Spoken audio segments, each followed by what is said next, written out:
red stripes and EV2 in white. Crew will egress the International Space Station from the airlock and will both be carrying a tool bag. EV1 will translate to an external pallet forward of the airlock to retrieve a foot restraint that they will take as they translate starboard to set up and ingress the Space Station Robotic Manipulator System, or robotic arm, from the S1 truss. Once EV1 is ingressed, the robotic arm will back off from structure and then maneuver the crew up and over the main truss to the space-to-ground antenna, or SGAN, worksite. Meanwhile, EV2 will translate aft and zenith around the airlock to the Z1 truss. Here, EV2 will set up the worksite to remove and temporarily stow the failed SGAN antenna. Next, they will translate up the antenna boom to prepare the SGAN for removal. Shortly after, EV1 will be arriving on the robotic arm. The two crew will work together to install locks over the antenna's gimbals to restrain it from motion during handling.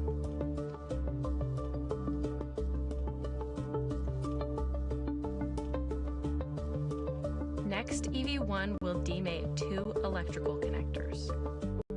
The crew will then work together to release 4 bolts holding the antenna to the boom. EV1 will remove the SGANT from the boom back away from the worksite. EV2 will translate down the boom to the temp stow location. EV1 will hand the antenna to EV2, who will install it in a temporary stowage location. From here, the crew will maneuver starboard for the retrieval of the spare antenna. EV1 will fly to the worksite on the robotic arm and begin the release of 2 bolts.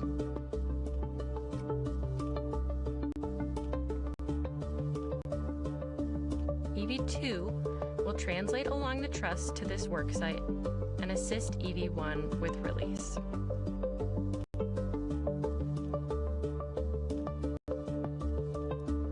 EV1 will retrieve the spare antenna from its housing, and the robotic arm will fly back to the install location on the Z1 truss.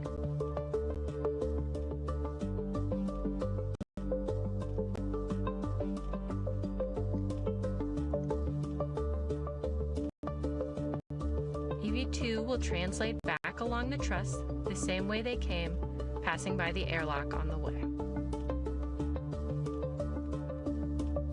Both at the worksite, the crew will work together to get the antenna seated and installed on the boom.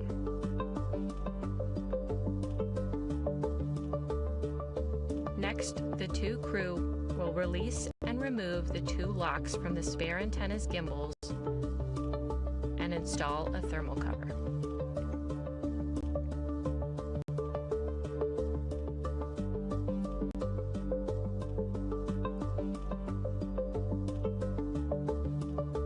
EV2 will retrieve the failed antenna from its temporary stowage location and pass it off to EV1. EV1 will carry the failed antenna outboard to its long-term stowage location.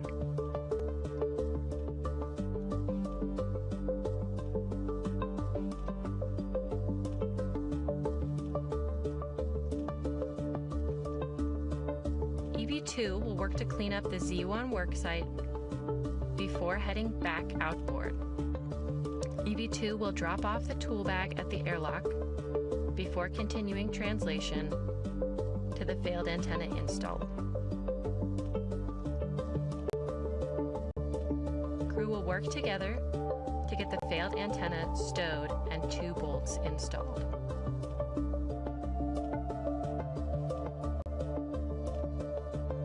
Once the failed antenna is stowed, EV1 will maneuver to the same location they ingress the robotic arm from. EV2 will begin translation back to the airlock and prepare for crew ingress. EV1 will egress the robotic arm and remove the foot restraint, which they will be stowing on an equipment platform nearby.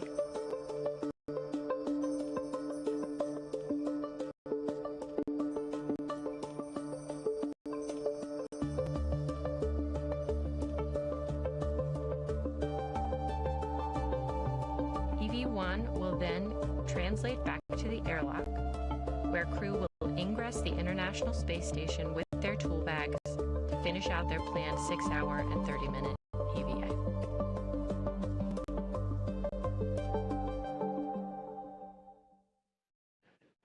And that was a look at today's activities for Anil Menon and Sophie Adenot, the NASA astronaut and the European Space Agency astronaut who will be venturing outside of the Quest airlock a short time from now to begin the 282nd spacewalk in support of space station assembly maintenance and upgrades. A shift handover has been completed here in the flight control room in Mission Control.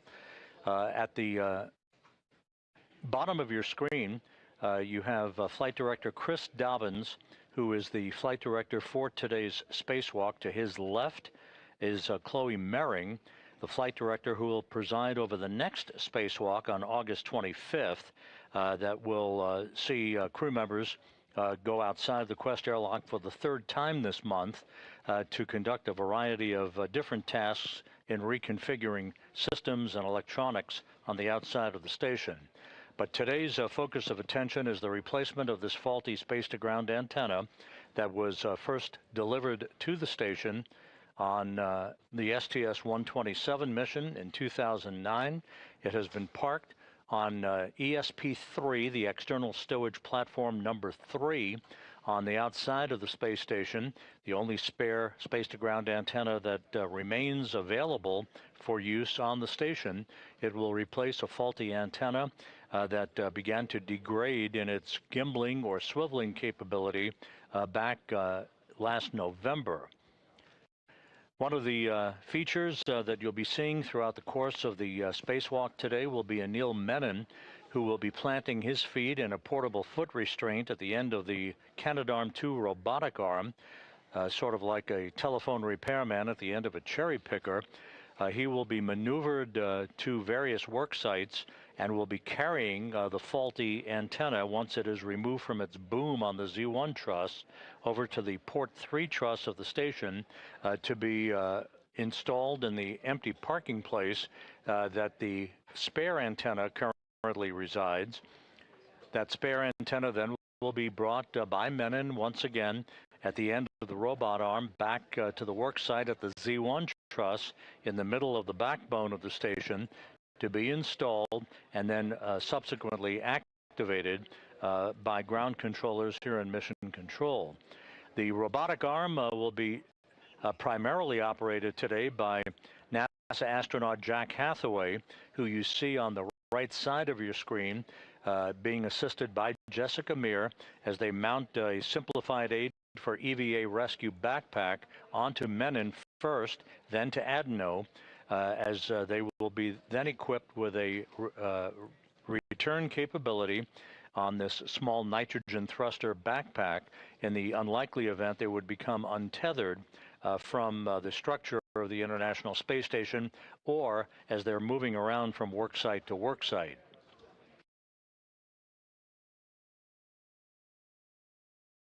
Earlier today, the crew was breathing pure oxygen to cleanse the nitrogen out of their bloodstreams, preventing any event of decompression sickness from occurring once they step out into the vacuum of space. They also conducted a light exercise period where they moved their lower extremities back and forth to increase their metabolism, thus hastening their ability to remove that nitrogen from their bloodstreams. All of that went very well, and the crew is just moments away now from being moved inside the Quest airlock, the outermost section of the two-section Quest airlock, to hook themselves up and prepare for placing their suits on battery power that will mark the official start of today's spacewalk.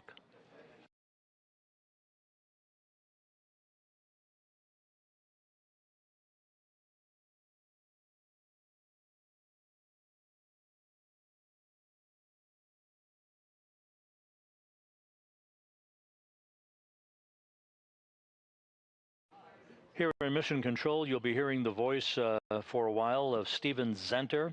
He is the spacecraft communicator who will be, he is seated to the right of Flight Director Chris Dobbins. Zenter will be talking to the crew up until the time that the final preparations will be undertaken prior to the suits being placed on battery power. The spacewalk choreographer, if you will, or the IV, the astronaut who will be on console talking directly to the crew during the EVA itself, is veteran astronaut Ann McLean. She is not in the field of view at the moment. She'll be on console momentarily. She is in the room, and she'll be the voice you'll be hearing as she runs through the step-by-step procedures with Menon and Adenot while they're conducting their work outside in the void of space.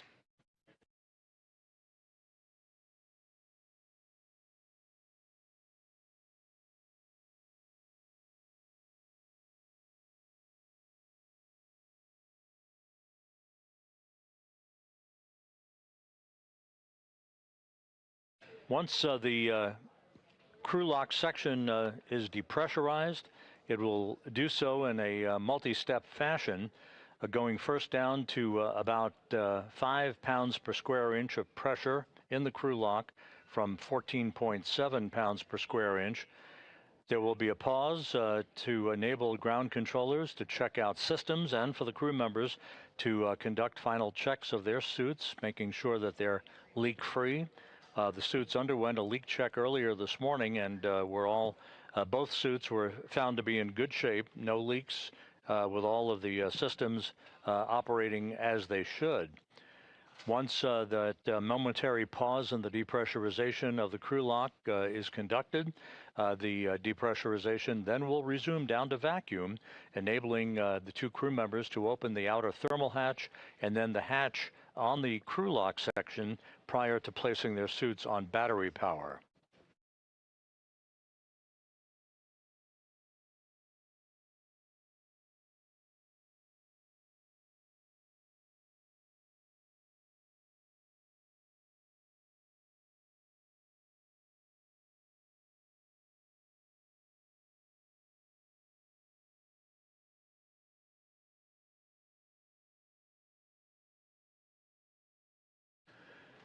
Here in Mission Control, the clock on the wall calling for a go for depressurization just under 10 minutes from now.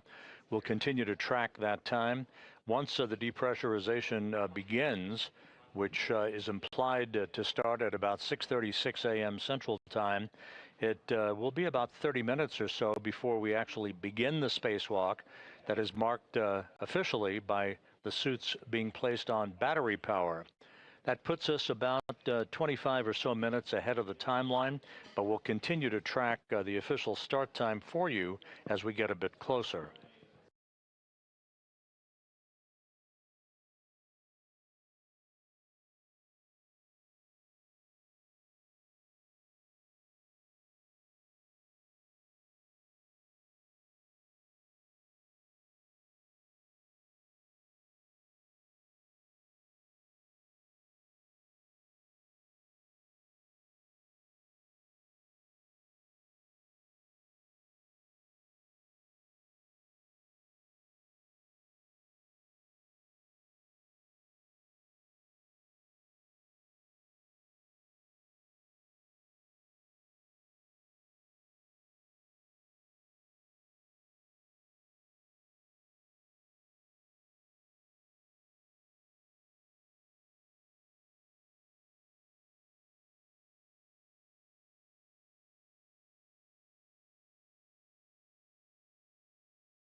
And just to update you, we now believe that the actual depressurization of the Quest airlock will come a bit later than 6:36 a.m. Central Time.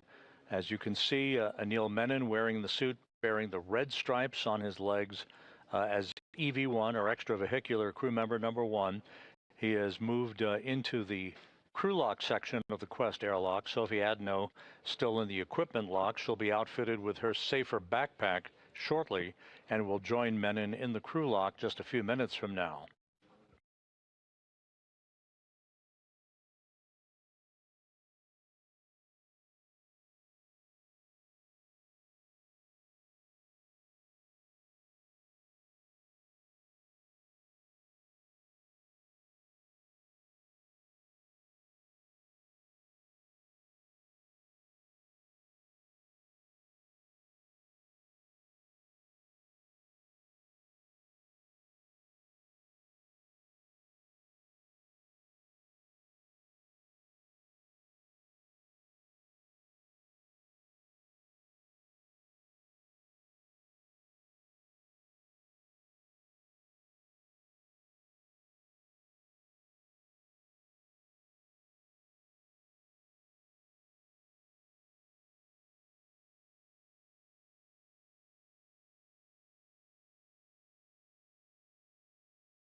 Jessica Meir on the left, and just out of the field of view in the lower right-hand portion of your screen, Jack Hathaway installing the safer backpack onto Sophie Adenot, who soon will become the first French woman to walk in space. Adenot, representing the European Space Agency today, joining Anil Menon for what is planned to be about a 6.5-hour spacewalk, could go longer, as the two crew members for Expedition 75 join together in the replacement of a faulty space-to-ground antenna. There are two such antennas that reside side by side on the Z1 truss in the middle of the truss section of the International Space Station.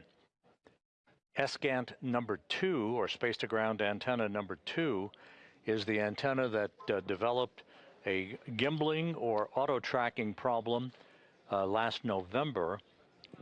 These dishes, if you will, track the NASA Tracking and Data Relay Satellite System, lock on, and provide high data rate telemetry, video, and voice capability to ground controllers throughout the world. Since the problem with SGANT number 2 cropped up last November, the ground control team switched over to the use of SGANT number 1, and that has been functioning just fine. But in order to restore full redundancy to the system, we are replacing SGANT number 2 with a spare that resides on external stowage platform number 3, one of 3 such spare parts platforms on the outside of the space station. ESP3 is located on the P3, or Port 3 truss of the International Outpost. Once the two crew members exit the Quest airlock, they will check their tools and tethers and make their way over to that work site to begin setting up for the removal of, first, at the Z1 truss, they'll set up for the removal of the faulty antenna that will be parked along a handrail, and then we'll move to the P3 truss to get the spare antenna and maneuver it back to the Z1 truss for its installation on the boom and the hookup of cables and connections. You'll be hearing a lot today about bolts. The pistol grip tool, the space age power tool that is used to unbolt and bolt a variety of bolts and connectors on equipment outside of the International Space Station. You'll be hearing a lot about gimbal lock bolts, bolts to release the failed space-to-ground antenna from its boom, bolts to release the spare from ESP number 3, and to work the process in reverse with the installation of the new antenna and the parking of the faulty antenna on ESP3, where ultimately it may be returned to Earth for upgrades and repairs.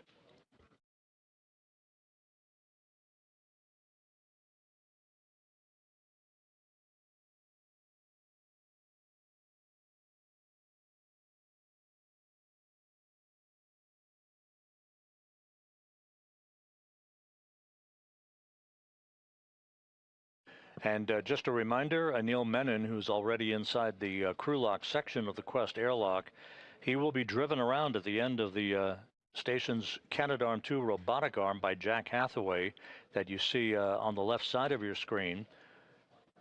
Hathaway will be the prime robotics operator once Menon has gone outside and planted his feet in a portable foot restraint that will be attached at the end of the Canadarm2. It will be Menon who will haul the failed antenna over to a temporary parking place and eventually over to ESP3. And he will take the spare antenna and move it to its installation point on the Z1 truss.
Here in Mission Control, Flight Director Chris Dobbins is double checking with several flight controllers as the two spacewalkers are now inside the crew lock section. You'll see the hatch closed behind them by Jessica Meir here just a few moments from now. And that will be the precursor to the start of the depressurization of the crew lock from its current pressure of 14.7 pounds per square inch of pressure down to vacuum in a multi-step fashion.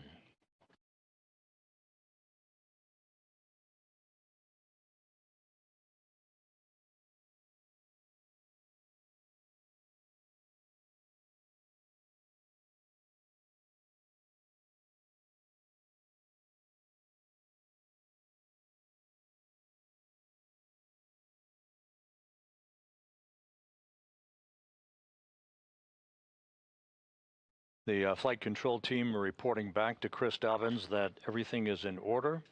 No issues being worked whatsoever, either with suits or systems. And so we're just standing by for the final few procedures to make sure that the two spacewalkers are comfortable inside the crew lock section and in the right orientation for when the hatch is closed behind them.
This is Mission Control Houston. If you're just joining us, we are on the cusp of the beginning of the 282nd spacewalk in support of space station assembly, maintenance, and upgrades.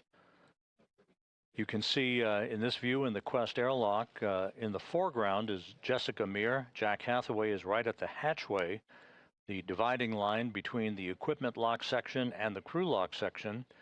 Inside the crew lock are the two spacewalkers for today, Anil Menon, EV-1 or extravehicular crew member number 1, wearing the suit bearing the red stripes, about to begin the second spacewalk of his career and the second in the past 12 days.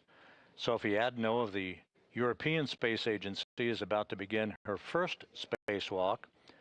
This the 5th spacewalk conducted out of the space station in 2026 and the second for Expedition 75 crew members.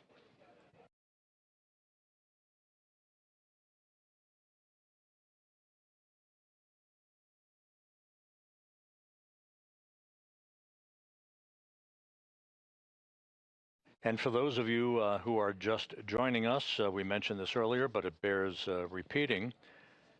The spare space-to-ground antenna that is going to be installed to replace the faulty one today was delivered to the space station some 17 years ago in July of 2009 on the STS-127 mission and installed on a spare parts platform called ESP number 3, external stowage platform number 3, by Dave Wolf and Tom Marshburn. The antenna that is being replaced, the one that's faulty, was delivered on the STS-132 mission in May of 2010 and installed during an EVA by Garrett Reisman and Steve Bowen. So a pair of legacy hardware in play today as we work to restore full redundancy to the high data rate communications capability for the International Space Station.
The space-to-ground antenna, SGANT number 2, that is being replaced today is part of the KU band system that enables high-rate data communications. That's payload data, video, crew procedures, and other communications functions for the International Space Station. This antenna developed a failed gimbal assembly, meaning it can no longer point in the direction needed to track the tracking and data relay satellite constellation that orbits the Earth, needed for communications. The only spare space-to-ground antenna is stowed on ESP number 3. That's one of 3 such spare parts platforms on the outside of the station, in this case on the P3 truss of the station. The failed space-to-ground antenna is currently stuck, if you will, in a vertical bird bath position. This position deliberately oriented to facilitate its removal from the boom that it resides on the Z1 truss. Now you see Jessica Meir closing the hatch behind the two spacewalkers and isolating Meir and Hathaway from Menon and Adenot.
Houston Airlock in step 77. We have completed steps 76 and 77, and you guys are go for step 78.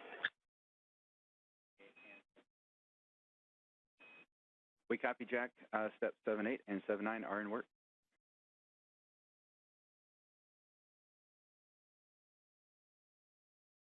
Okay, and we will sit tight until you guys are done with 7 all the way through 80, and then we'll pick back up in 81 when you let us know. Copy, those are in work.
This is Mission Control Houston.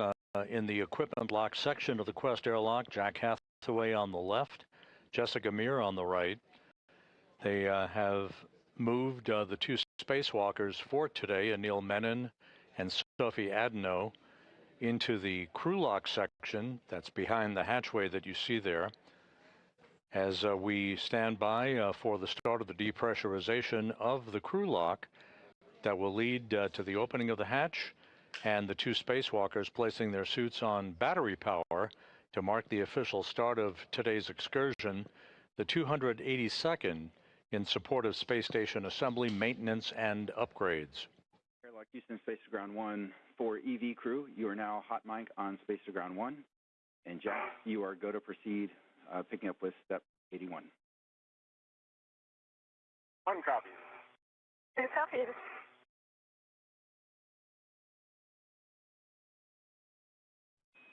And we hear you both.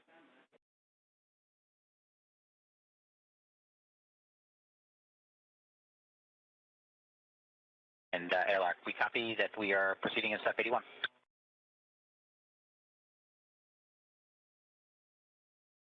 right, Sophie, I want you to just look and not touch. Can you check on the UIA that the depressed pump power switch is indeed in the off position?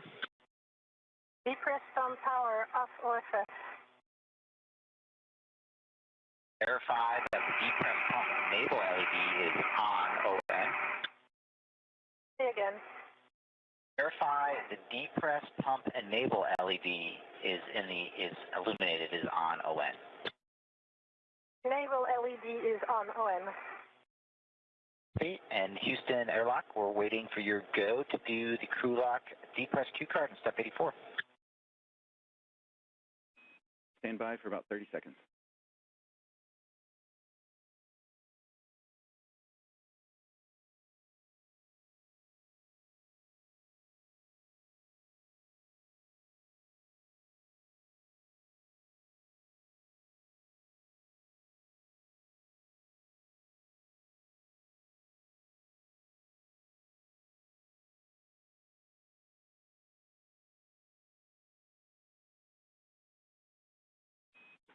Thanks for your patience, Jack. With that, we are go to step into the crew lock, depress, repress crew card. Copy, we're go in step 84 to start the Q card.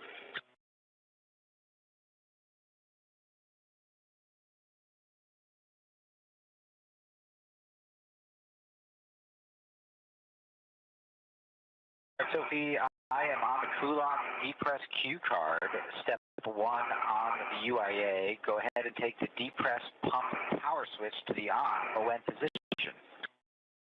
Depressed pump power on ON.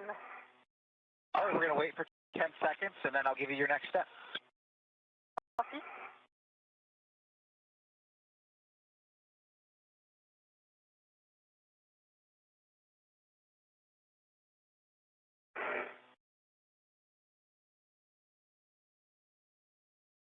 It's been 10 seconds. You can take the depress pump manual isolation valve to open, and you can expect an alert tone.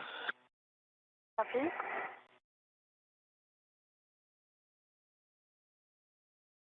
Manual ISO valve open. Copy, it's open. You guys can monitor your suit P gauge and make sure it stays below 5.5. If it gets up there, then let us know. TV2 copy. One copy. And with everything going very smoothly, the depressurization of the crew lock now underway. This will be done in a two-step fashion, first down to 5 pounds per square inch of pressure, and then finally down to vacuum. That will enable the two crew members to open the outer thermal cover and the hatch to the crew lock before placing their suits on battery power. So if I turned on my lights just for... Yeah, I'm doing the same. This is my box. Thanks.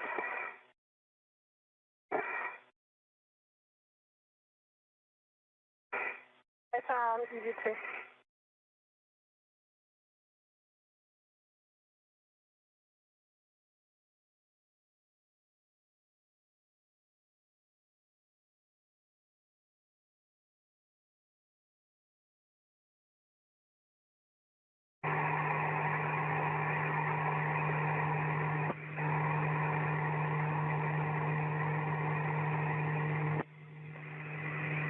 With the start of the depressurization of the crew lock underway, we are estimating a start time almost right on the pre-published time of about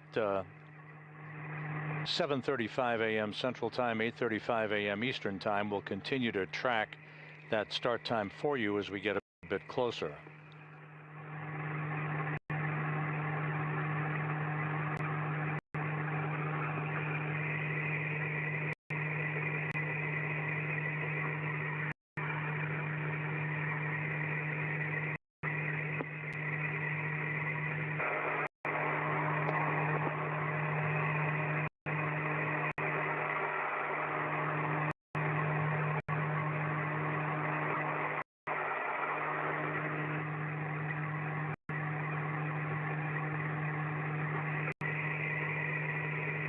The crew lock now passing 10 pounds per square inch of pressure.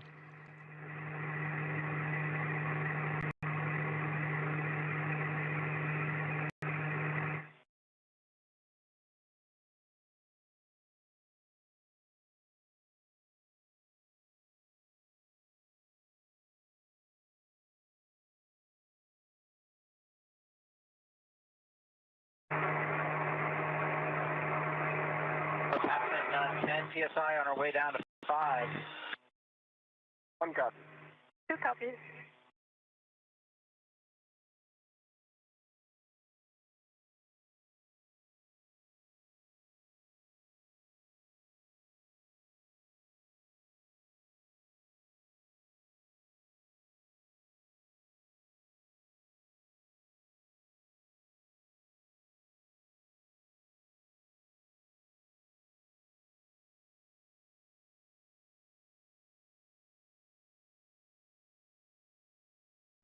As the depressurization of the crew lock continues, the International Space Station is flying from southwest to northeast across the Pacific Ocean, just about to fly directly over Samoa.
Continuing on down, we're passing 6.5 psi. You guys might get an alert tone at 6 psi. We're working our way down to 5.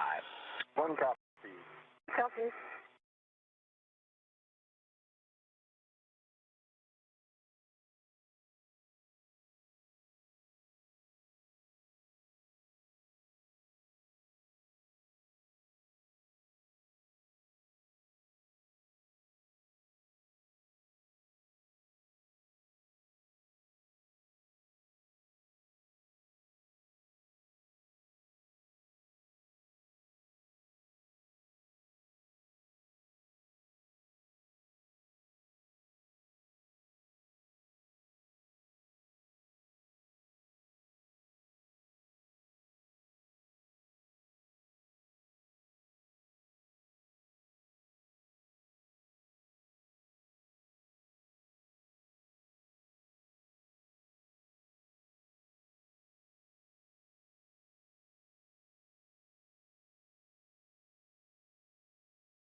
This is Mission Control Houston, once again monitoring the depressurization of the crew lock on the International Space Station's Quest airlock. You see Jack Hathaway in the equipment lock as he keeps a watchful eye on the 2 spacewalkers who are behind that hatchway. Anil Menon, EV1, or extravehicular crew member number 1, soon to embark on the 2nd spacewalk of his career. And Sophie Adenot of the European Space Agency, EV2, she'll be wearing the suit with its no markings, just a pure white suit, no markings whatsoever on her suit, as EV2 extravehicular crew member number 2. Menon will be first out of the airlock, followed by Adenot. They will set up their tools and tethers, turn on their helmet cameras, and then begin to make their way over to start the process of removing the failed space-to-ground antenna that is sitting on a boom on the Z1 truss of the International Space Station. 2 space-to-ground antennas reside on the station who live side by side to each other. The failed antenna will be replaced by a spare that is housed currently on external stowage platform number 3, ESP number 3, that is on the P3 truss, or port 3 truss, of the International Space Station. You'll reach out and put your hand on the depressed pump manual isolation valve and take it to close. You should get an alert tone. Depressed pump man isolator valve is closed. All right, glad to hear that.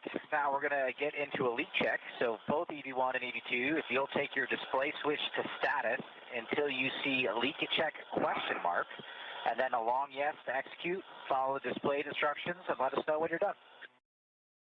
Copy. 1 copy.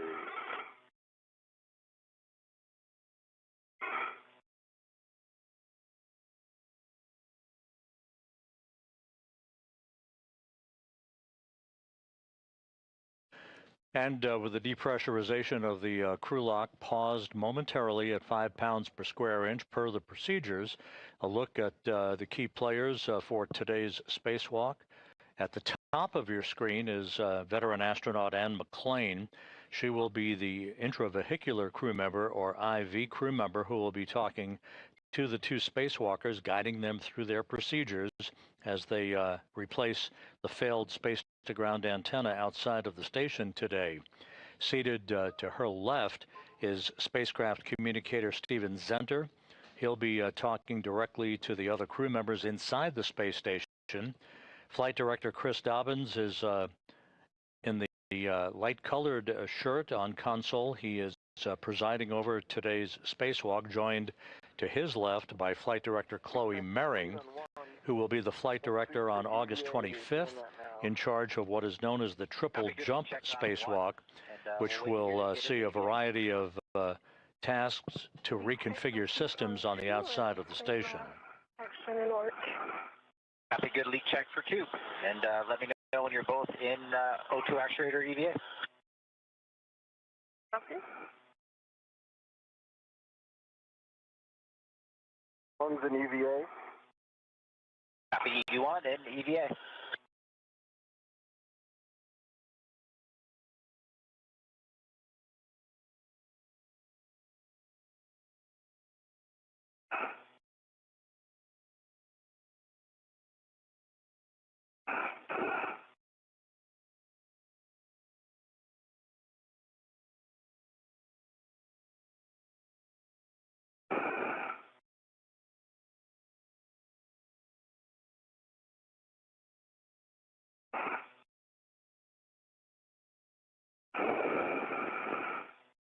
V2 EVA.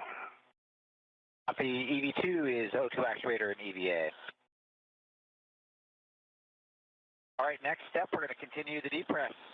EV2, take the depress pump manual isolation valve to open. You can expect an alert tone. Press pump man ISO valve open.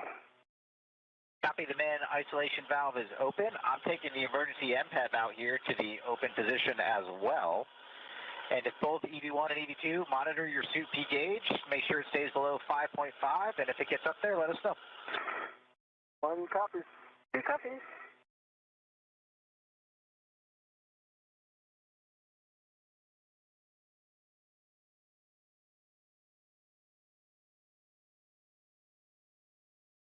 The depressurization of the crew lock once again underway after a momentary pause.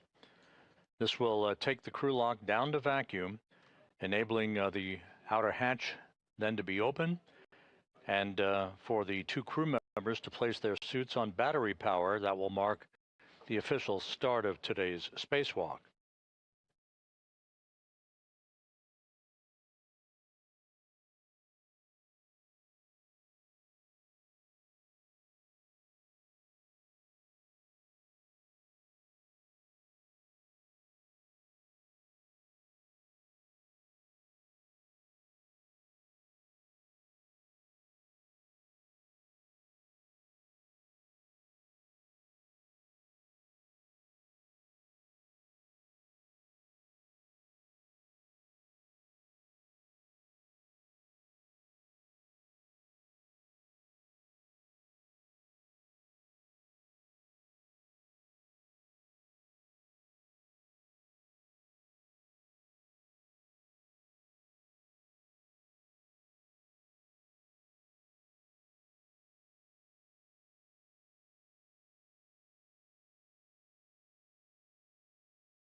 Jack Hathaway and Jessica Meir in the equipment lock section of the Quest airlock, monitoring the systems as the crew lock is just about at 2.5 pounds per square inch of pressure. Once again, moving steadily towards vacuum.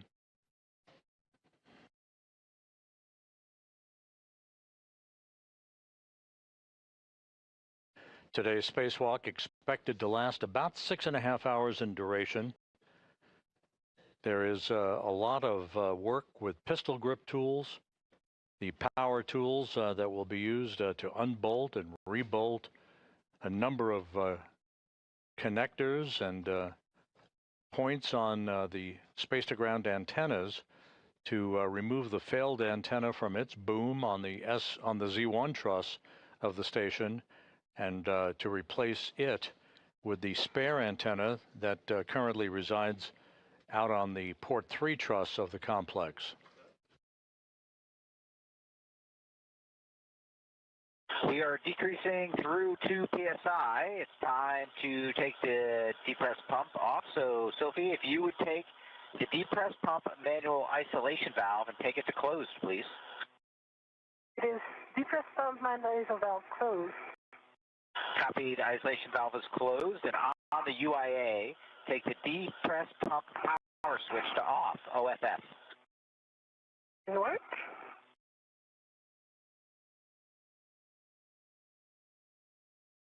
Depress pump power off, OFF. Copy. Off, OFF. You guys are awesome. You're going to crush it out there, and we will be here wait for you in a couple hours to bring you back inside. And with that, Houston, and you got them. Jack and Jessica, nice job getting the crew ready. Anil and Sophie, it's game day. We are on step 11, and we're ready for your initial tether config. Good to hear your voice and ready to do some work. Thanks, Jack and Jessica. And here goes the tether config. I'll start with mine. But on the left side, I have a D-ring extender that's connected to a waist tether. The small hook is closed lock, black on black, and the large hook is connected to that D-ring extender, so it forms a loop, and that large hook is unlocked. On my right side, I've also got a D-ring extender. The small hook is closed lock, black on black, and the large hook is on my MWF unlocked. And then on the right side, the red hook goes direct. My D-ring, closed lock, black on black, and that goes to the red reel unlocked. And on the red reel is the green hook, closed lock, black on black, and the yellow hook goes to the green reel. It is closed lock, black on black. Green reel is unlocked, and the anchor hook is on my MWS. I've also got Sophie's anchor hook on my red reel, closed lock, black on black, and I'm going to hand it over to Sophie to start her tethers and connect them up where I left off. Copy, Anil. Thank you very much. So I'll start with my left. I have a D-rig extender on which there is a small hook of the waist tether, gate closed, locked, black on black. The big hook of this waist tether is gate closed, locked, black on black, and goes to the airlock waist tether. Big hook, which is gate closed, locked, black on black. The small hook of this airlock waist tether is gate closed, locked, black on black on the airlock D-ring extender. So for me, that's a good load pass to the airlock. Then I'm going to switch to my right side.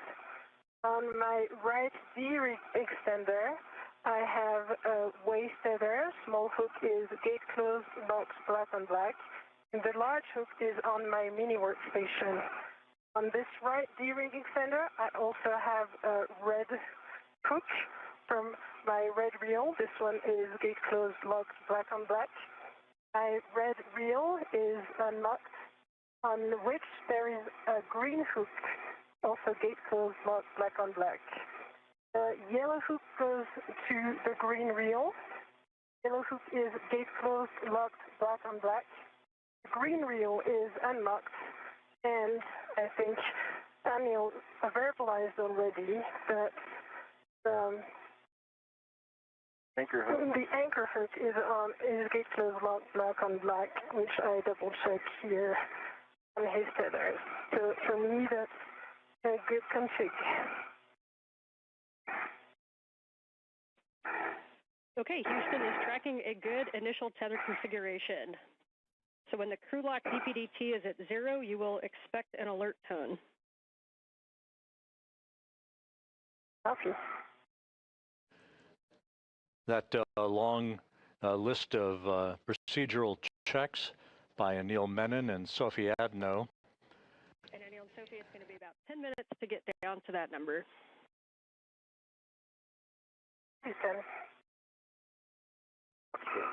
You're hearing the voice here in Mission Control of veteran astronaut Ann McClain, who has taken over spacecraft communications duties. She is standing there in the lavender jacket. She will be talking directly to the two spacewalkers, guiding them through their step-by-step procedures as they replace a failed space-to-ground antenna on the Z1 truss of the International Space Station. The spacewalk officer for today's spacewalk, Sandy Fletcher, here in Mission Control, happy with the tether configurations that were reported by Menon and then Adenot just a moment or two ago as the precursor to the crew lock going down to full vacuum. That will occur momentarily, setting the stage for the opening of the outer hatch and the suits being placed on battery power to mark the official start of this 282nd spacewalk in support of space station assembly, maintenance, and upgrades.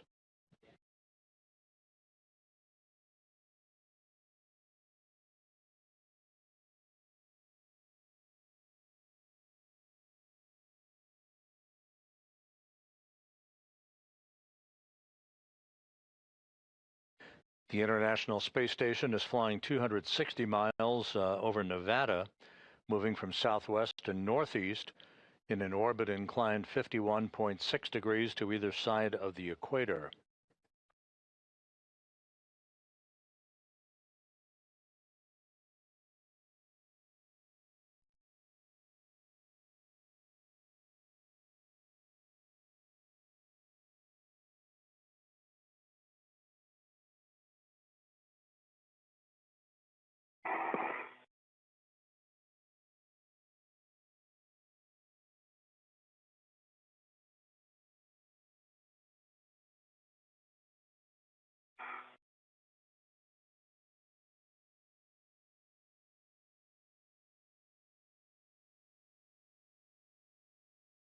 The space-to-ground antennas that are the subject of today's spacewalk activities, there are two of them that auto-track, if you will, basically move or swivel to point themselves in the direction of the tracking and data relay satellite system, part of the KU band system that enables high data rate communications for payloads, video, crew procedures, and other systems on the International Space Station.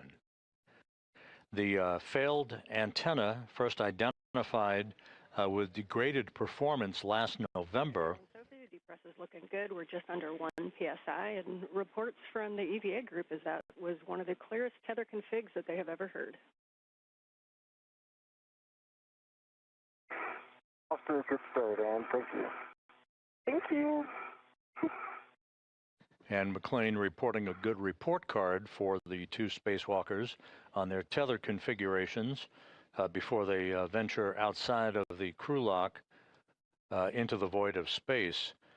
The failed space-to-ground antenna, which first exhibited degradation in its performance back in November, has a failed gimbal assembly, meaning it can no longer point in the direction of the TDRS constellation that's needed for proper communications. So the spare space-to-ground antenna, which is on external stowage platform number 3, out on the port 3 truss of the station, will be brought into play today, first delivered to the station on the STS-127 mission back in 2009.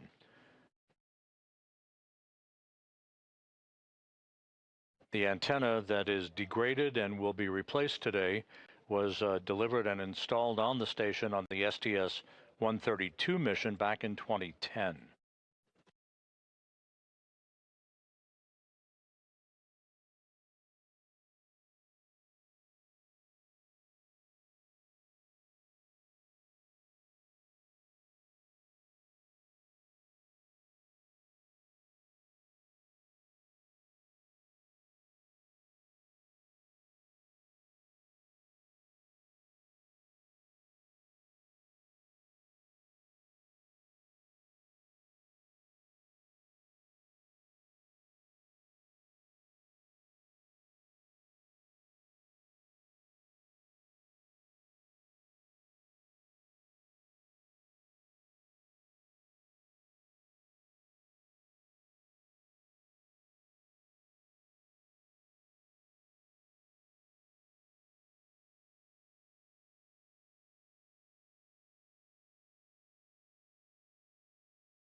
We're now sitting at about 0.7 pounds per square inch of pressure in the crew lock, approaching vacuum.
And Anil and Sophie, we're showing you at about 0.65 or just under. You copy. You copy.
With the crew lock section of the Quest airlock approaching vacuum, we are expecting today's spacewalk to start just about on time at about 7:35 a.m. Central, 8:35 a.m. Eastern Time. And again, we'll keep you posted. The official start time to be marked when Menon and Adenot place their suits on battery power. Menon soon to begin the second spacewalk of his career, Adenot her first.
with the crew lock section at 0.5 pounds per square inch and just a bit below that, actually.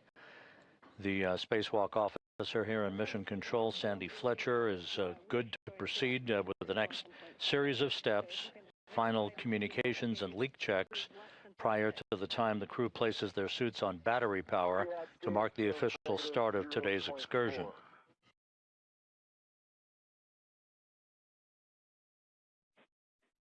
Well, that will work for us. You are go to open the hatch and stow it and ensure the emergency MPEV is closed. Happy go, EV1.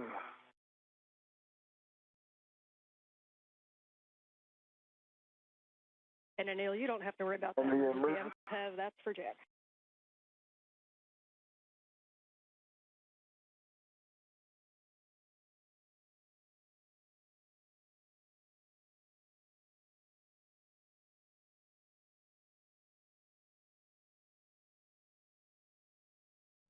The hatch to the crew lock is now open.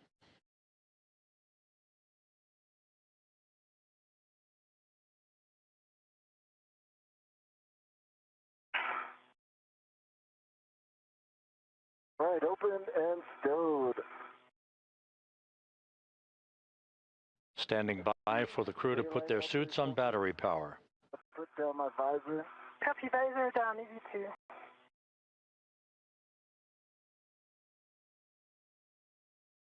Okay, copy. Hatch is open and stowed. Confirm, EV1. Okay, we are now moving into post-depress. On your DCMs, switch power to BAT, stagger your switch throws, and expect a warning tone. EV1 is going to go first. Confirm. That. Copy, EV2 going now. That.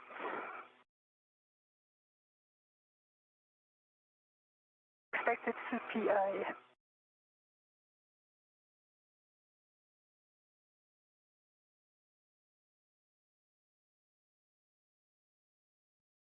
And for EV2, Sophie, did you say that power is BAT? Power is BAT. I have CP high. What's expected? Copy EV1 and 2, powers to BAT and suit P high message. And that is expected, you're right. At this time, you can switch your display to Pro and verify a functional display. EV1 sees functional display. EV2 functional display. Copy, step 3. On the UIA, EV2, Sophie, switch power EV1 and 2 to off, OFF. And check that the LEDs all 4 go off. Copy. In work. EV1 power off, OFF. And 2 LEDs off. EV2 power OFF and 2 LED off. Copy. Step 4, for both crew, you can remove your SCU from your DCM. You'll install your DCM cover and stow the SCU in the pouch with your pouch Velcro closed. This is Mission Control Houston, with Menon and Adenot having placed their suits on battery power. The official start time for today's spacewalk, 7:29 a.m. Central Time, 8:29 a.m. Eastern Time. The 282nd spacewalk in support of space station assembly, maintenance, and upgrades now officially underway. Start time, 7:29 a.m. Central, 8:29 a.m. Eastern Time.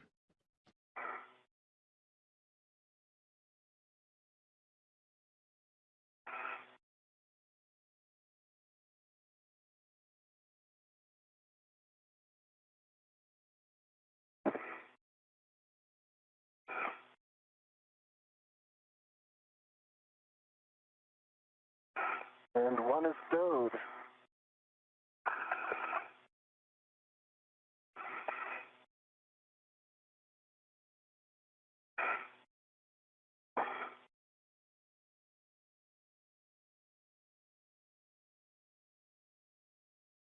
Anil Menon will be first out of the airlock,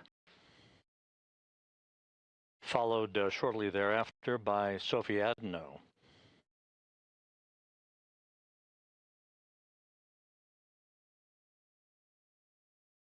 Crew is towed.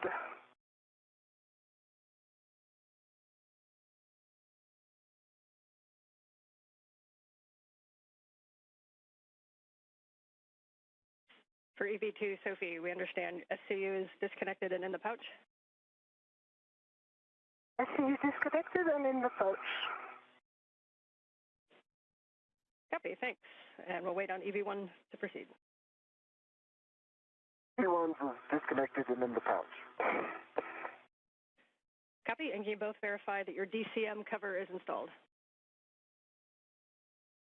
DCM cover installed. DCM cover is installed. Copy. EV2, Sophie, check that the depress pump man ISO valve is closed.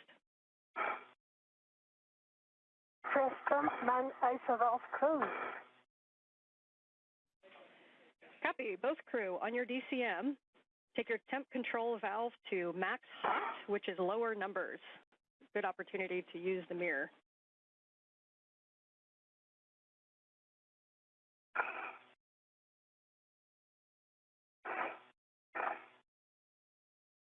What is max hot? Can work.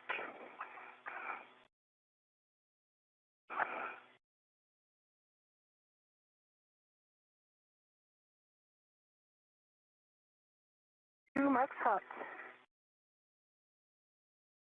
Copy. Both crew and max hot. You can switch water on ON. On, water on. Water on, ON. Copy. Both crew, water on. Check your DCM is blank and your bite is off. EV1, DCM blank, bite off. EV2, DCM blank, bite off. Copy. This time you can set your temperature control valve as desired. Please report those settings, and a reminder throughout the EVA to let us know if you make TCV changes, and best practice is not to do large changes over 2. 2 copies. 2 copies, TCV 5. TCV 6 on 1.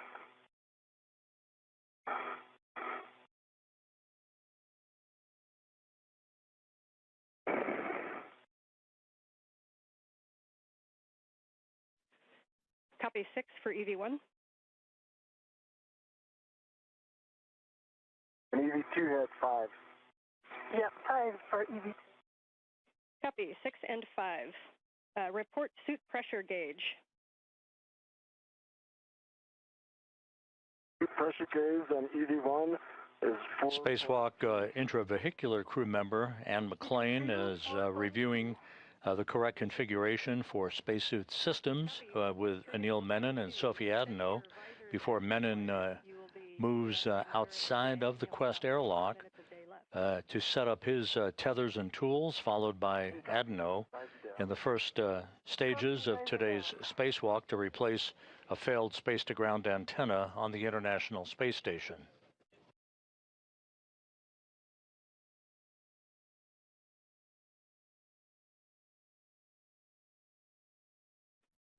And standby 1 while we check suit data.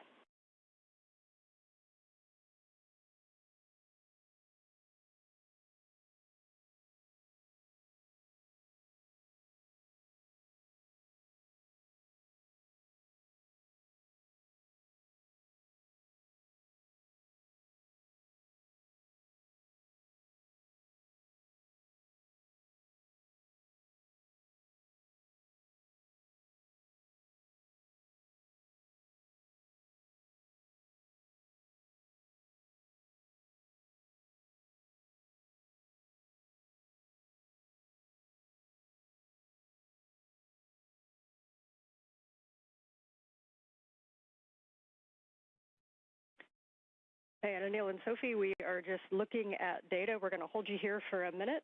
We had an LED on the PSA, so we're going to be running a PSA recovery from fault. So we'll just stand by where you're at for a couple minutes. Standing by. Standing by.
Okay, Anil and Soph, thanks for your patience there.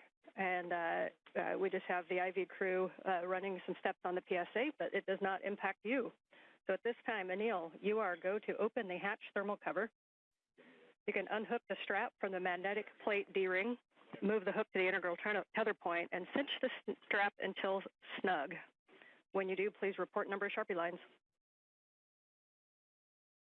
Hey. Opening the thermal cover now.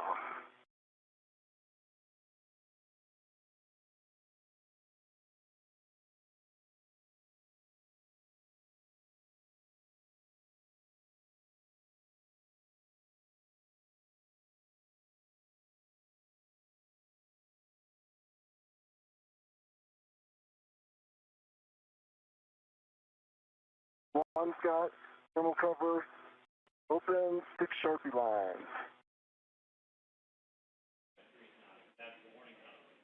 Copy. It is open, and you got 6 Sharpie lines. You are go to egress the airlock, and your first step is to attach your anchor hook, EV1 anchor hook, to the forward airlock D-ring. One is egressing now and looking for forward.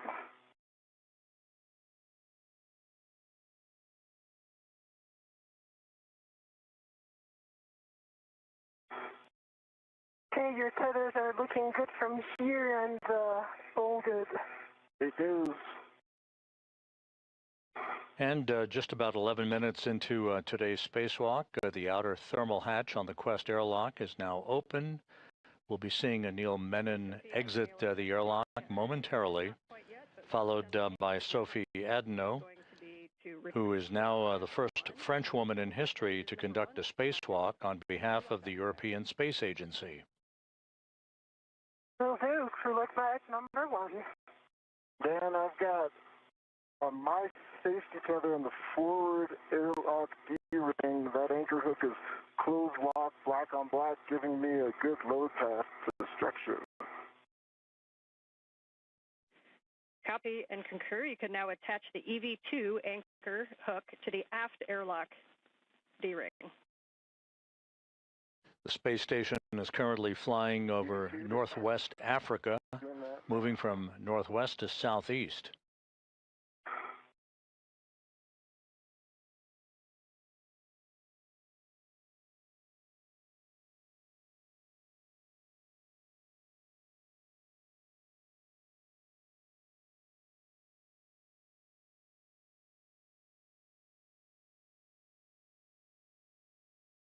And EV2 is on the aft D-ring, closed lock, black on black, giving Sophie a good load path to the structure. Sophie's go to unlock her waist tether, and I will get in position for that crew lock bag 1. Okay, I am ready to pass the crew lock bag 1. I double check it's number 1.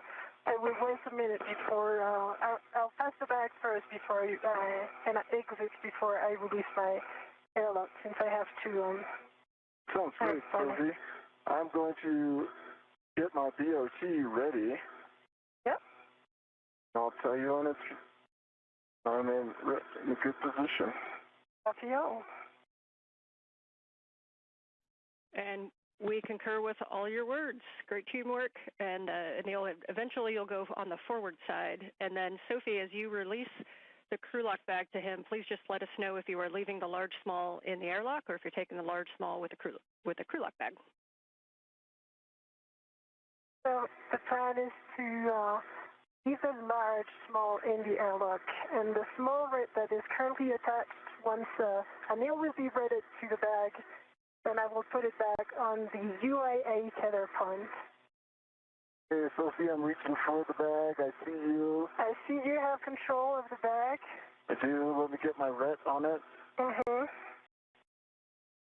That is Anil Menon, who's just outside of the Quest airlock, receiving the crew lock bag with tools and other equipment needed for today's replacement of the space-to-ground antenna on the Z1 truss of the station. Put this on my BRT, and then I will clear some space, or I'll get ready for that RU bag. Copy. I confirm the small ret is on the airlock UIA tether point. Great to hear. And I'm getting ready for the bag, but take your time for the medium RU bag. Be back. Give me a second to get this VRT squared away. Sure. Take your time.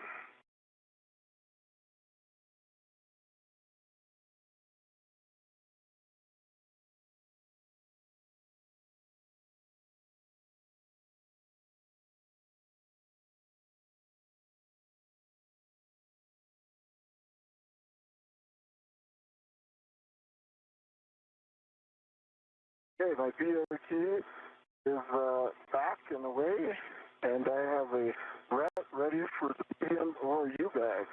Okay, I'm ready to pass the medium RU bag. Sure, it's clear on my tether. See it? You see it? I have control. Copy.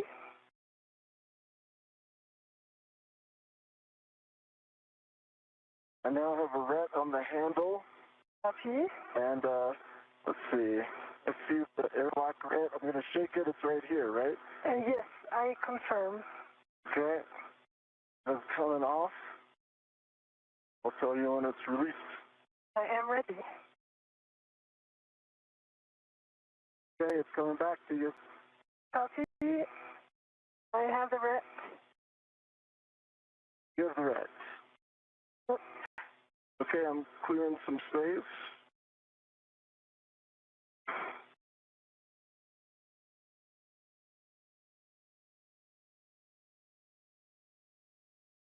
And the red is on the same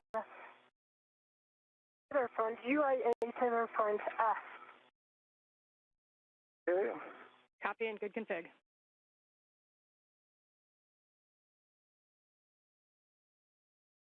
And I am ready to egress whenever you give me the go. You have the go. Copy. Egressing now.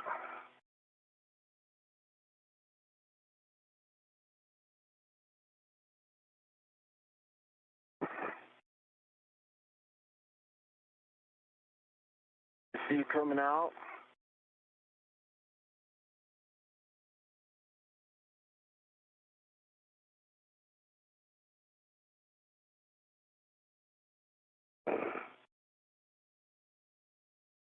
Your hand.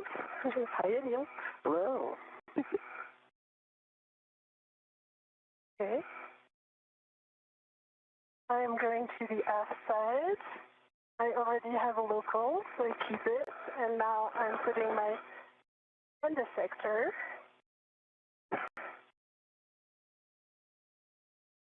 All right, I'm out. I'm ready for the body checks. Oh, maybe before. Yeah, I'll take my bag before. Yeah, that's true. As you like. Oh, that's a good idea. Yeah, I'm just Move some tangles here.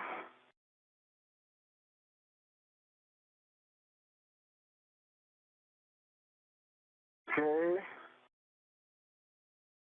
Here's an ORU bag when you're ready. Yep, and work for my VRT. Take your time. Nice egress. We can see both of you on the camera. You guys are looking great.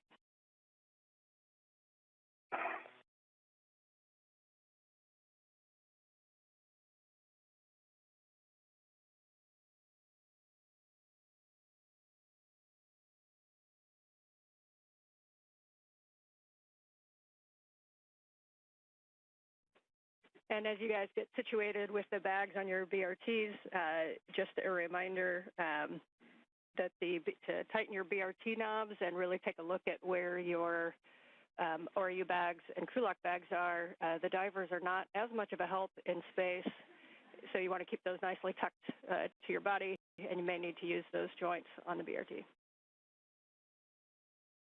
Copy. Ann McLean, the spacecraft communicator here in Mission Control, jokingly indicating the word divers, a reference to those engineers who assist astronauts in their training in the neutral buoyancy laboratory here at the Johnson Space Center in spacewalk practices.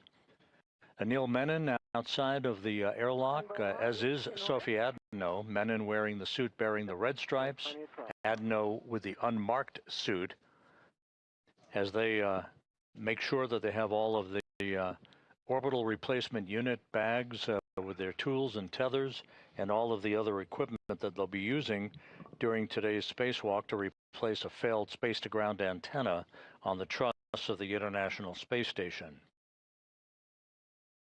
I see your red on it. Okay, let me double check. My red is on it. Yeah. I'm just going to put the large hook where I expect it to be. Like here. Here it goes. I'll let you release my red. Yeah, I'm ready to release your red.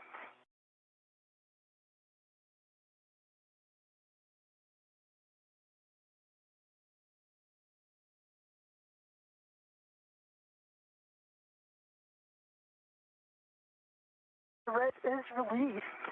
I see it. Let me just put it on my NWS and I'll be ready for the buddy check. Copy.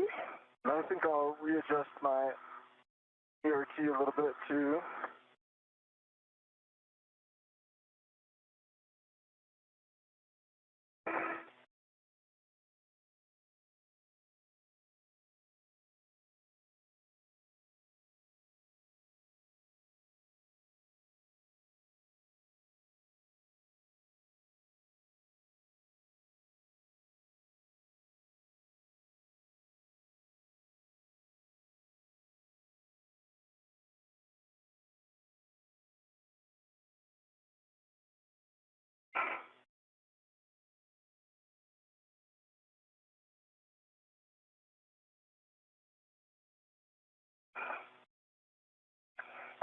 I just want to make sure my tethers are on the right side of the ERT and it's in work.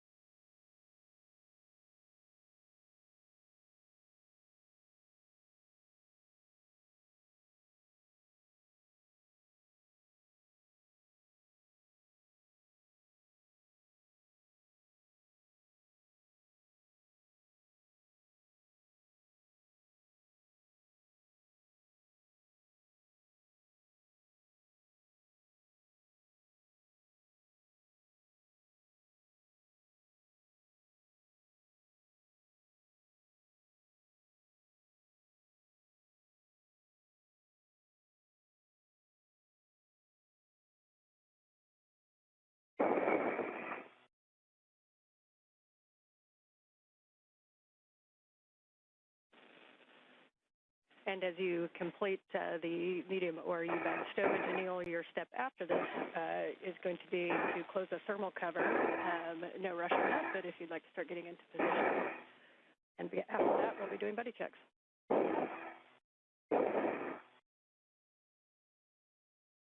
Yeah, in order for him to close the thermal cover, I will need to change my position. Standby 1. I've got it. I'll just hold the thermal cover here. Yep.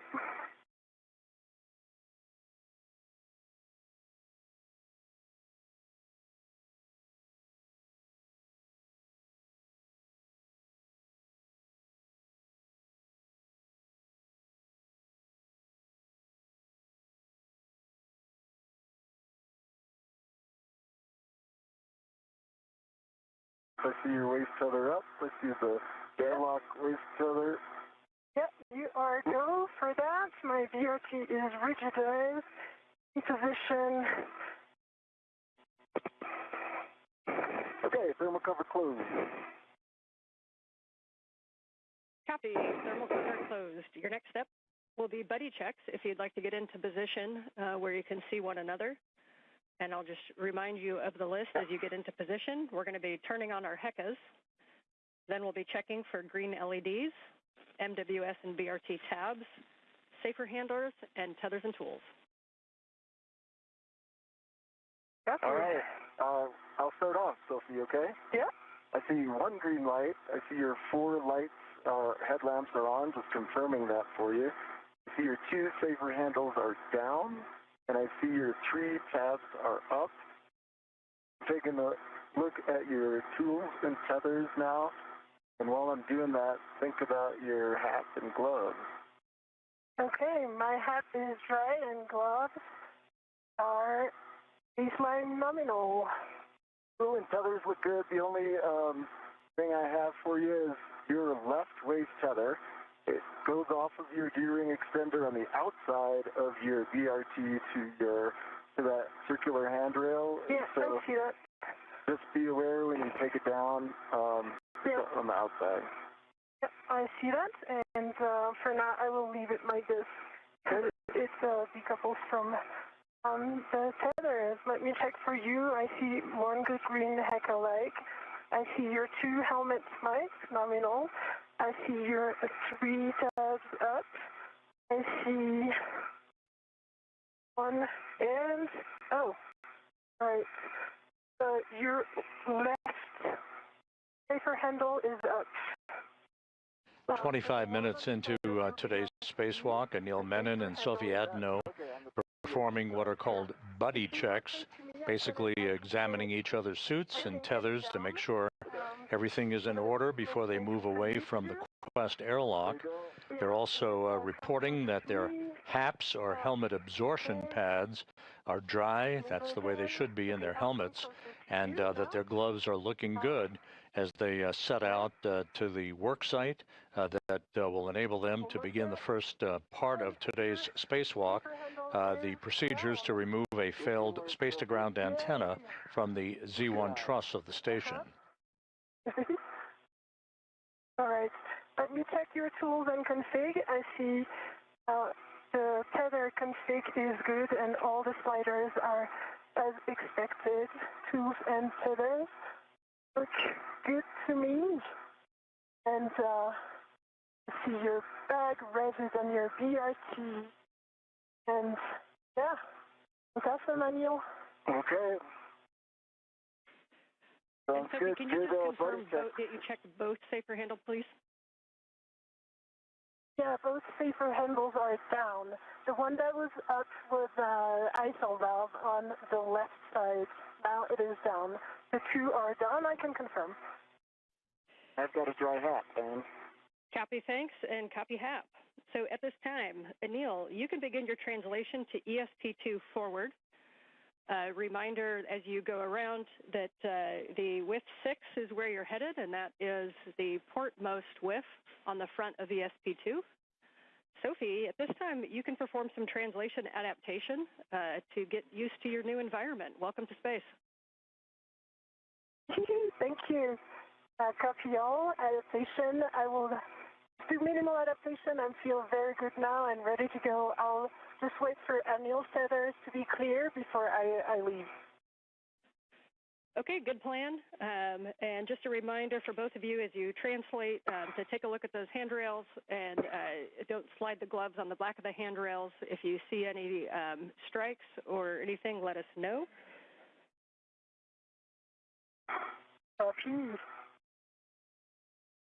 Those instructions from Ann McLean indicating that Menon will make his way to external stowage platform number 2, which is alongside the Quest airlock, to retrieve the articulating portable foot restraint that he will install at the end of the Canadarm2 robotic arm. He'll be maneuvered by Jack Hathaway, who will be operating from a robotics workstation inside the International Space Station. And Anil is clear, and you're happy with the tethers. While Menon plants his booted feet in that foot restraint, moving around at the end of the arm to maneuver to the various work sites with the failed space-to-ground antenna and then the replacement antenna. So I'll give it a go now, going slow in order to be sure that I'm clear of Anil's tether. Copy, good plan. And if you need to put any fair leads in, just let us know. Anil, as you come around to the front side of the ESP2, reminder not to come in contact with the AGB grapple fixture. That is on the nadir side of the front of the ESP2. It's the center ORU facing forward. I've got eyes on that grapple fixture. All right, eyes only.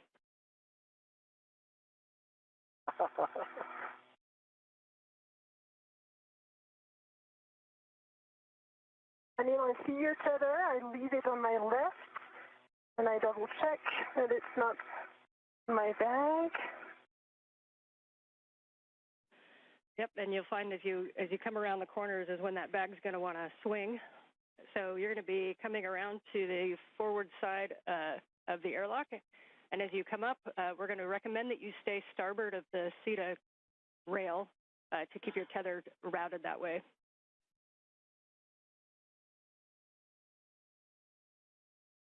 Say again?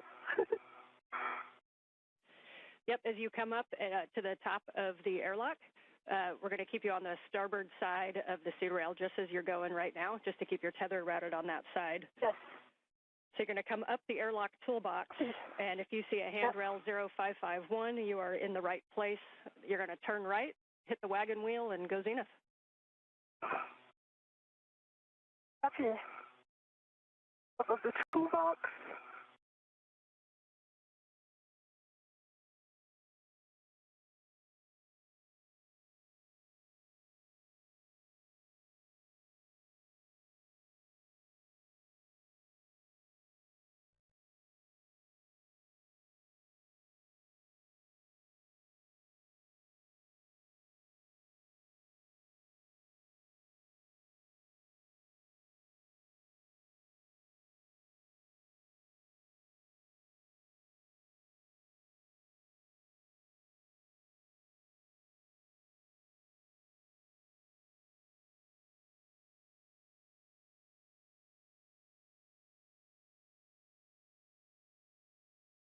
I'm going to take the forward pass, the V1.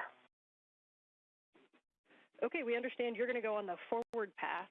So reminder, it's probably easiest to translate on the high-pressure gas tanks. They've got those handrails that will put you right at the base of the forward path to Z1.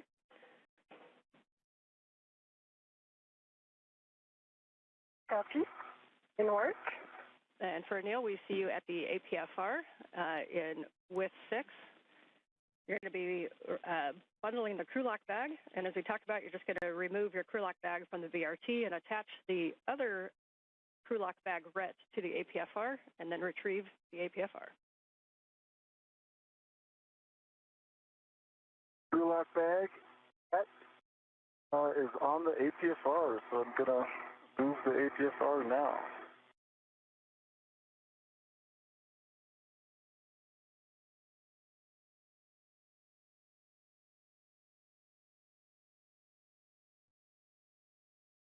And Sophie, as you get up there, I'm sure you're going to get a nice view of the SAS antenna. You're also going to see some heat pipe radiators. Those are going to be the big squares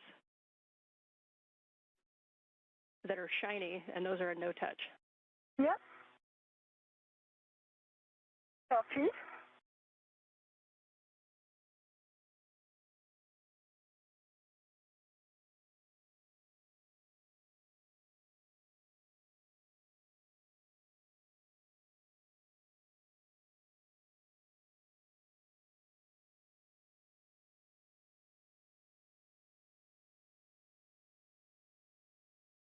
I changed my mind going for the outside of Z1.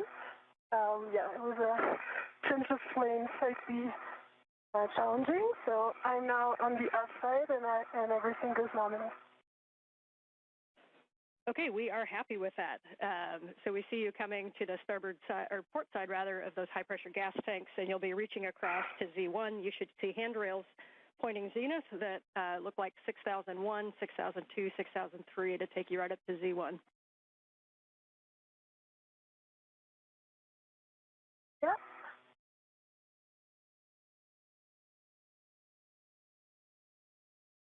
I'm mindful of the ATSR and the SOSA antenna.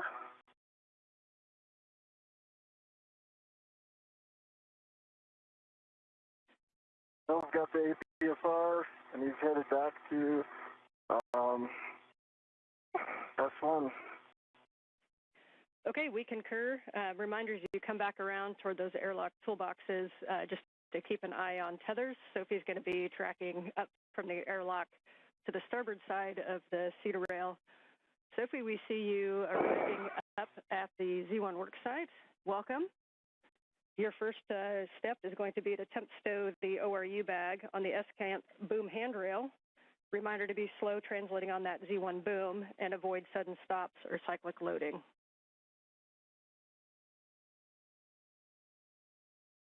Copy.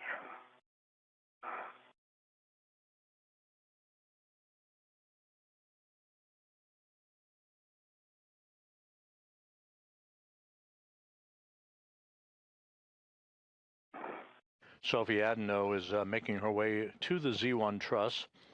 This is the center section of the backbone of the station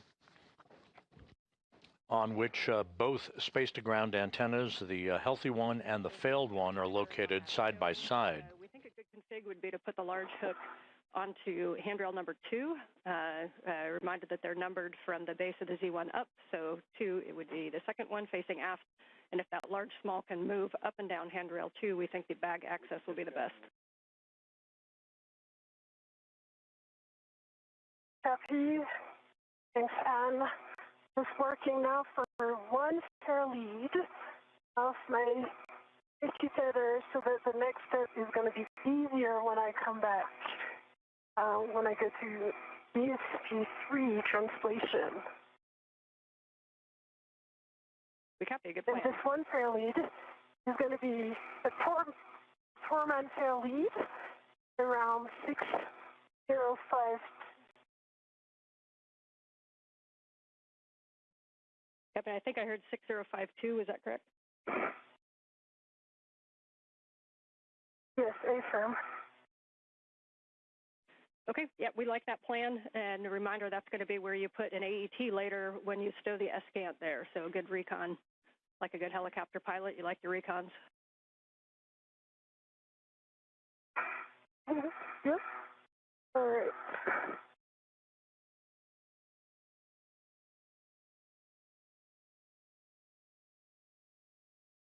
And I got to look at that EPFR as I was passing the starboard one. There was no sharp edges that I saw. It would have taken a little bit of work to get some photos, so I just bypassed it. I saw some scuffing on the heels. It looked like paint removal, but no sharp edges. Okay, we copy and we appreciate that report.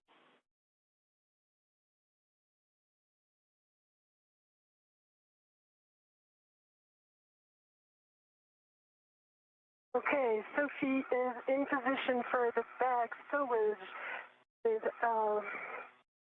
local on 6051 and end effector on number 2.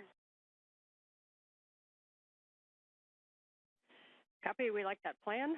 Once you do have that down, then you can pause there for a glove and hap check after your translation.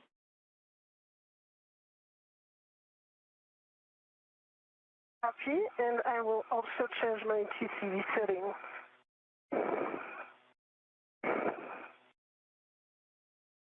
We copy change of TCV settings. 38 minutes into today's spacewalk, Sophie Adenot is at the Z1 truss of the International Space Station. She'll be removing a heat shield from part of the mechanism on the boom of the apparatus upon which the failed ESCANT is mounted. It's called an AGIT, which is an acronym for the Antenna Group Interface Tube. This is essentially the mechanism on the boom upon which all the electronics are interwoven. She'll be removing a heat shield from that boom as one of the first steps in the removal of the failed antenna. Meanwhile, Anil Menon, you're looking at the helmet camera view from Menon. He is retrieving a portable foot restraint from a stowage platform alongside the Quest airlock that he will mount at the end of the Canadarm2 robotic arm that will be operated later by NASA astronaut Jack Hathaway from a robotics workstation in the station to maneuver Menon back and forth to position the failed space-to-ground antenna. Once it is removed from its boom on the Z1 truss, and then ultimately to maneuver the spare antenna to that location on the Z1 truss for its installation. Good view of the thermal radiator flap and the MMOD strikes.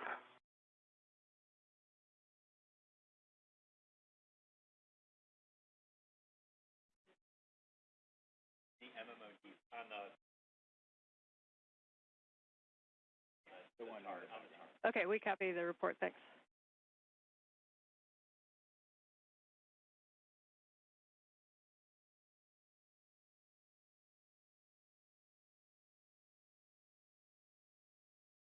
And I'm up to Cedarburg. Copy. You're going to head left, starboard. You're to the F1 NTA, which is mile marker 6900, 6900.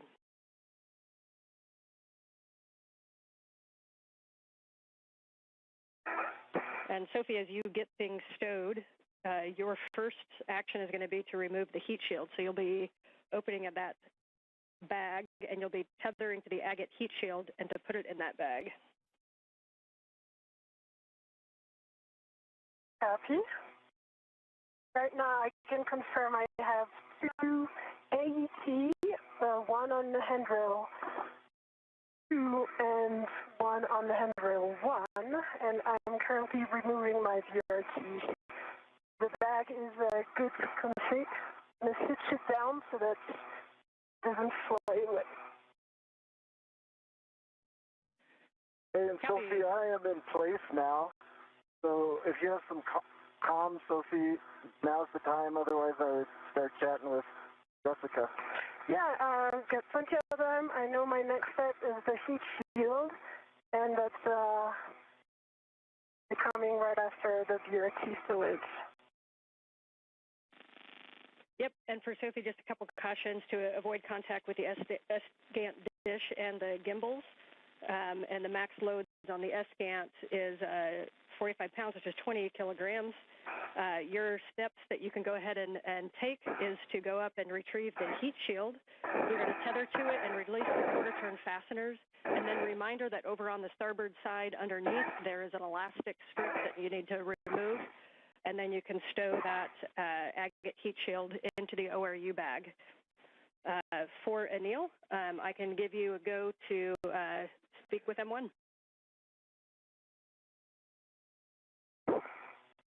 Love that. Hello, Jessica. I am in place. I see the arm and I see good clearance. Your go for APSR install.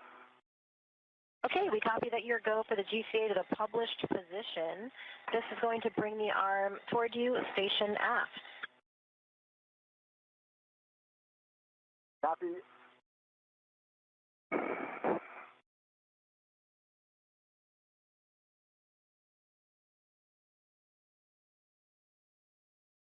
Anil, we're starting the R motion in 3, 2, 1. Jessica Meir is accompanying Jack Hathaway at a robotics workstation inside the station. As you can see, Hathaway is the prime robotics operator for today's spacewalk, maneuvering the Canadarm2 into the right position so that Menon can install the portable foot restraint at the end of the arm. He'll be riding at the end of the arm to move the space-to-ground antennas, the failed one and the replacement antenna, back and forth for the replacement work that is yet to be accomplished during today's spacewalk, which is now 43 minutes in duration.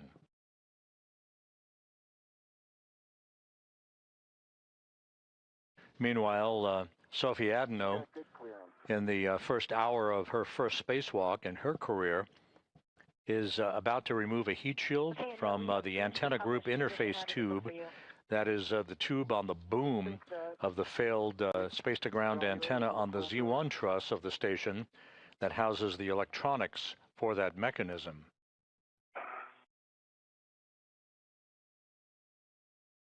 Let's call GCA complete here. Okay, copy GCA complete. Stand by while we get breaks.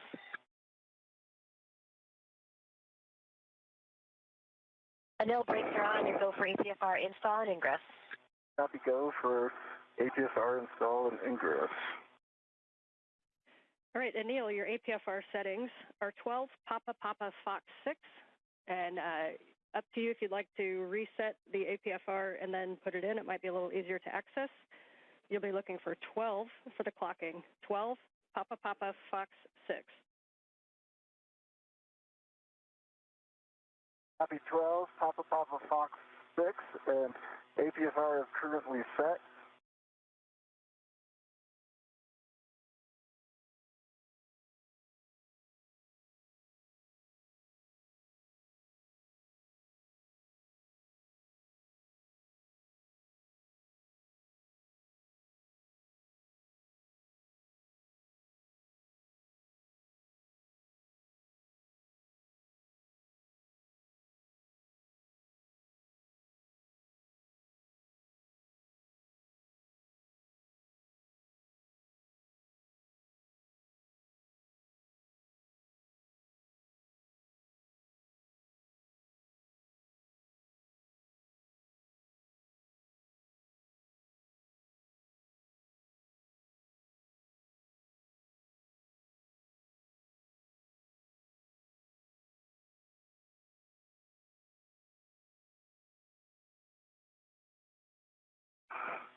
And Sophie, when you have a moment to pause, if we could get a good glove and hap check, please.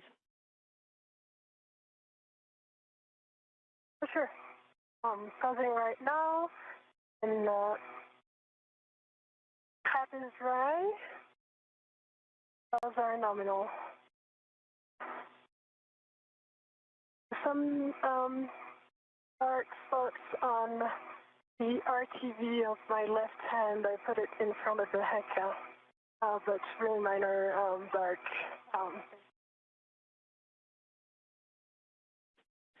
Okay, we copy the markings. If you have any other information like color or size, that's great.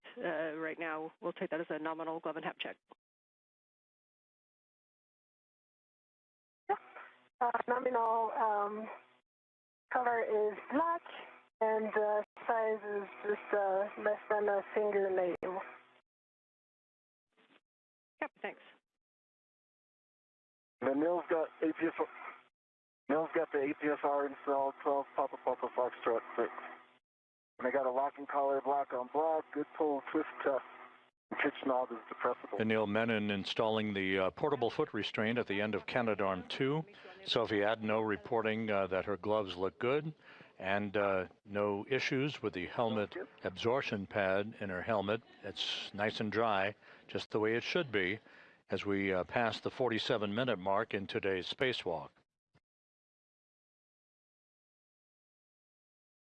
The two spacewalkers, Menon and Adenot, setting up shop for the removal of the failed space-to-ground antenna.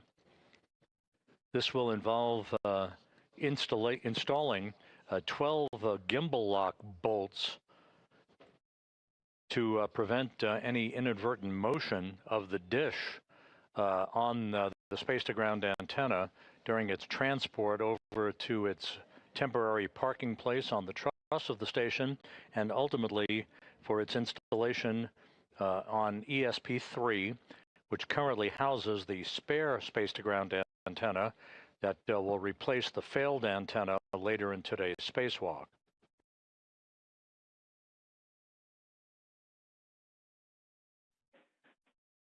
And Anil and Sophie, I'm back with you on comm. We're waiting for video to come up. Copy. It's come. And Anil, when you're in a good position and ready to walk through tether swap steps, let me know. Sophie, since I can't see you, let me know if you need any additional steps for the agate heat shield removal, and then we'll be taking over comm for the tether swap. Oh, no, all good. Just working on the translating up the boom.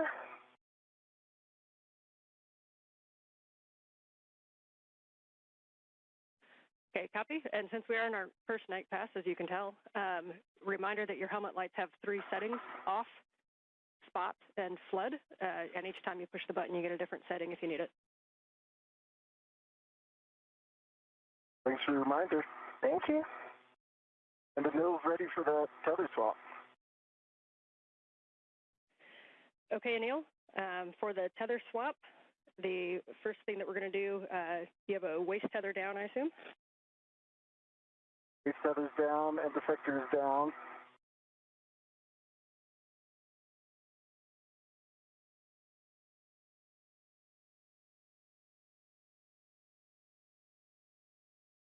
Waist tether is down and defector's down.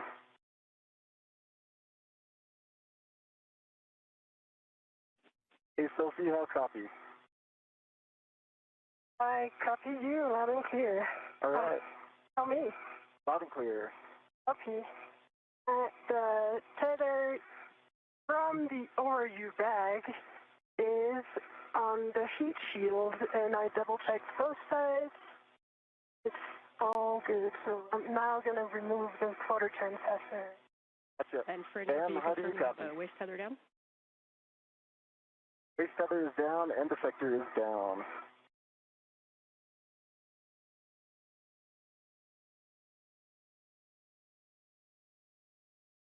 How copy, Ann? We hear you, Neil. Ann is troubleshooting a headset issue. I hear you loud and clear. I can relay some information if needed. Anil, I hear both Ann and you. Okay, Yeah, I Anil, hear Sophie, Ann comm and check. you. Loud and clear, Ann. Loud and clear. Great, let's keep going. So Anil, you've got your waist tether down. Your first step is going to be to lock your green hook on your red reel. Green hook is locked on red reel. You can now retrieve your yellow hook from the green reel, and you're going to stow that on the SSRMS Lee tether point. Yellow hook to the SSRMS Lee tether point, and that will be locked. Okay.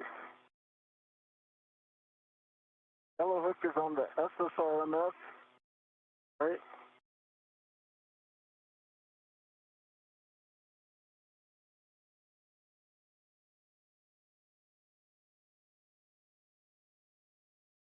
And yes, from yellow hook Yellow to hook is it's on and it's locked.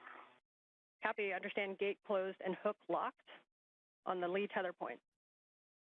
You can now, Gate closed, locked. all right, and then check that your red reel is unlocked. Red reel's unlocked. Copy, you can now lock your green reel, and then you're going to retrieve your green hook, and you're going to stow it on the S1 NTA handrail. So lock the green reel. Okay, I'm going to transfer to cross, then I'll do that and report back. Copy. And if you need it, the S1 NTA handrail is directly above mile marker 6870. And McLean working with Anil Menon to make sure that all of his tethers are in the right configuration. He is at the end of the Canadarm2 robotic arm.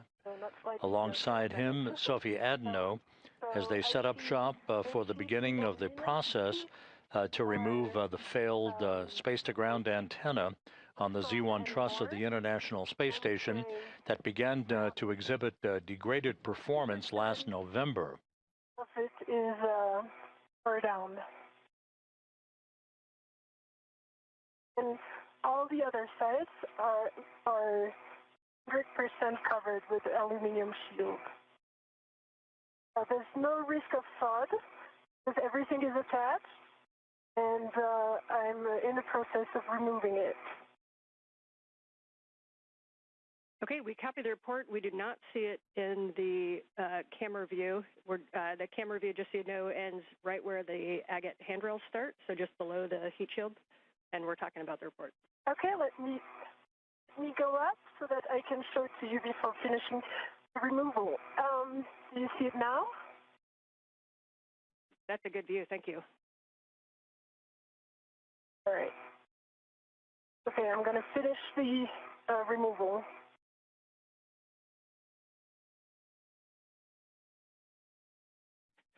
And Sophie, when you get a chance, can you tell us there's something that may be on the agate that caused that damage? I think my suspicion is that sunlight is intense on this side, on the port side, and the sun, like the thread that is the cross that is has like the pattern of the thread here is is damaged. I would say it's too much sun rays on it. That said, I see that the app side also has the beginning of this right where the thread is in a pattern of cross. And I can point it with my finger. It's right here. There's no risk of fraud, but it's of course that's sufficient, I guess. Okay, copy. We have a decent view of it. If you wouldn't mind pulling it down and right, and just then we'll get a little bit better view of that. We really appreciate the report. Okay, down and right like this. That is beautiful, and then just slowly move it to the right, and we'll be able to see the whole thing. Okay. Every side of it has a little bit of aluminum torn stuff. Again, the heat shield that Sophie Adenot is displaying is basically the wrapping around the antenna gimbal interface tube, the agate as it is called. It's essentially where the electronics are located on the boom where the SGANT antenna, the failed antenna, is housed on the Z1 truss. And for Anil, I'm back with you for your green hook on the S1 NTA handrail. Yeah, I am just unwinding tethers here, I think with the crew lock bag. Got them looped, but I have a solution, so I'll be unwound soon. Okay, copy. Just let us know when you're ready to proceed. Will do. For Sophie, as you get the heat shield into the ORU bag, your next step is going to be to retrieve the gimbal locks, and for installation, you can either BRT in position and then grab them from the ORU bag, or if you need to grab them and then translate up and get in position, that's fine too. Yeah, so I'm going to wet myself to the gimbals, and I just folded the heat shield inside out so that it doesn't get more damage. And I'm going to tuck it under the integral adjustable here so that it's really well protected. We like that config. Thank you. Of course.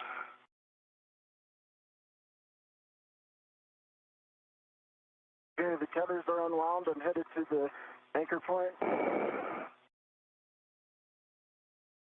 Copy. Good work. So you'll be putting the green hook on the NTA handrail above mile marker 6870. It's just to the inboard side of the stanchion that says 07.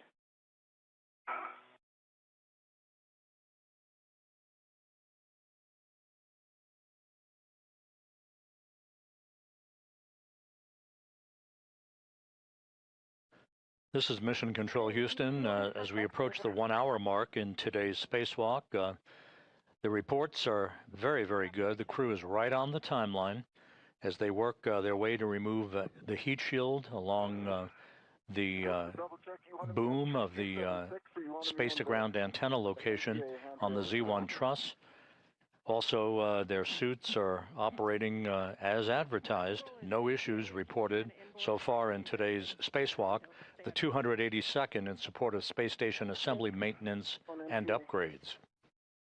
In this view, you see Anil Menon wearing the suit bearing the red stripes as he prepares to accompany Adenot in the removal and installation of a series of gimbal lock bolts. There are 2 sets of these bolts. The first set is 4 bolts. The second set consists of 8 bolts. They will restrain the antenna from inadvertent movement during the time that it is not only removed but transported to its temporary stowage location on the truss of the station and eventually on external stowage platform number 3.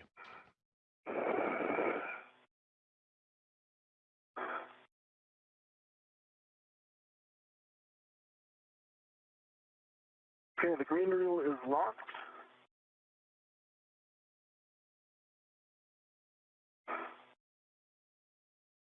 Copy. Green reel locked, and you'll be retrieving the hook to the handrail and then unlocking it.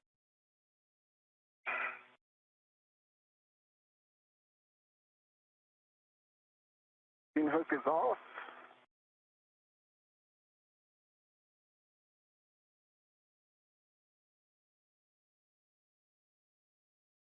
And the green hook is on the handrail.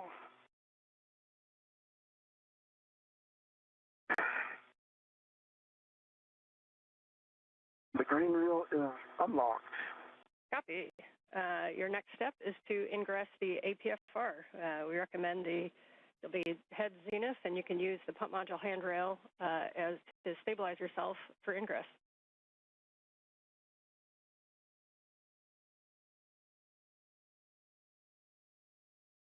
Menon finishing up the preparatory work for his planting of his feet in the articulating portable foot restraint at the end of Canadarm2, upon which he will be maneuvered back and forth in the transport of the failed space-to-ground antenna and its replacement over the next several hours. The robotic arm being operated primarily by Jack Hathaway from a robotics workstation inside the International Space Station, accompanied by Jessica Meir. I would like to reinstall it. It's right in front of my heck of you, if you see it. We see it. Checking. Copy. And for your information as well, the heat shield didn't want to stay tucked in, although I thought I had done a very good job at safe. No worries. You are go to reinstall that TA clamp, and just a reminder that about potential sharp edges on those, so just take a look closely and you're go to reinstall.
This is Mission Control Houston. Just to recap, today's spacewalk by Anil, Menon, and Sophie Adenot began when they placed their suits on battery power at 7:29 a.m. Central Time, 8:29 a.m. Eastern Time. They moved out of the Quest airlock, set up their tools and tethers. Menon is completing the installation of a portable foot restraint at the end of Canadarm2. He'll be transported around the vicinity of the work sites at the end of the robotic arm to maneuver the failed space-to-ground antenna to a stowage location, and then maneuvering the replacement antenna that is currently housed on ESP3, the external stowage platform number 3, on the P3 truss or port 3 truss of the station. It will be installed in a boom on the Z1 truss. That's the middle portion right in the center of the uprights of the truss of the International Space Station. There are 2 such space-to-ground antennas. The one being replaced today was installed on the STS-132 mission. Back in 2010, the replacement antenna was delivered to the station in 2009 on the STS-127 mission. And Anil, as you get into the APFR, we see about there, reminder, give yourself a good tug test, make sure you're really comfortable with your heels. Once we get moving, we won't have too much opportunity to redo those. So once you're happy, just let us know. I feel pretty happy. They feel solid. Copy. We've got a camera looking big brother right over your shoulder, and you look good there. So at this time, we'll take a glove and a half check, please.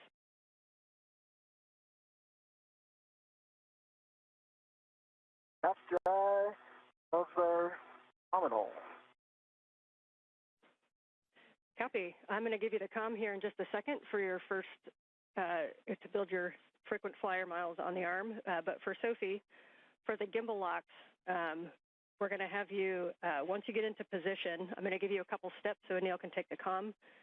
You'll take gimbal lock number 1, which is the one with 4 bolts, and that's going to install on the aft side, so 4 bolts on the aft side, and you're going to manually put in approximately 2 turns in any order on those bolts. You're going to continue to do those.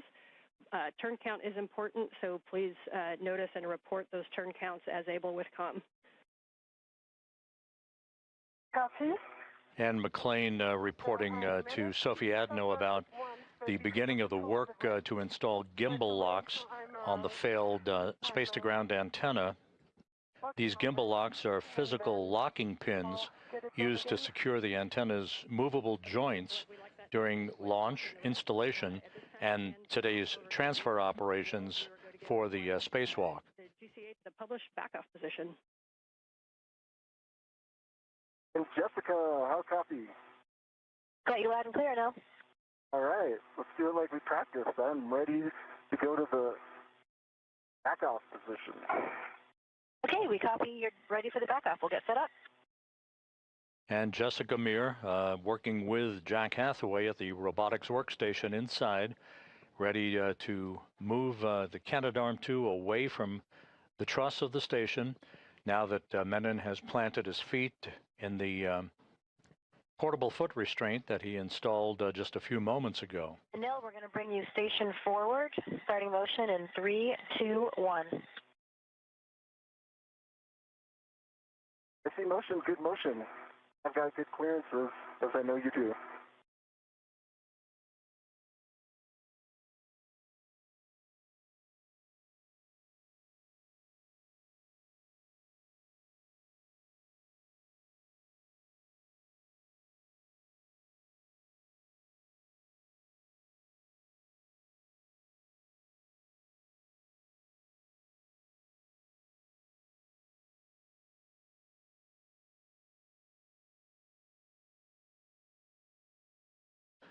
A good view of Anil Menon at the end of the station's Canadarm2 as he is being backed away under the controls of Jessica Meir and Jack Hathaway. He'll be maneuvered to the Z1 truss to join Sophie Adenot for the procedures to install gimbal locks, these locking pins on the failed space-to-ground antenna before it is basically disassembled from the boom upon which it has resided for the past 16 years.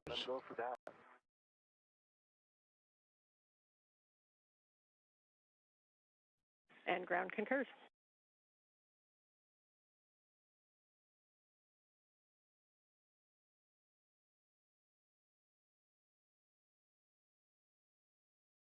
And Sophie, as you get set up, if you need to redo RETs, you can. And BRT to 003 is our recommendation. It looks like you're just about to get that in place. Nice work. I'm already BRT to 003 and working on the install of the number 1 gimbal lock. Copy.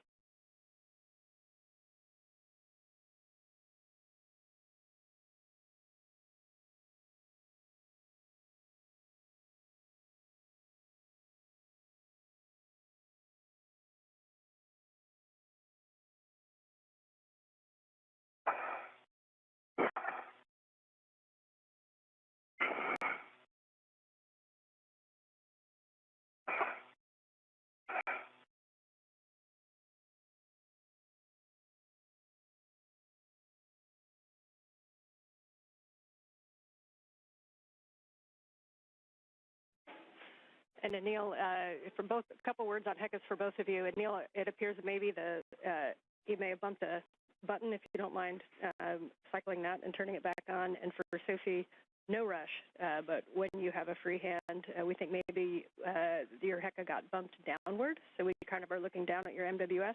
Still a great view. Don't stop what you're doing, but when you have a chance, we're going to move that back up. And then my green light was on, but I'm power cycling it. Copy. Thank you. Good info. Copy. And Anil, this is Jessica. Are you ready for the maneuvers to intermediate through Z1 back off? Anil is ready. Okay, that'll be about 3.5 minutes. Starting motion in 3, 2, 1.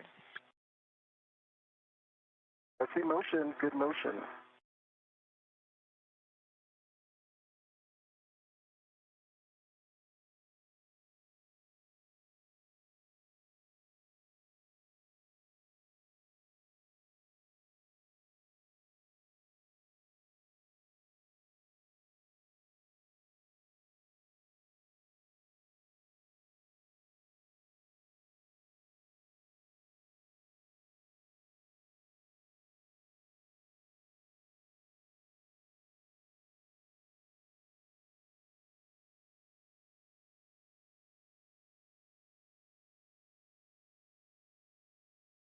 Once these 12 gimbal locks are installed, these locking pins to prevent any inadvertent motion of the dish while it's in the process of being removed and transported to its temporary parking place. The actual release of the failed antenna will be through 4 bolts that will be driven by Adenot with the assistance of Anil Menon. 4 bolts holding that space-to-ground antenna on the boom of the Z1 truss on the station. I think I'm going to have to wait for Anil to install it. And now what I see is that if I put the 2 bottom ones, Charlie and Bravo, into their location, then the 2 top ones are too high.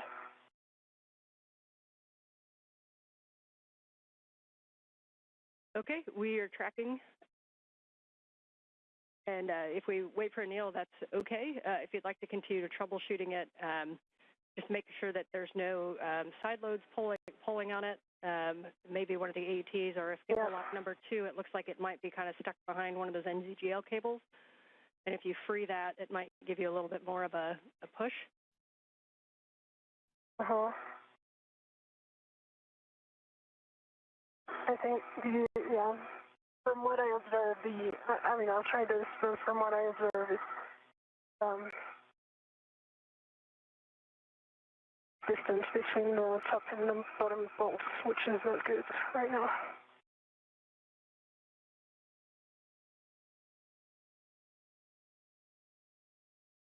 When I get there, do you have suggested solutions?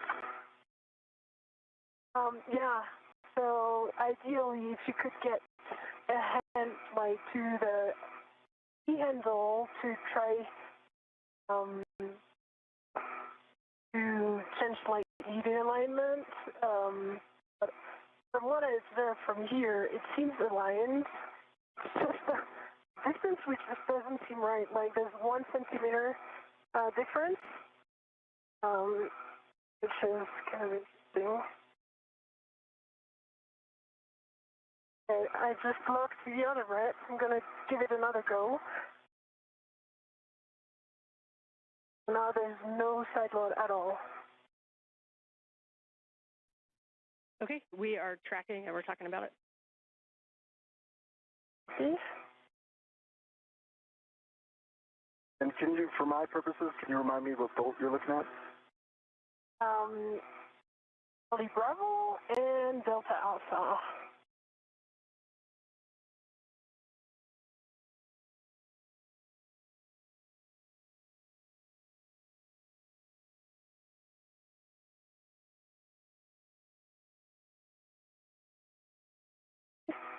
Yeah.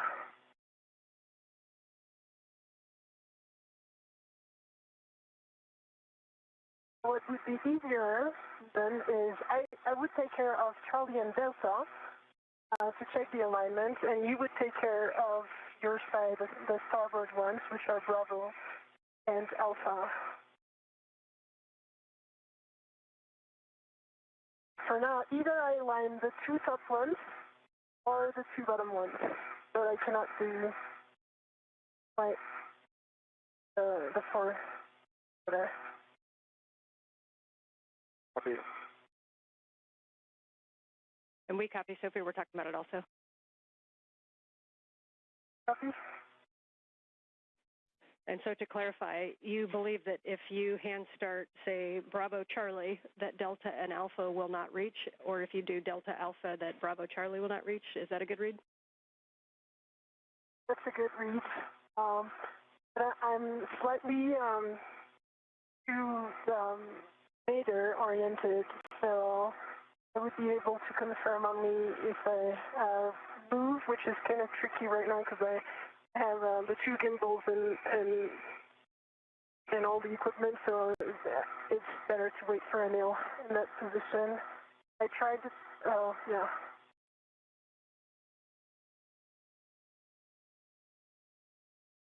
Okay, we copy. Right now, I just hand started Charlie and Bravo half a turn each. But what I observe, yeah, so it doesn't work. Or maybe it just needs some more force to attack. Okay, we copied half turn on Bravo and Charlie, and that they need a second set of hands for the rest. Yes. All right, well, we knew there would be some curveballs, so we're ready. Yeah. I'll be there in a bit. I'm pausing here, just making sure there's no side load, so we're good on that. Anil, we're going to start motion for your next JoeCast in 3, 2, 1. So we'll be bringing your body in and down a little bit right to get to the Z1 back off position. No copies. Good motion, and I'll provide clearances where I can from the dish and Sophie.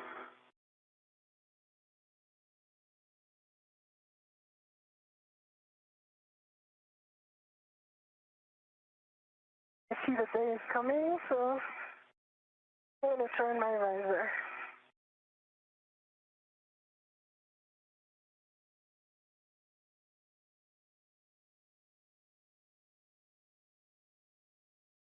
And that's a good adjustment, Sophie. Thank you. Okay, welcome. I can even point it better so that you can see.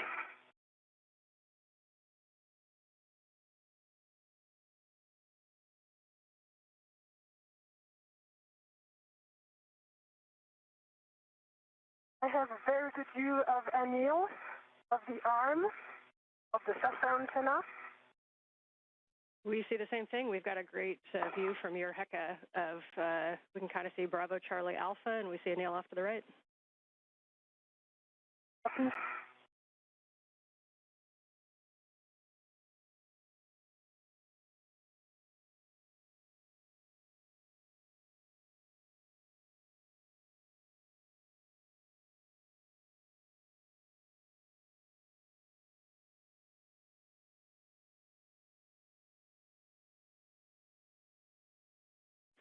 And Sophie, if you're able, we understand half turn on Bravo and Charlie. If you're able to go to the full 2 turns, we think it'll be a slightly better config for those 2 bolts. Copy.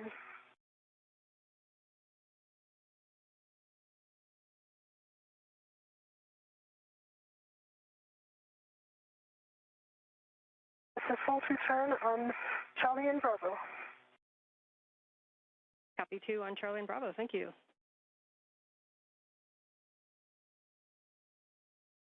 It was awesome in your menu.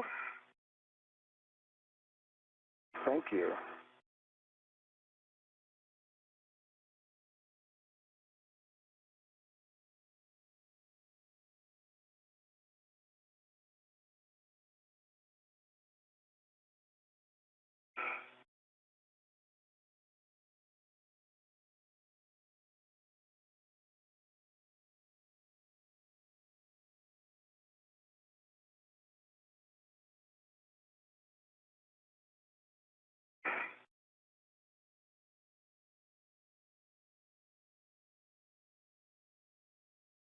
All right, I got good clearances here still.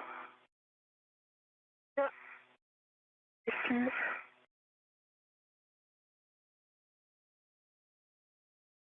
Yeah, I mean, I see the issue here from this angle. I don't know if you guys can see that in the head. Basically, it's way too low. Can you guys see the HECA? As you said, Ann, a picture's worth 1,000 words, but I can describe it. We have both of your HECAs. We're not quite close enough with your HECA, Neil, to make out the detail. We can see Sophie's pretty well. Okay. I think what I'm seeing is the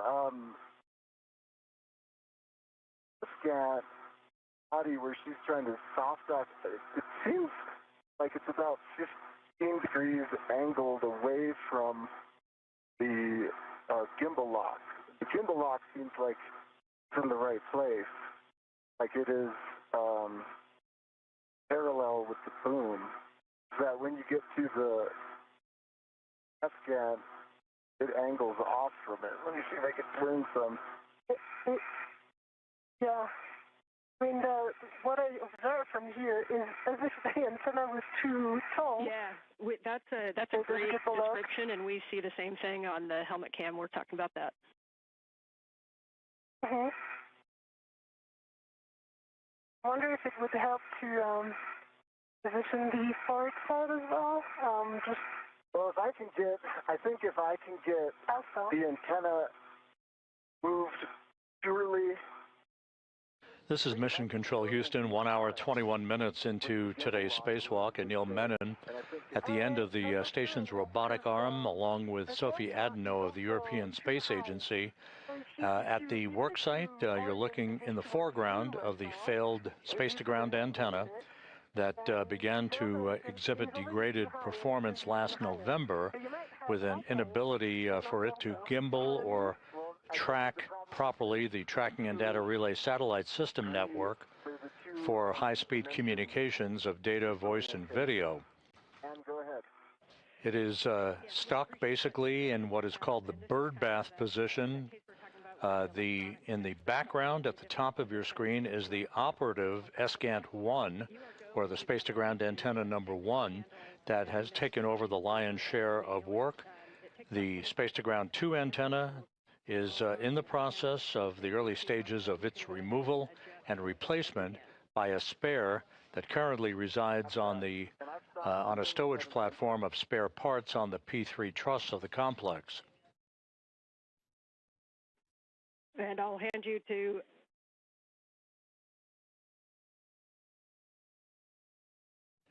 the two spacewalkers are in the process of attempting to install 2 sets of gimbal locks. These are physical locking pins used to secure the antenna's movable joints during its installation and spacewalk transfer operations, such as we are seeing today. Yeah, I'm trying to not reposition myself. That's it. And Sophie, it was a good call to just wait. I don't think this would have been something you could have resolved.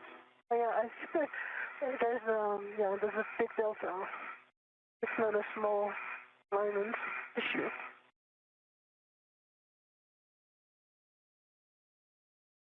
Anil, we are at the Z1 backoff position. As you know, we're ready for the GCA to the bolt access position on your go. Yeah, go for the bolt access. Okay, we are going to be bringing you body in, and we would like you to help keep your clearance from the SGAT antenna. Okay, ready for body in, and I'll keep clearances primary.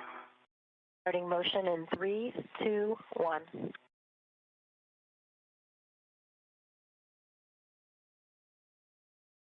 I see motion and good motion, and I've got good clearances. I've got a meter from the T-handle, the hand extended.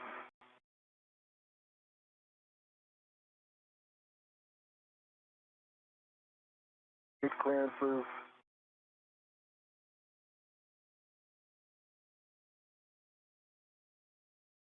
I'm good. I've got a meter distance. I'm personally moving my body nadir, so I've got good clearance.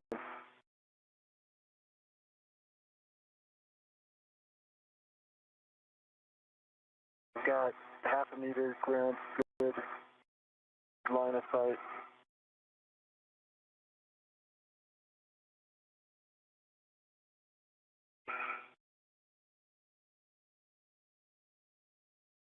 We've got good clearance. And I cannot see anymore the SATA antenna, so I cannot check anymore. We have clearance on the SATA. Copy. And I've got good clearance from the SGANT. Got it. Good foot, and I can move my body even more. I've got good clearance from the boom.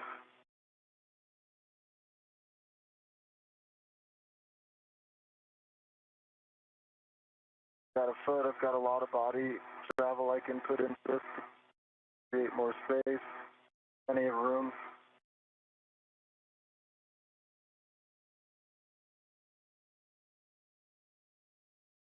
Got plenty of room. Yeah.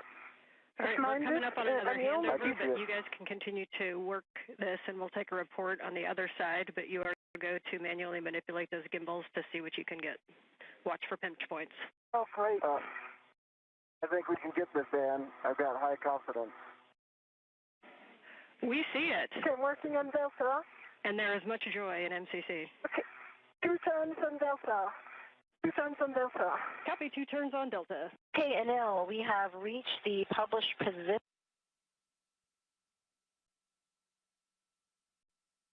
And in mid-sentence, we've hit a gap, a short gap, in our tracking and data relay satellite system communications, not related to the space-to-ground antenna work that's ongoing. Okay, copy, go. Menon and Adenot working on the installation of these locking pins before the failed space-to-ground antenna can be removed from its boom. Bravo, Delta, Alpha, in this order. She might be on handover, so... I'm here. Yeah. I think maybe... Okay. So Hey, guys. Anil. Hey, nice job. We copy 2 turns on all bolts. You're going to now retrieve the PGT. They both work. We recommend using Sophie's PGT with a 2-inch rigid. Sophie, so Anil, because I'm kind of stuck in the movement, I'm going to give it to you. Yep, I got it covered, Sophie. So what I suggest, I align the bolts and the PGT, and you brace and put the motion in. But I'm going to stabilize this on the bolts. Okay, I've got your PGT. Is it cowled? Yes. Okay. And just as a reminder, Bravo 1, clockwise 2, I think it's already set. Bravo 1. Clockwise 2 is set. I can see it. Yep. Okay, tell me which bolt. You start with Charlie, and I'm going to get you towards Charlie. Okay. All right. We like it. Bravo 1, clockwise 2. Understand Cal is complete. Bolt Charlie first.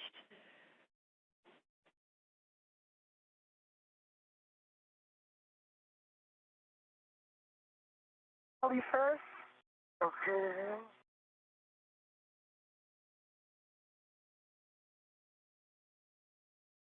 Okay, it's in. Okay. And then I'm going to... Turn to motor. Wait, can you hold the PGT? There. The PGT held. And I'm going to turn to motor. Okay. I don't know, I stabilize it and you hit the trigger rate. Now do the turn count. Okay. But you didn't do the cow, right? I had heard it was cowled. We did not cow it. No. We need to cow it. No, okay. So when you turn it on, right make sure now. the collar goes to Cal first. Yes. And the ratchet is in clockwise or counterclockwise, and press the trigger for Cal. Yeah, it worked. Copy.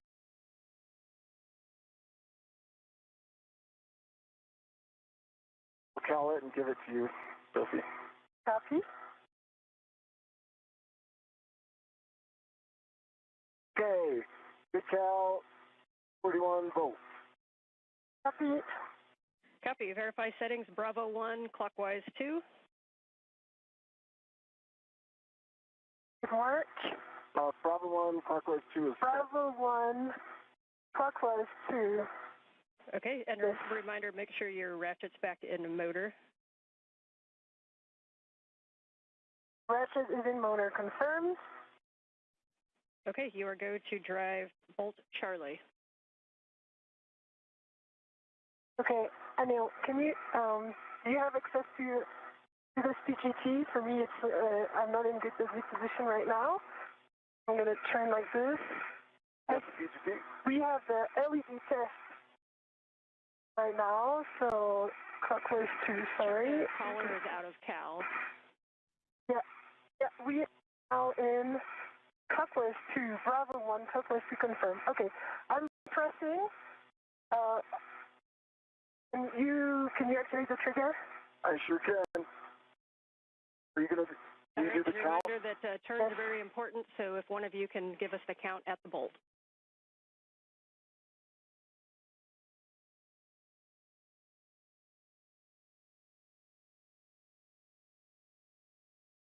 Okay, that's it, Sophie. There was 4 more turns, and we have a low torque. Actual torque is 1, and there's fault and torque red LEDs that are on right now. Copy, checking. And you can go ahead and try with the same setting. Make sure that there's no side loads. The 2-inch is not as forgivable as the 6-inch, so make sure there's no side loading at the bolt. You can also kind of wiggle the gimbal lock, and then you can hit it again with a Bravo 1, clockwise 2. Okay. Hold it right there. I've got a good grip. Okay, what's it say? Number 1, repositioning. The torque again, fault.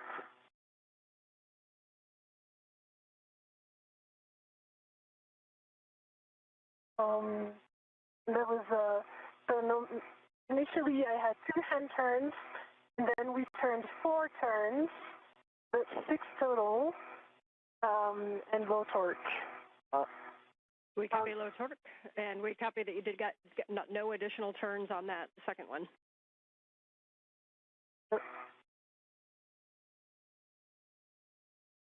And if you want me to really get a hold of it and try a third time, I'll need a little bit of GCA. I can do it.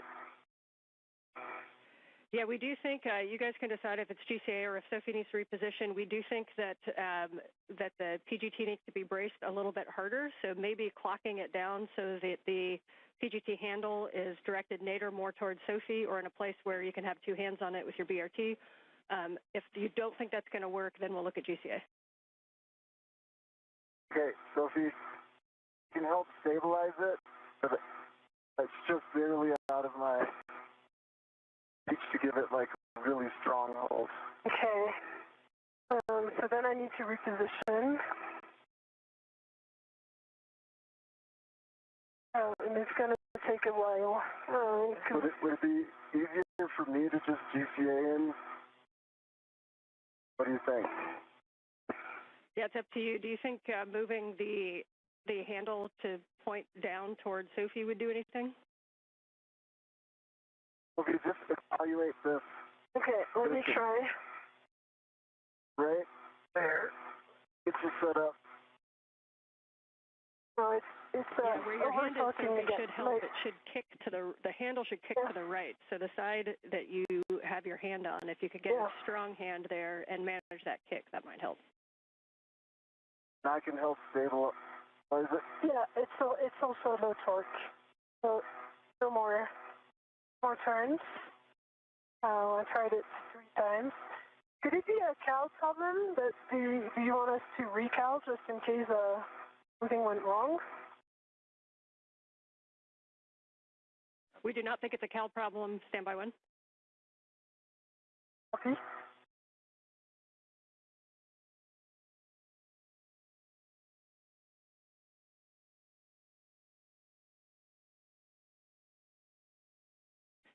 And Sophie, just to be clear, we got the full two hand starts and then 4 additional turns with low torque. Have you gotten any additional turns or any good torque indicator? Yeah, okay, so right now we have green torque light and actual torque is 12. And it was I pressed 4 times the trigger, and now that was a total of 1 more turn. So that would add up to 5 with the PGT plus 2 hand turns, 7 total. And 12 actual torque. It subjectively looked good to me, and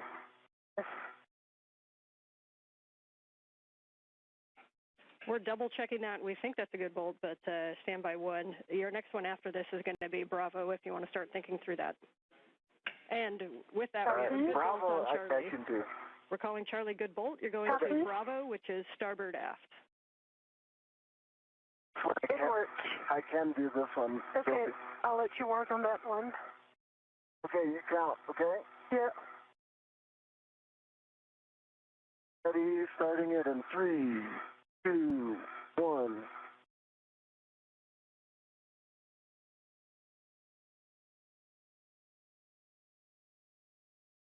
That's 4. What does it say? And I can see it's a good green light, 12 tons, 3 actual torque.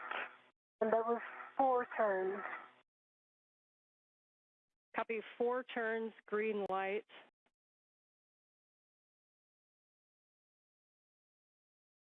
We're checking. Copy. And while they're checking, I definitely can't get D. So you want to assess D with this? In work. All right, we're going to call that a good bolt. Yes, I heard you guys talking about Delta. You are go to drive Delta, Bravo 1 clockwise 2.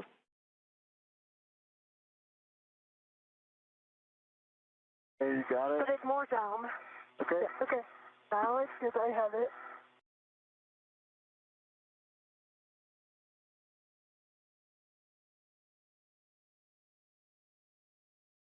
Okay. I can help you stabilize it right there. Okay, ready? I'm starting in 3, 2, 1, go.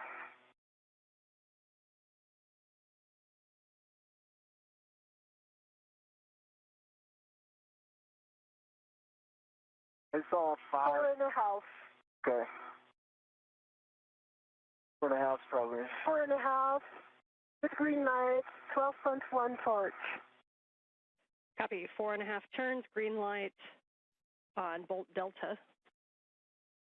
Yeah, and from what we observed, it's fully seated inside the location. That's what I can do if you want me to do Okay, it. please do it, and I'm going to hold it. Okay. All right, you count. Tell me when you're ready. I am ready. Okay, 3, 2, 1, driving.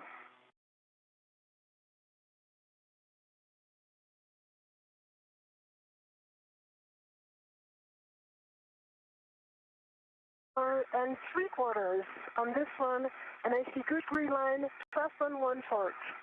Okay, 4 3/4, 12.1 torque, green light, and we'll hold there for a second. Just a reminder between bolts, do me a favor and wait for a go. We've got to do math down here.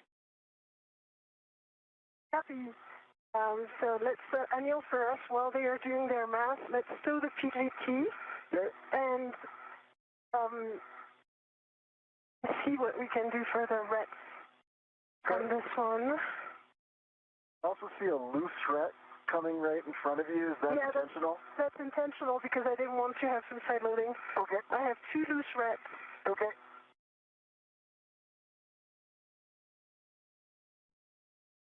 Okay, and for the crew, you can go ahead and move to gimbal lock number 2. Reminder to pull that around to the port side for the AET routing. Yes. And you can get that one, you can manually start all 8 bolts in any order, manually start 2 turns on gimbal lock 2 while we work to confirm the config of gimbal lock 1. So, Anil, copy, Anne, good copy. Anil, can I, before doing that, please, can you release this AET and unlock it? It's going to go back to the bag. That's right, sorry, the ret. The ret number 22 that you see right here. This one that is shaking. Okay. Yeah, this one, because this one is one from the bag, and I am actively re-redded to the other side of the AT, so we are good. Okay, this red's off. It's coming towards you, okay? Copy. You want to guide it so it doesn't get snagged? I'm going to release my BRT, reposition to the forward side. Okay. What would you like me to do with this ret here? Let me get in position, and then I will like you to turn it back to the bag. It should be going directly to the bag. It belongs to the bag. Okay.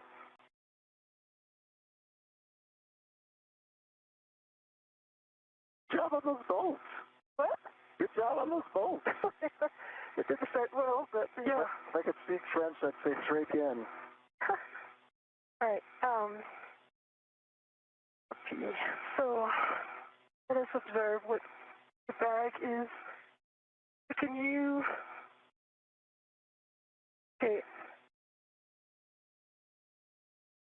It's on your camera. Yeah, I see that. Okay. I can actually fix this. There we go. There we go. That's good. Do you unlock it so that it retracts? Unlocked. You want me to let go? Let it go to the bag. All right, it's in the bag. It's in the bag. Hold on. All right, now I'm going to go around. And there is a gimbal lock right above your head. You wait 1 second. Yeah, I am waiting 1 second. I will move over. I've got control. You got control. My hands are on the agate handles.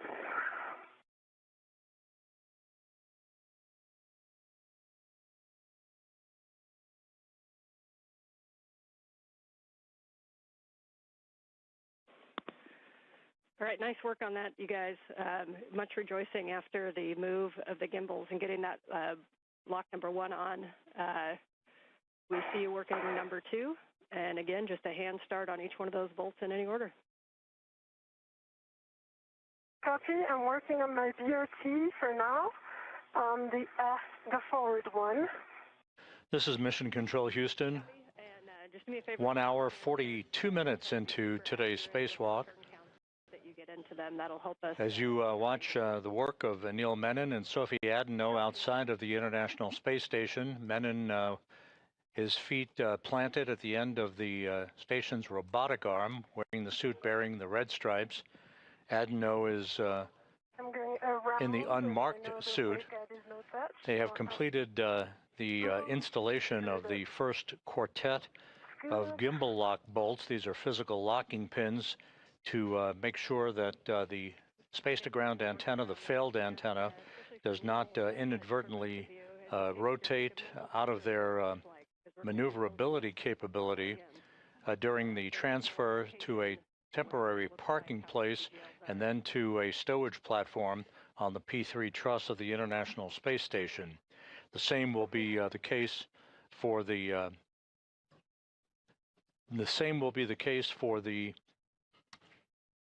replacement space-to-ground antenna that is currently housed on ESP3, the stowage platform on the P3 truss, that is replacing this failed antenna at the center of the station's truss structure.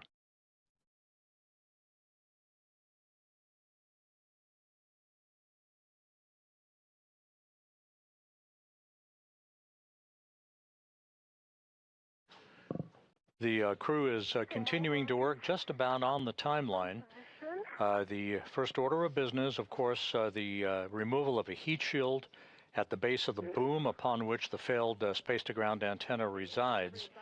Now the installation of these locking pins to restrain any movement by the space-to-ground antenna dish during its transfer to its stowage location. This will be followed by the removal of the antenna itself and Anil Menon carrying the antenna at the end of the robotic arm to to the external stowage platform number 3 on the port side of the International Space Station. The station and its crew members are currently traveling 260 miles above the Earth, moving from northwest to southeast, about to move directly over the Cabo Verde Islands. So that's 2.5 turn on Gulf. 2.5 turns on Bolt Gulf. 2 turns on this one. Sophie, which one's this? Foxtrot. Let's go Anil now to Echo and Hotel. Let's go to the top one, yes, affirm. It works. She's directing me. We haven't put the turns in yet. Yep, and Anil, I see you on Echo. And Sophie, I see you on Hotel. Yeah, 3 turns on the Hotel. 3 turns on this one. Yeah. Okay, understand. 3 turns on each. 2 turns on the hand start bolts. But we got 3 turns on Echo, 3 turns on Hotel. And now you work on Kilo, Anil, and I work on the mic. Yes. Yep, and we can see Mike and we can see Kilo. Okay, that's 2 turns in the house on Mike. 2 turns on Mike. No, 2.5. 2 turns on this one. Kilo. 2 turns on Kilo, 2.5 on Mike. Yes, now working on Juliet and Lima. 2 turns in the house on Lima. 2.5 turns on Lima, and reminder we want about 2 turns. And go ahead, Anil. 2 turns on this last. Juliet. Thank you. Glad you got them memorized. I can't see them. I can see them. And Fox, did we get Foxtrot? That's the one that's closer to Anil. And that one was tracking 2 turns. We can go for the PGT. Yes. Let's go with yours, Anil. Hey, get my PGT now. It's already cowed. Okay, It has 41 volts. We think Sophie's PGT with a 2-inch rigid might be easier. You're welcome to use either. The first bolt is Bolt Foxtrot. Okay. That is the one that is, yep, Sophie can see it right there. It's closest to you, Anil. It's one of the bolts that goes to the SCAT, so it's the lower one on your right. Okay, I'm going to guide Anil on the bolts. I have good view, and I'm aligning these. They might be right about yours being easier just because. The two spacewalkers are working in tandem to complete the installation of these gimbal lock bolts. These are physical locking pins used to secure the antenna's movable joints during its transport. In this case, it's transferred to a stowage location once it is removed from the boom. This is the failed space-to-ground antenna that the two spacewalkers are working on at the moment. We are 1 hour, 47 minutes into the spacewalk. Everything is proceeding on schedule. And we got Bravo 1, clockwise 2. Yeah, Bravo 1, clockwise 2. We are happy with that. Bolt Foxtrot. Okay, I'm on Foxtrot, right, Sophie? Yes, you're on Foxtrot. Let's go. 1, 2, 3, you count turns, okay? Yes.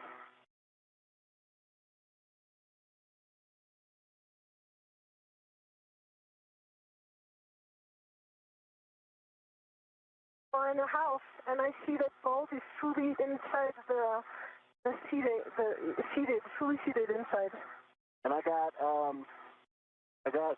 low torque, 10.8. Low torque, 10.8.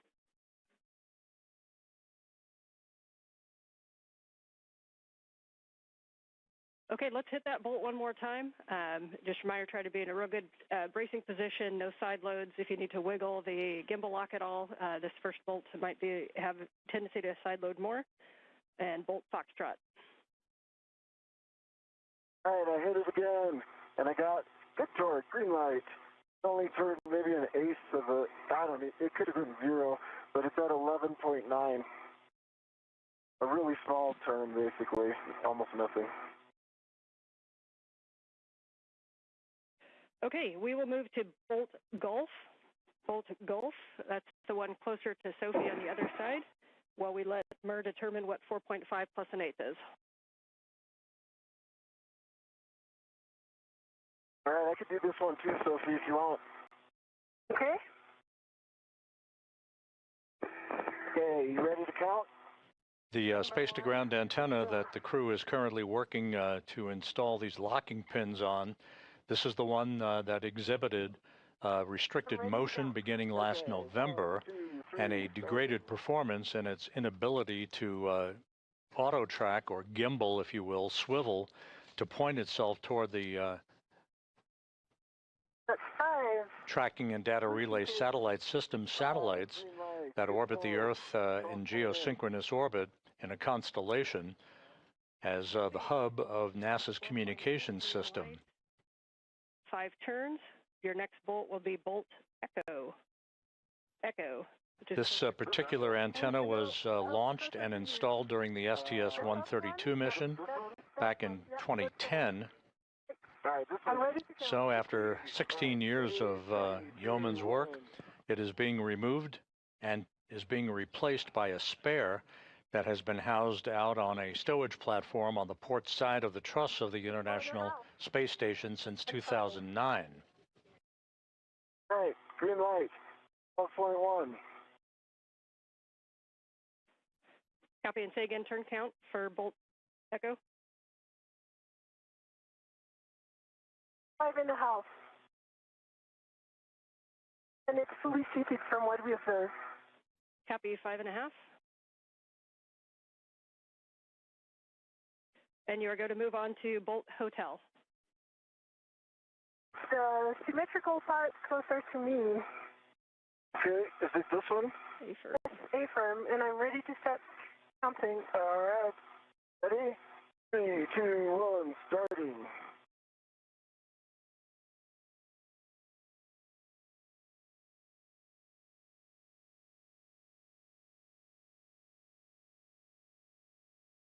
Five and 3/4.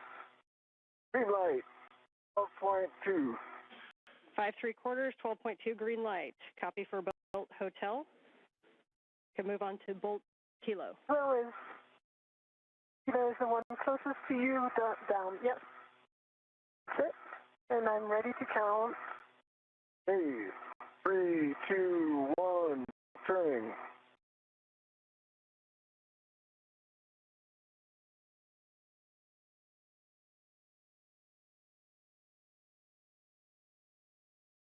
4 3/4. Green light, 11.8. Copy, 4 3/4, 11.8 green light for kilo. Next will be Mike, but stand by one while we check that. Mike, okay. I can't see that, but if you could Okay, put this and on. we'll keep going Yeah, to I'll, Bolt Mike over by Is Sophie. this? Nope. Is it this one, sir? no, it's this one. Okay, let me just, I'm extending my body position. Oh, yeah. Yep, you're in.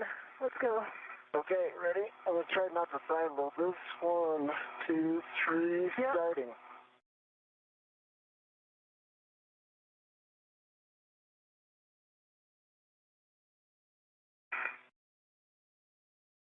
Four 3/4. Woohoo! Green light. 12.1. Well done. All right, next one Copy, is the 4 top one 3/4, closest to you. 12.1 for Bolt Mike. You can move on to Bolt Juliet, which is over by Anil. Yeah, no, not this one. Yeah, the one closest to you, that sense. Okay. Ready, Sophie? Ready? 3, 2, 1.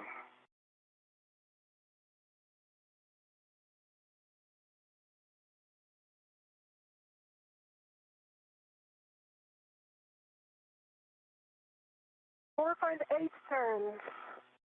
Low torque, 9.5, but I did like my hand slipped a little bit. If you're okay, I'll hit it again. Yeah, and I see it's fully seated. Yes, we agree with the plan to hit it again, please. Okay, ready, Sophie? I am. All right, we got good torque, green light, 12.2, no turns. We copy no additional turns with a green light. You can go on to Bolt Lima. Bolt Lima, final bolt. The one I'm pointing with my finger here. Only I could see your finger. Okay, I'm getting. Okay. Okay, you're in. Ready? All right. Ready? Yep. 1, 2, 3.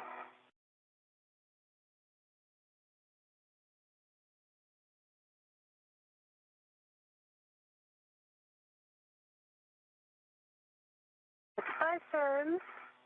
Green light, 11.4. Copy, 5 turns and 11.4 green light. Nicely done. Folks are going to discuss that down here for a little bit, but at this time,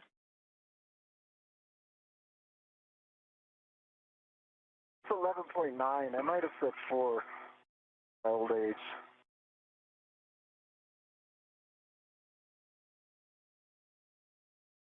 What we observe from here is that all bolts are fully fitted into the golden part. okay. They look all the same. So Sophie, at this time, first you guys can stow the PGT, and then we're going to, I have a task for each of you. Anil, we'd like you to do a wiggle test and take a look at the gimbals, and you kind of got to move it before. Let us know if it moves at all. Sophie, once you stow your PGT, you can remove the AET from the gimbal locks, and you'll be stowing that on the starboard aft agate handrail. Copy. And that gimbal is rock solid. That's a great report. There was much joy.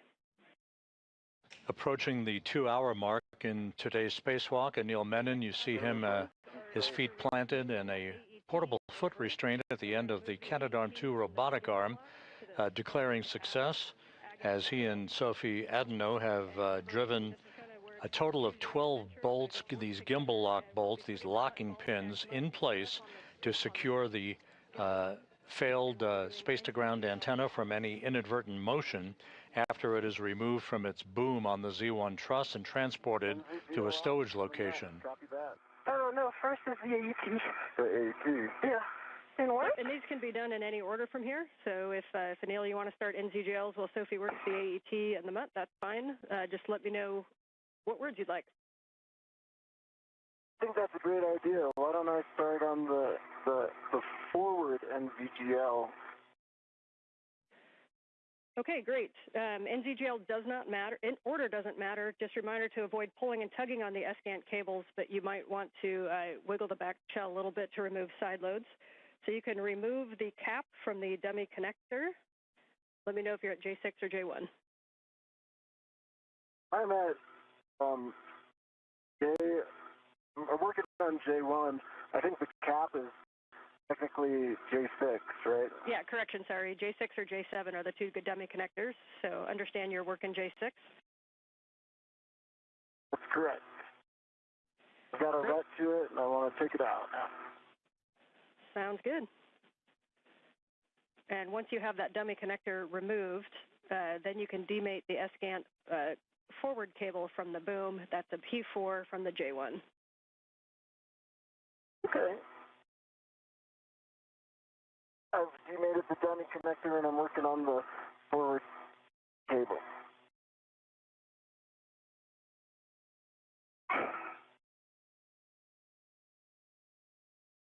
It's aft over center now, and it's off.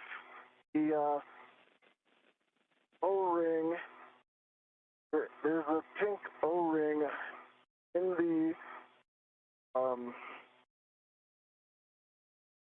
the plug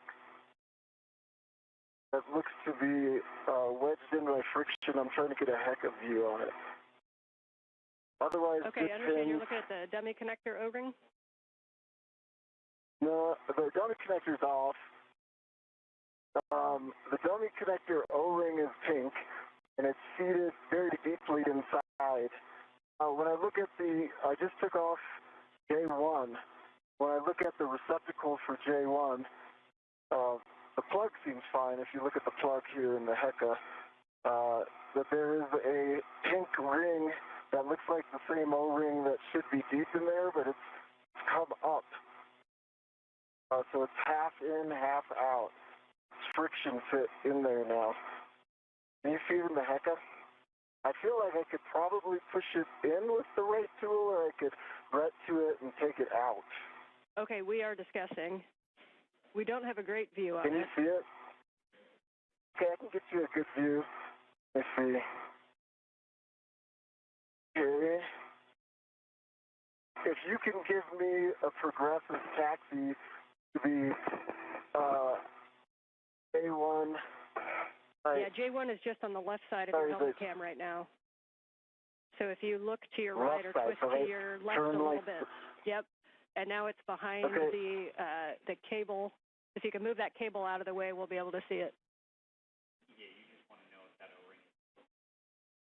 Can I help, or am I go to go retrieve the metal segment? Hey, go retrieve the metal segment. This is a analysis thing.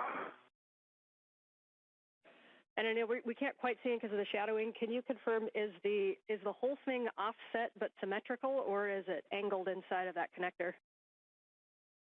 It's angled inside. Gosh, I wish I could get you a good view. It's like my helmet's right there. All right, I will just describe it. Oh, I'll be quiet. Let me know if you need more words. We like that. Thank you.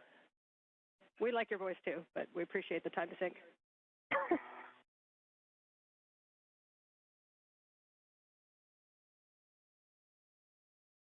Okay, you are going to put the cap on there. We are okay with that angle. So once you've looked at the cable and verified no FOD, good pins, and a good EMI band, then you can mate that cable to the dummy receptacle and the cap on the J1.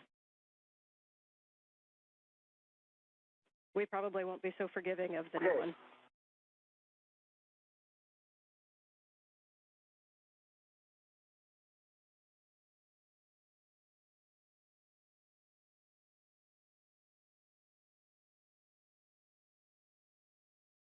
And I think there may have been a miscommunication. The J1 receptacle side, doesn't it stay on the boom? So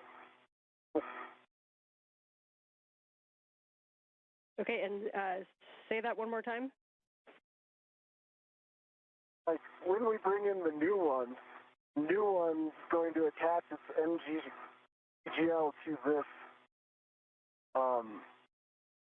back. Okay, you're talking so the J1, so the O-ring is in the J1 connector that's on the boom, is that correct? That is correct.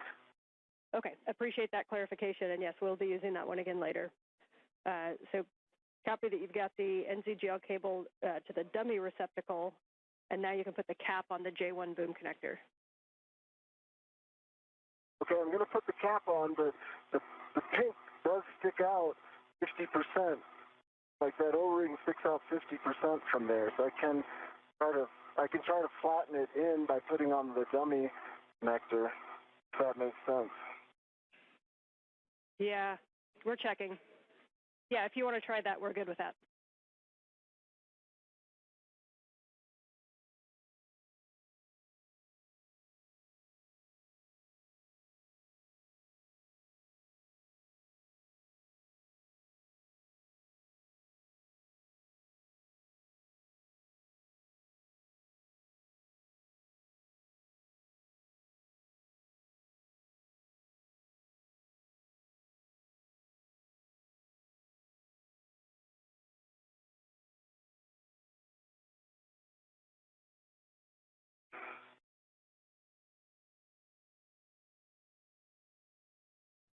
This is Mission Control Houston, 2 hours, 3 minutes into today's spacewalk by Anil Menon and Sophie Adenot, the 282nd spacewalk in support of space station assembly, maintenance, and upgrades.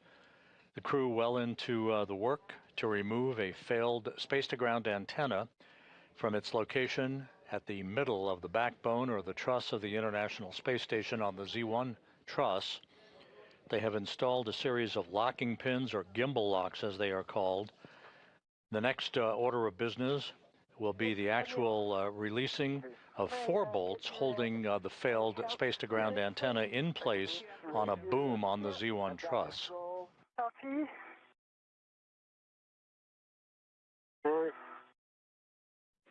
And we came back from a handover, so Neil, if you had any other words that we may have missed them on the J1. I said I don't know if you caught it, but if we put in the plug, it's gonna be hard to get the. Sorry, I went to go get something, and sorry. If we put in the plug, it's gonna be hard to get that pink rubber O-ring out again. But if the decision is to take it out now, it's partially out, and I think I could get it out. So I'm just verifying that you want the plug in and attempting to flatten it in there. Okay, we understand. We're talking it.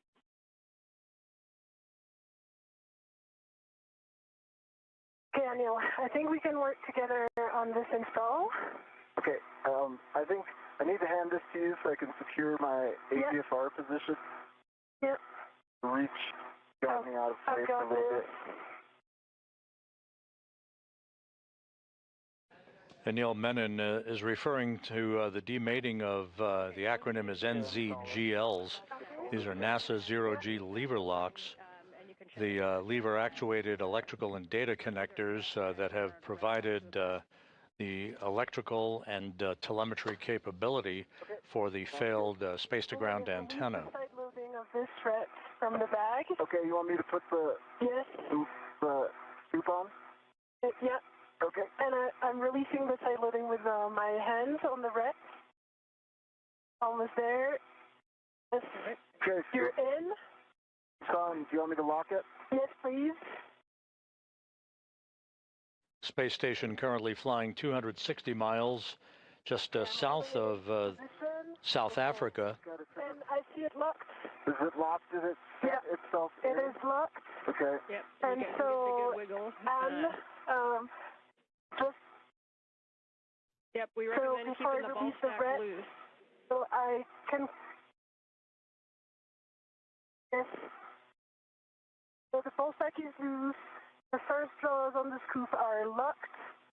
The ECOM 1 and 2 are locked, black and black, and the second Mutt is jaws open and unlocked.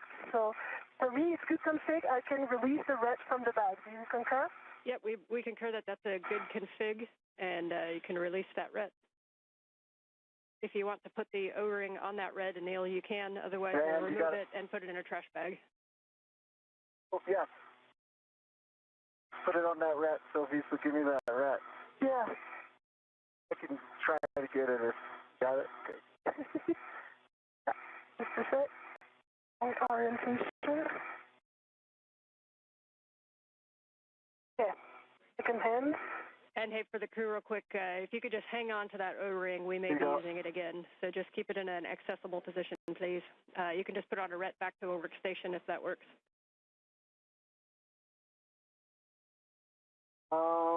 I should keep it on my person then. Okay. Okay, we like that plan. Good config. Nice work on the scoop and mutt ball stack. That looked pretty simple in the scheme of things, and we'll be going for the second connector.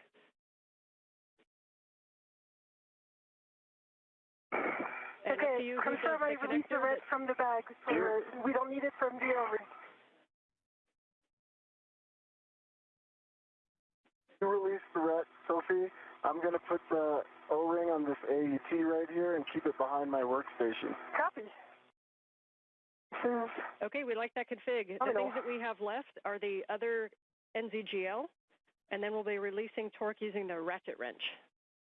So if you guys want to work the last NZGL, then we'll get in position. Okay, let me work on the NZGL. I'll work on this cap, and you do your thing with the O-ring. Okay.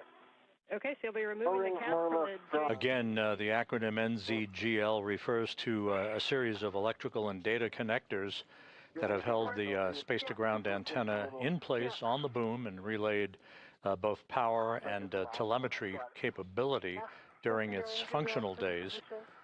This antenna began to display a degraded capability last November in its ability to auto-track the tracking and data relay satellite system satellites, the constellation of satellites that orbit the Earth in geosynchronous orbit about 22,300 miles above the Earth.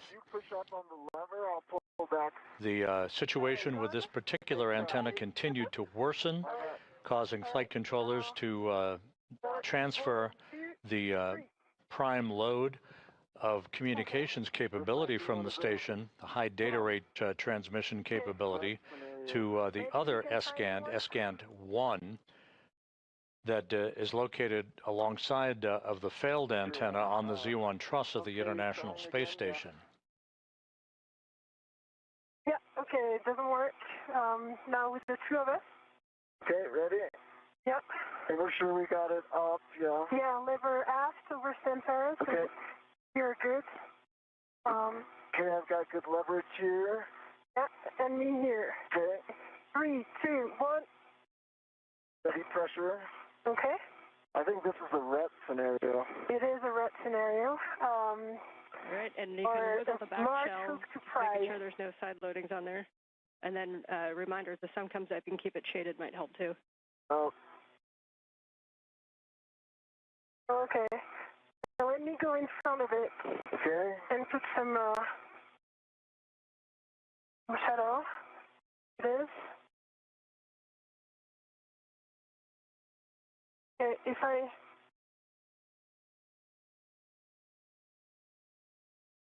try like this? And I'll wiggle the back shell. Just give you some. Yep. Okay. We're seeing you working it, and you see that the like we're making a little. And this is a situation where you could use an AET as well if you need a little more pulse.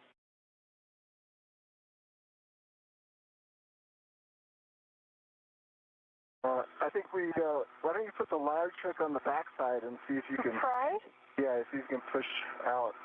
So, would you take the large trick of my... Yeah, you can bring that large hook and I'll do it. Okay. This? Okay. Got it. I have it. You got it? And then it'll go like this. Yeah, and still some shadow.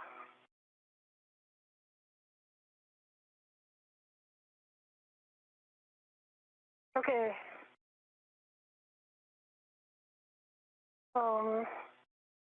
We can also put an AET around. Pull? And pull. Yeah. Okay. All right. Yeah, so our ideas down Try here is one you more could put time. an AET Yeah, down. and I'm going to help you push like this. Oh, 1, 2, 3. Stand by 1. Okay. Stop doing that. Yeah. Just want to be sure I'm not doing something stupid with my gloves. We're good. Gloves nominal. I see it moved from 1 millimeter on this side. Okay. Did you see it move as well on your side? Not significantly, no. Oh, okay. So? Like, the blue line doesn't match perfectly, so I think Yeah, that's normal. The okay. blue line never matches when it's mated. Okay. As you guys are working this, our thoughts down here is there's some keying in there that it could be caught on. So a couple options are to tap it with the hook, just kind of dislodge that. You can also use an AET to wrap around and pull it.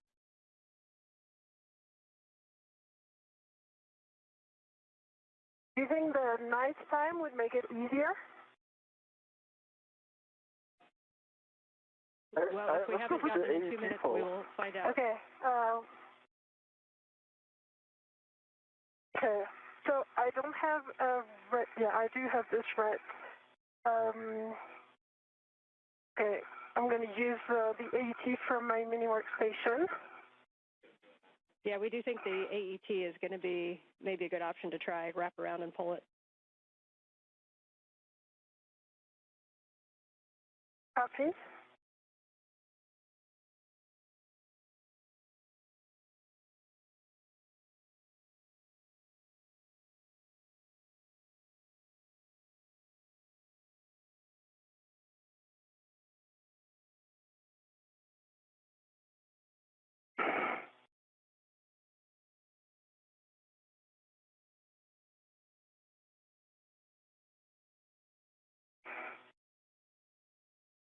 No, I think it's going to be faster to use the AET from here.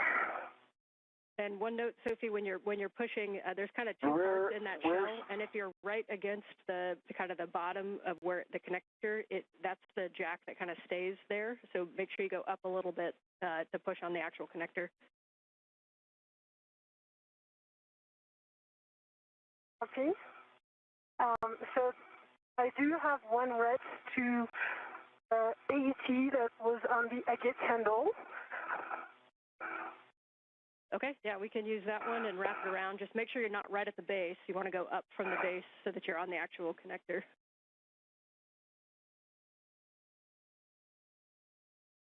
This is Mission Control Houston. Once again, the conversation between spacecraft communicator Ann McClain and Sophie Adenot, as well as Anil Menon, referring to the current tasks of demating a series of electrical connectors that have held the space-to-ground antenna in place on its boom on the Z1 truss of the International Space Station.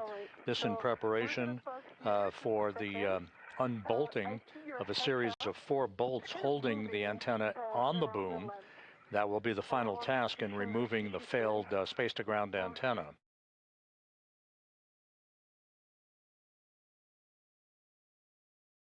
All right, Houston, do you see Anil's Heka? We do see the Heka. We see a green light, but we don't see his video right now. Got a little bit of play in it. No, I mean, look in my Heka. The Heka view, I'm going to show Anil's helmet. And Okay, there's yeah, some play We see here. the play. Okay. And we'll talk about that if you want to keep working the connector. And it's kind of significantly going to the right. They're going to look into it. Let's tackle this, and then Ann, please give me a reminder to put the plug back into the J1 place. I have not done that yet. It's on my person. Copy. We will remind you of that.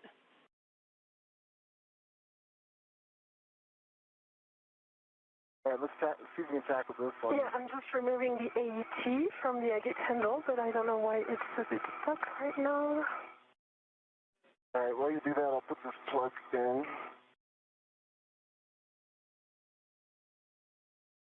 All right, the plug's in.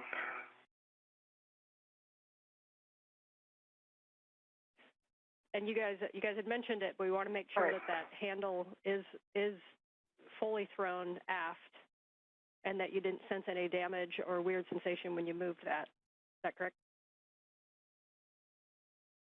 Oh, I did not. Aft. Is there any utility to moving it forward again and then aft? But aft, it's full aft over center. No Yeah, weird you can sensation. try that if you want to verify aft.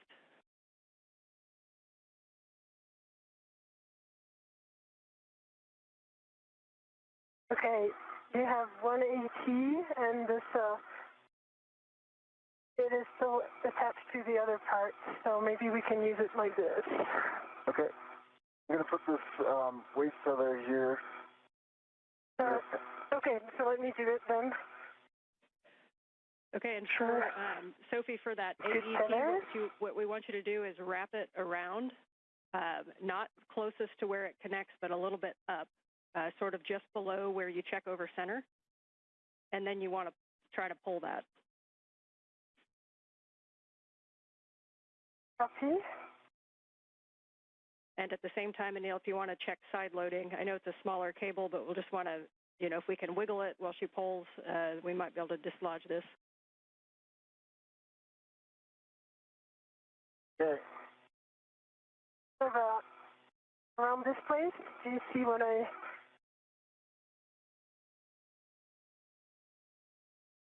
Okay. I'm in good position. 3, 2, 1.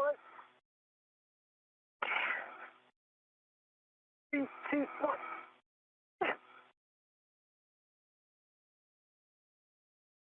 Okay.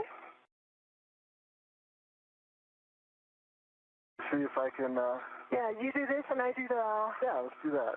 Okay, we change this. Maybe it's going to be better for you to take this 2 sides.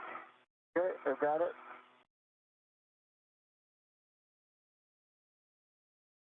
Take this. You wanted me to get both sides, I see. Happy medium, but yeah, you take if you both want to go sides back down just a little bit. Look at this. What? Okay, I see. Yeah. I think we need to unlock it from the agate handle there. Yes, it makes it easier for you. Yeah. It is read to me, so we are good. All right, and Sophie, for the positioning of the AET, if you put it kind of right over the linkage, then that's going to be a good position. Right over the linkage. Yeah. You agree this is right over the linkage? So close to the blue line? That makes sense. Yep, we think that's a good position where you're at. Okay, you ready? Yeah, I was just like at the limit of my APFR. Okay. 1, 2, 3. Yep. I would need a GCA to get like my legs into this. You're still able to pull some force, and me too. I could put about like, I don't know, I feel like that was maybe like 20 foot-pounds. Yeah. Okay, let me go in another body position, like this, it's called the AET. Okay. And then we'll try this. All right, Anil, if you need a GCA to get it better into position, you can work with M1 to get yourself into a better leverage position if needed. One by one, we're trying one more thing. Okay, I'm going to push against this and pull like this. 1, 2, 3.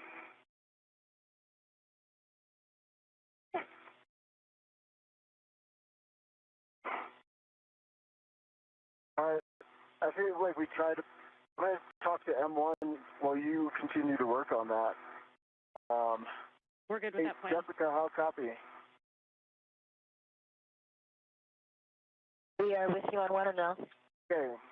Basically what I'm trying to go is head up about 30 centimeters. That should give me a better leverage position where I can use my legs to put some force into this.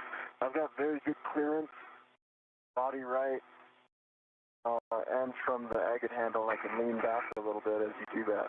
Okay, maybe I can look a little bit as well. I tried again once and it didn't work. I'm going to pose right here.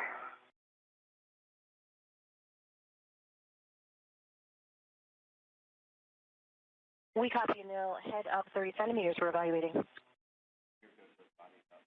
And Sophie, if you want to cycle the handle, and again, give us any feedback on if you think there's any motion that you wouldn't expect, grinding, or if you just think it's moving smoothly.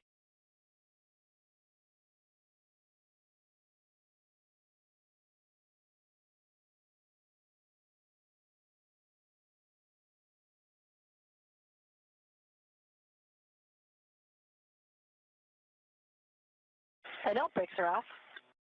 So, Just around.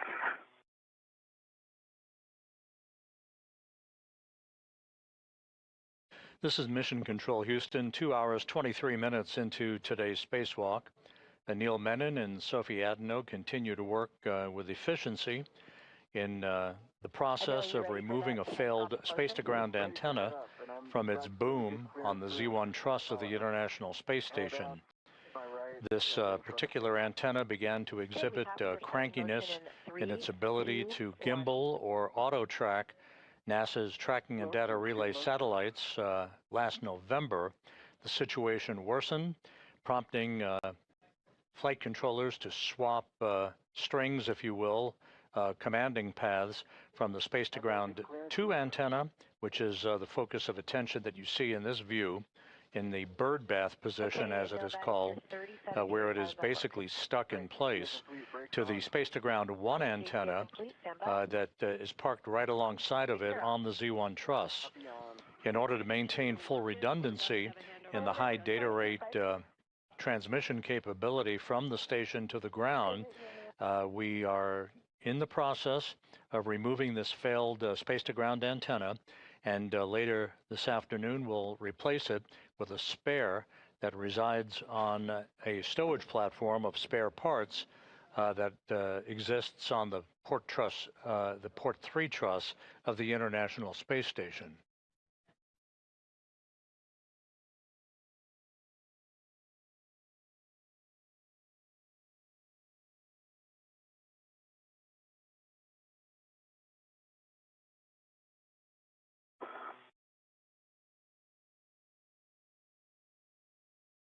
Okay, I'm going to do the pry technique as well as you pull. okay.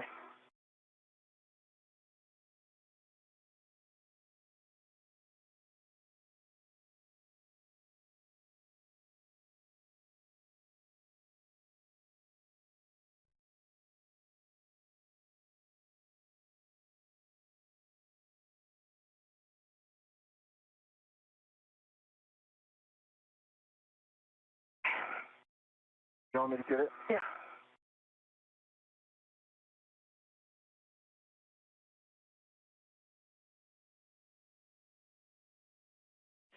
One thought for the AET, if you hook it back to itself on the D-ring so that instead of 2 free ends, you form a loop, and then you can put your hand inside of that loop and you may be able to get more leverage on it. Great idea. I think I put, by the way, I think I put maybe like 40, 50 foot-pounds into it with no joy, and we were also trying to do the remate at some point without trying really hard, but it was difficult to remate, in case that helps. Okay, we understand difficulty to remate. You can also tap like you would a sticky jar on your counter. You can kind of tap with a ret around the circumference of it. We're obviously still talking some options, but you guys are going to just continue working it. Okay. Okay, 1, 2, 3. Oh, we did it! Yes. Yay! round of applause. Nice job, you guys. All right, then let's move on. You can now make that cable to the dummy receptacle. Copy. I'm just going to reinstall the AET because it's the one from the Agate handle. Copy, thanks. That was probably 100 foot-pounds. Just FYI, that was probably like 100 foot-pounds. You heard applause here in Mission Control and the response by spacecraft communicator Ann McLean with all of the electrical cables having now been demated from the failed space-to-ground antenna. No FOD, through the EMI. Okay, and we're mostly concerned with the boom side where we'll be putting the cables on. So you're looking at J2. Yeah, that one's J2's good, holes, pins, no FOD. There is no rubber O-ring in there like there was the other one.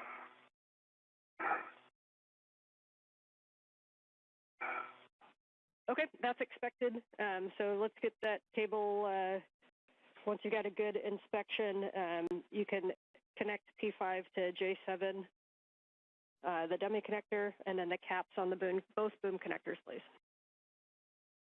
Okay, it's in the dummy connector. No, not yet. We're missing inside here. Yeah, we're missing like 5 millimeters. And is it okay if we leave it on the dummy connector with like maybe 5 millimeter gap? Once these caps are placed on the dummy connectors for these electrical cables, Menon and Adenot will begin the work to release the torque on the 4 bolts that are actually holding the space-to-ground antenna onto its boom. They'll go in slow, deliberate fashion to release the bolts, approximately 8 turns per bolt. And that will fully release the space-to-ground antenna. Menon will haul that antenna over to a temporary parking place and ultimately onto external stowage platform number 3, where the replacement antenna, the spare, currently resides. Enough for the Astros? What's that? How many curveballs was that today? Enough. Okay, the cap is installed and I release my rets. And so here's another one. I've got a free piece of FOD right here. It is the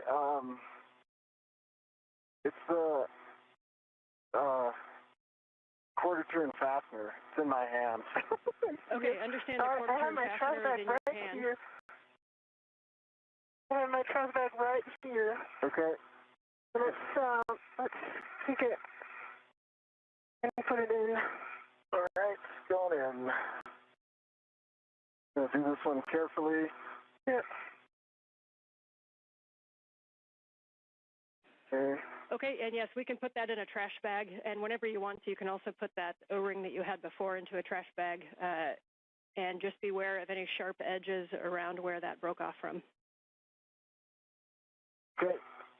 I think the O-ring is enjoying some mice on the AET of Anil. Yeah, I'm not sure it's worth putting into the trash bag. Yeah, I'll leave it on my AET. Yes. Okay, 4 quarter turn fasteners. 4 quarter turn fasteners are on. Okay, 4 quarter turn fasteners, and then we just need verification that the cap is on the J1 boom connector. Cap is on J1 boom. Yes. Okay, I understand that's a good config for the cables. The next thing we're going to do is to release the torque on the S-gant bolt using the ratchet wrench. Okay, I'll get in position with my GRT on handrail 4. Ratchet wrench is in my hand. Excellent. Reminder on the ratchet wrench and these bolts, you can go in any order to release the torque. We'll go in order to fully release, but you can release the torque less than 1 turn in any order, and this is where we want a slow ramp up of the torque. We don't want any impulses into it, so we need you to be like a nice human PGT and just slowly ramp up your torque to what you need to release the bolt. We're going 1 turn? Less than one turn, so as soon as the bolt moves, you'll be good. Okay. And just call out, you can either give me forward, aft, port, starboard, or 1, 2, 3, 4 as you do each one. Any order. I'm starting on the aft. If you watch your hand. Yep, on my one.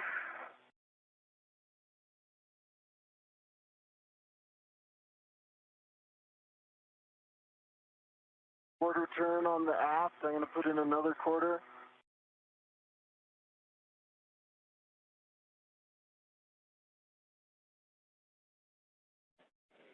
Copy.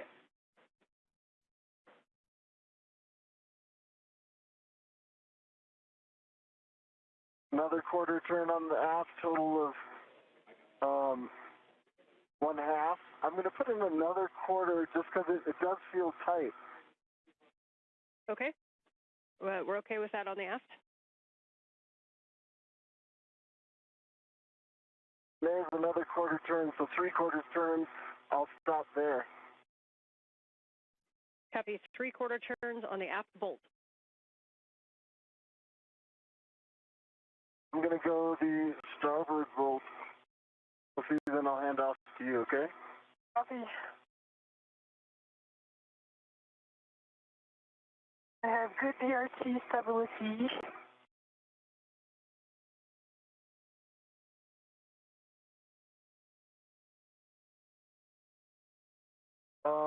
Sophie, I'm going to take the palm wheel off. Interfering. Okay. Need help? I think I can do that. I've read it to it. Coming off.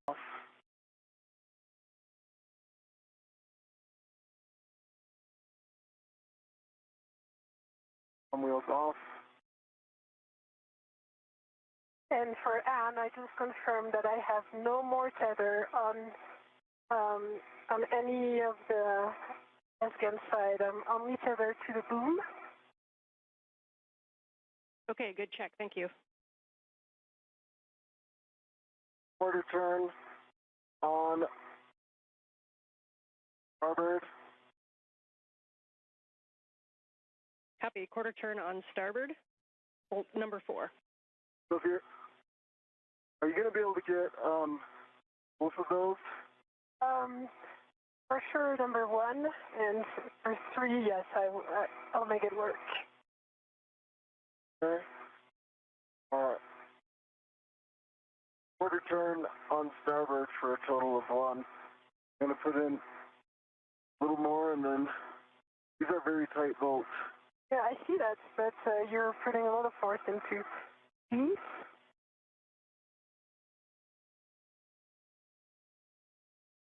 Okay, I'm going to hand this off to you. Got it?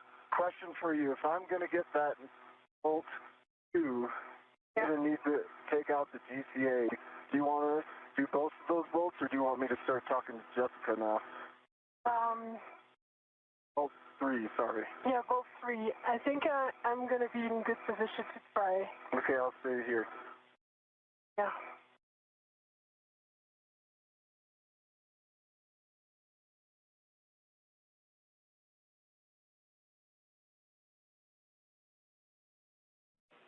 And I can see that you guys are using great technique. Just wanted to really make sure on all these bolts that the socket is fully engaged on the bolt head. You guys are doing it right, but just asking you guys to do an extra check because these are the only bolts we have. I love the extra advice, Anne. Keep it coming. It's unexpectedly easy to do. It could have switched its rotation on the head, perhaps. Like it might be in ratchet lock. You might want to just double check that you're ratcheting. Yeah.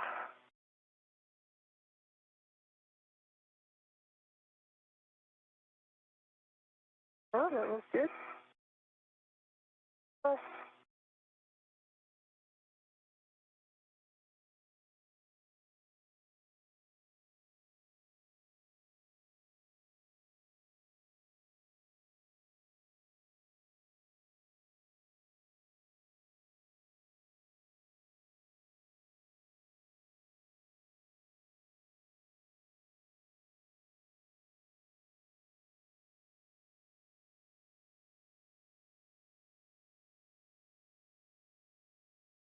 just pull it towards me for lefty-loosey. Yep. Yeah. Actually, I can probably reach it. Okay. Need extra. Yep. All right. I've got it. Because my DRT is not enough Yeah, I for that. I'll understand. do it. I got it. Yeah. So that's quarter turn. Okay. Move into my hand. Good night. Another quarter turn. Good strength, Sophie.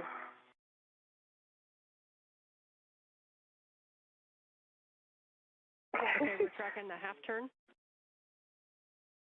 Yeah. And another quarter turn, so that was 3/4 turn on bolt 1. Copy, 3/4 on bolt 1. The one.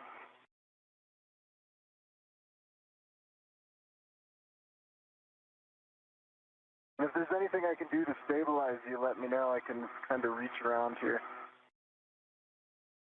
Okay. I can hold your suit.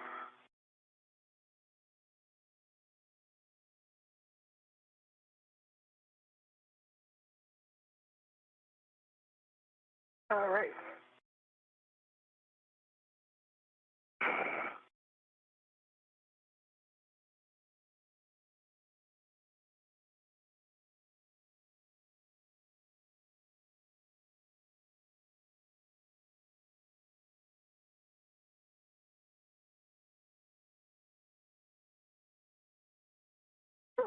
I can push. Oh, yeah, got it. Okay. Yeah. All right, quarter turn. Nice teamwork, guys.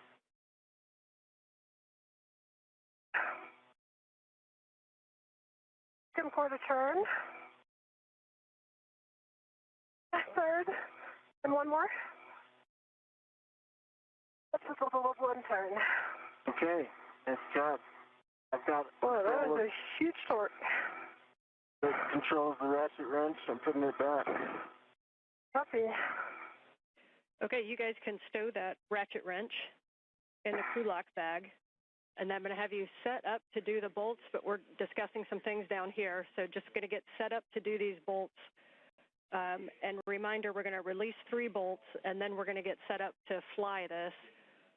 So bolt 1 is going to be the last bolt. That's the port bolt. But for right now, you can retrieve EV1's PGT.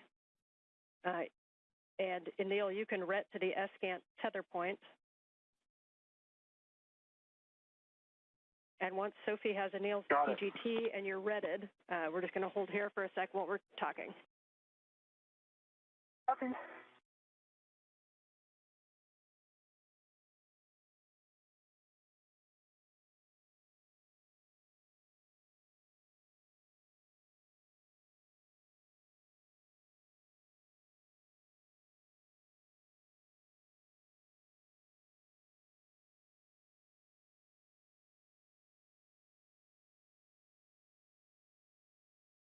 Okay, ratchet wrench is away.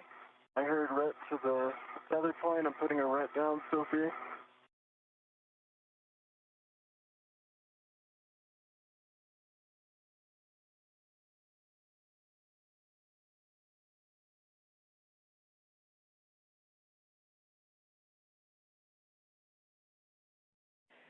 As we continue to talk that, we're going to, the recommended bolt order is going to be 3-4-2, so the forward bolt first, forward bolt. So that would be Sophie driving the forward bolt with Anil's PGT, and Anil will be retted to the tether point on the SCANT handle.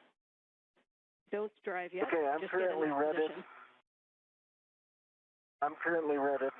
Can you give us the PGT settings? I think it's Bravo 4. Bravo 4, counter 2. Bravo 4. Bravo 4, counter 2.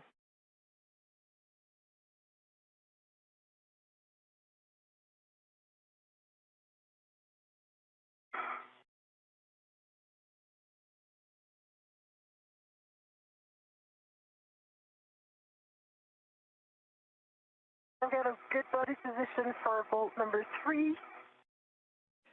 I would like you to send it to me from the forward side. And we have a go to drive bolts for removal. So when you get into position on bolt number 3 with Bravo 4 counter 2, then we'll be releasing that bolt. I have control. You have control. You prepare the settings. Yes. Bravo 4, counterclockwise 2 set. Copy.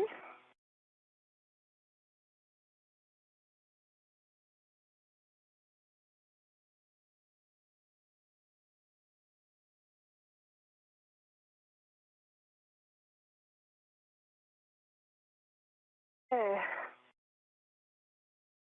This is Mission Control Houston, 2 hours 42 minutes into today's spacewalk. Anil Menon and Sophie Adenot are in the process of breaking torque on the 4 bolts holding the failed space-to-ground antenna onto its boom on the Z1 truss of the International Space Station. You're go to drive, and we'll expect approximately 8 turns. The crew spent a little bit more time than had been planned in terms of installing locking pins, or gimbal locks as they are called, on the failed antenna, so that no inadvertent motion of that antenna dish would occur during its transport to a parking location on the truss of the International Space Station.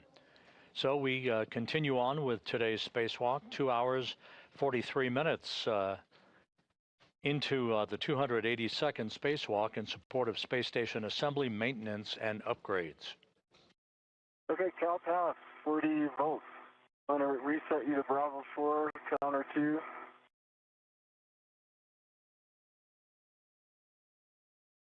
You're on Bravo 4, counterclockwise 2, and I'm passing it back to you. Yep. And I want to just regenerating again my BRT. After with it. Enjoy, I see you on the boat. Yeah. I'll help stabilize it here. I'm trying with it. Okay, I'll help you. Okay, there was 2 turns. Oh, and it over-torqued. Oh, okay.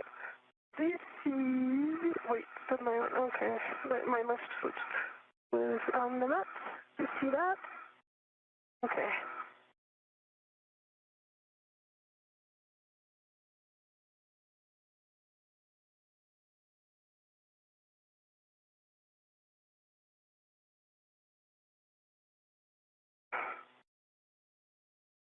Just confirm it's still on Bravo 4, counterclockwise 2.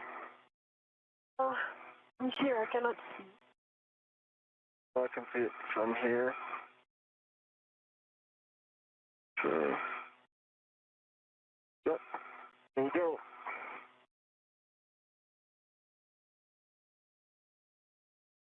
Okay. I'll help you stabilize. Yep. Now it's over-torqued. It's like... We're releasing it, so maybe yeah. This is the release. Oh, I see the bolt is still in. And did you get turns on that? Bravo 4. You got 2 turns. 2 turns initially. Hey, Sophie, I think I might be able to get it from here. Okay, I'm going to align this. Okay. 2 turns. Let me work on the alignment. So you should have about 5 or 6 more. Yeah. Okay.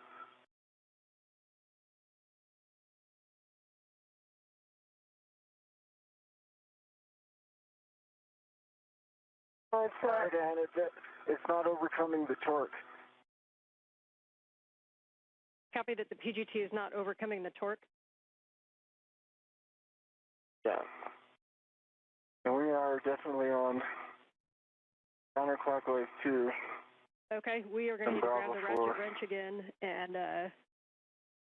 and try to release that torque.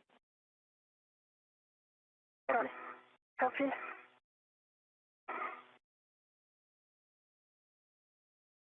I will say that when I was doing the ratchet wrench, it did feel like a height. Yeah, very high. Like it felt like kind of a more 50 than 20. Even at the 3/4 turn. Yeah.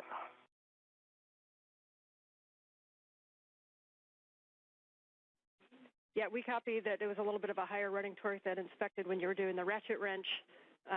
Sounds like a little bit of a sticky bolt. We can hit it with the ratchet wrench again And it may not work with the other bolts still connected, but you might need to do a little bit of a wiggle on the S-scan as we release the bolts if there's any side loading. Okay. I'm getting in position for the ratchet wrench. The other option is to go to a different bolt to release and then come back to this one. All right, we are on this one, so let's do this one, let's see how it goes, and then let's move on. Okay, we like that plan. Yeah, that's a lot of torque. I felt that. I'm going to pull towards me, and then I'll push it towards you, and you finish that. And you're going to use the ratchet wrench until you feel the bolt kind of loosen up, and then we can go back to the PGT.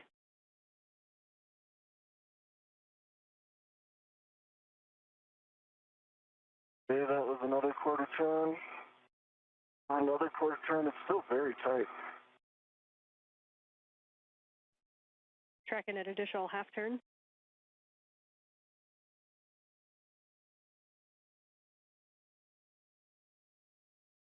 Another quarter turn, still same level of running torque. Yeah, do you want me to? Yeah, you can pull it. Yeah, I'm going to pull it so that we're kind of efficient from there.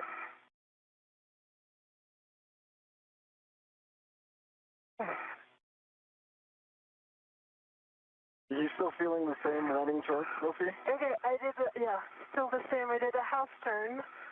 Okay, I'm going to give it to you. You start the quarter, and I finish the half. Okay. Still the same running torque at a quarter turn. We copy. You want us to move on to another bolt? Okay. And, or do you want us to keep working this one out? We're checking. You can continue to work while we're checking. Okay. Okay. Why don't you just do quarter turns if you have good leverage there, Sophie? And we could also go on to a different bolt if this isn't going anywhere. Oh, it's easier now. Ratchet wrench is not the easiest to use. If you want to move to a different bolt and try the PGT, you can. That may free this one up a little. Sophie says it's easier now. It's easier now. We probably put another turn into it. Okay, I did one more turn, and now it's very easy to do. All right, let's go to the PGT. Okay. Sophie. Okay, I hold the ratchet. I think you can take this and then just let go of the ratchet, and I'll Okay. I let go of the ratchet, and I align your PGT in the bolt. We're good. Okay. Ready? Yeah. I'm going. You're counting. Yeah.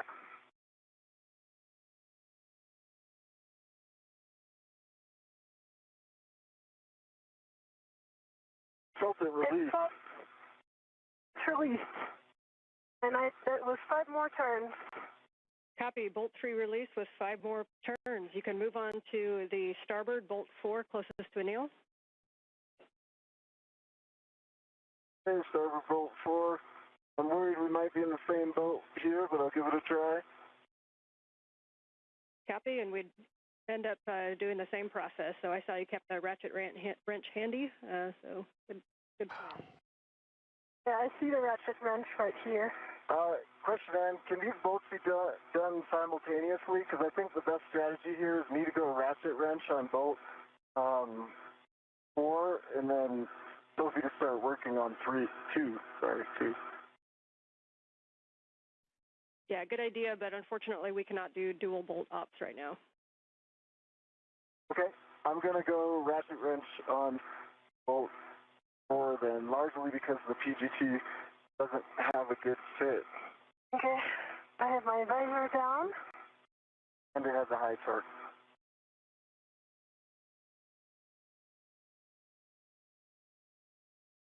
Yeah, we're good with that plan, Anil. Thanks.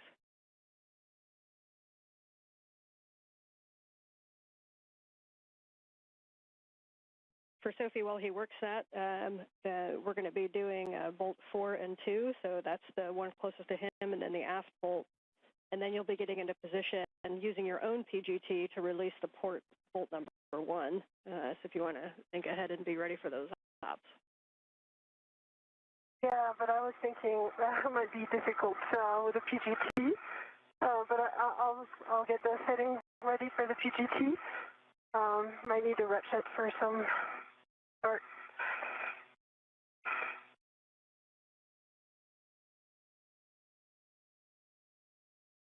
And yes, we concur.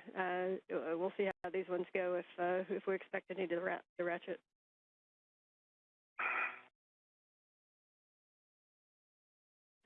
You guys are doing great. You got lots of family and friends back here watching too, so you're making it look good.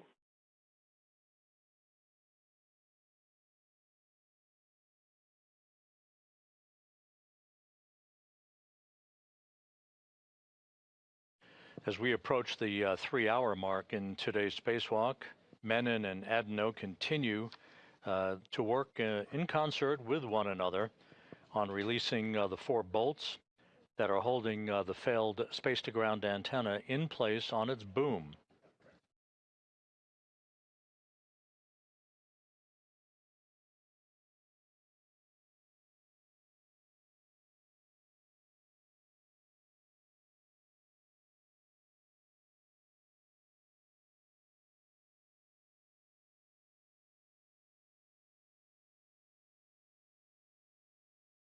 Anil Menon, his feet planted in a portable foot restraint at the end of Canadarm2, and in the foreground, that's Sophie Adenot as they continue to work on the final release of this failed space-to-ground antenna that began to show a degraded capability to track the tracking and data relay satellite system constellation back in November of last year. I'm still working on this one. It's still pretty high running charge. Waiting for that breakthrough moment that you had.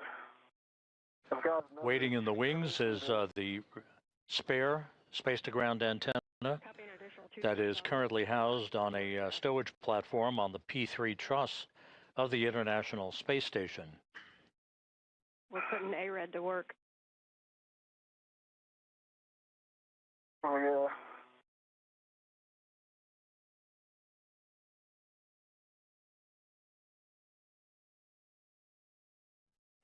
Sophie, It's getting a little easier. Copy. Good news on 4. Sophie, one thing you could look at is on bolt number 2 on the aft. We're not super positive on all the clearances with the PGT to that bolt. If you want to kind of take a look and see what you think, and when we get there, this is why we have things like the ERAD. Hopefully we don't need it, but if you want to just kind of do an evaluation on that bolt. Yeah, in work.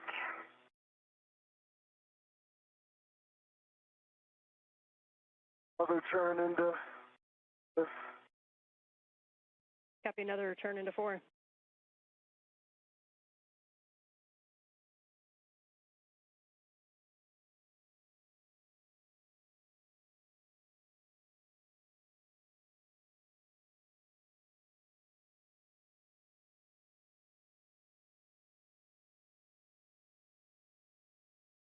Another turn into 4. Copy, another turn into 4. It will work with a wobble socket on the number 3.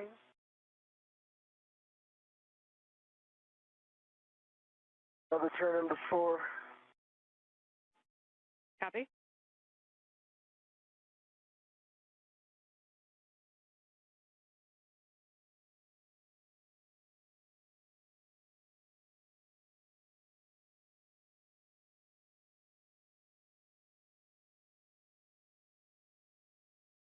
It's easier now, Anil.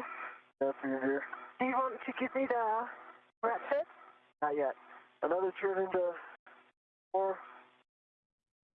I'm not going to get a good piece. I'm not going to get a good PGT hold, Sophie. Okay. And I'm just protecting here from your visor. Just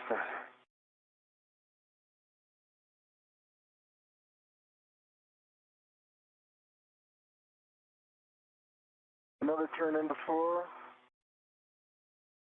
We copy?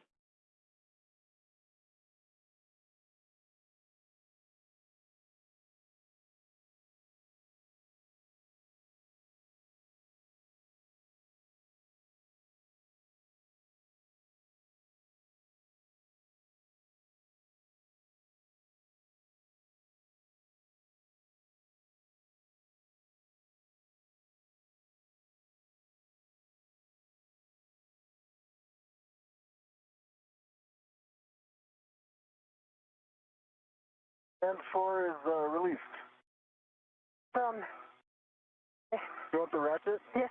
This is the ratchet. Copy. Bolt 4 released. And so, Sophie, you can work the aft bolt number 2, and this is a good opportunity for Anil to take a look at the view. We just want to, we're just looking at your met rates. Okay.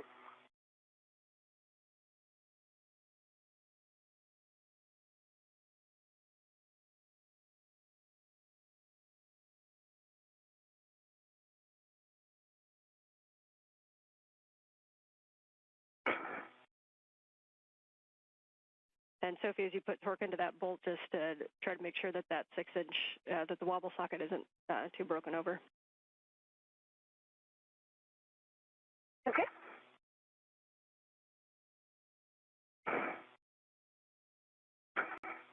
Okay, so we're coming the DRT force. You know, I could do this if I can get my met rates back under control. Yeah, I mean, I did like a tenth of a turn. Let me just change the orientation. I'll try another one. Yeah, it might also work sometimes if you put your hand right at the fulcrum at the 90-degree angle where the socket attaches to the ratchet wrench and counter against yourself.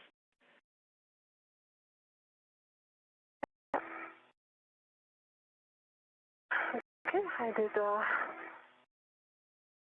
third of a turn.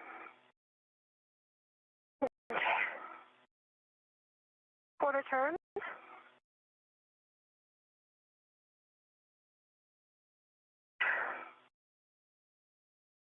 Another quarter turn.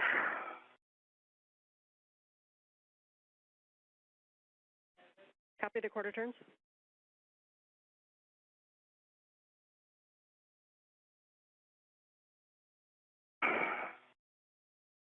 Okay.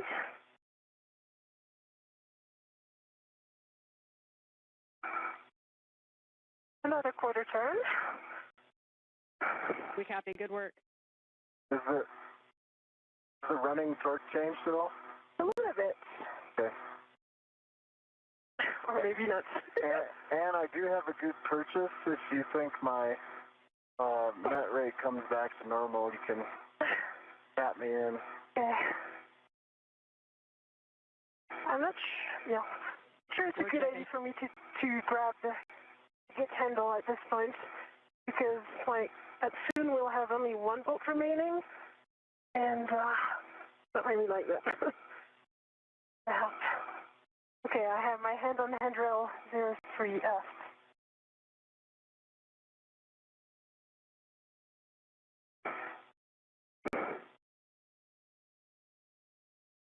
Another quarter turn. Nice. And Anil, we just need a few more minutes there in timeout. This is Mission Control Houston. We have now hit the 3-hour mark in today's spacewalk. Working it.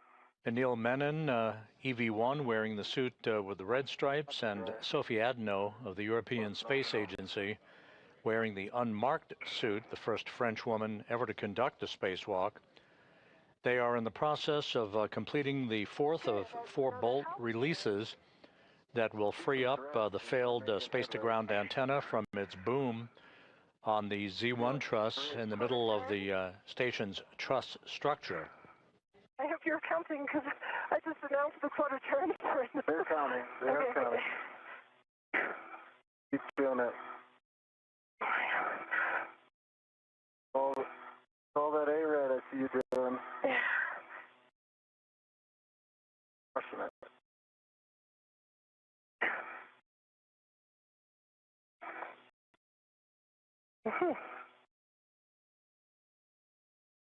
Okay, another half turn. I don't even think that we could try the PGT. It's still very high torque. Yeah. The plan currently calls for the failed antenna to be moved ultimately to a stowage location on a spare parts platform on the port truss of the International Space Station, Currently residing on that spare parts platform is the spare S-Gant, the replacement S-Gant that will be installed on that boom that you're looking at to restore full redundancy and functionality to the high data rate communications capability for the International Space Station. I suspect it is. It would be smart to swap, perhaps. It's easier now. When she starts the boat on. Interesting. Sometimes it's easier and sometimes not. So there was another half turn. A little increment.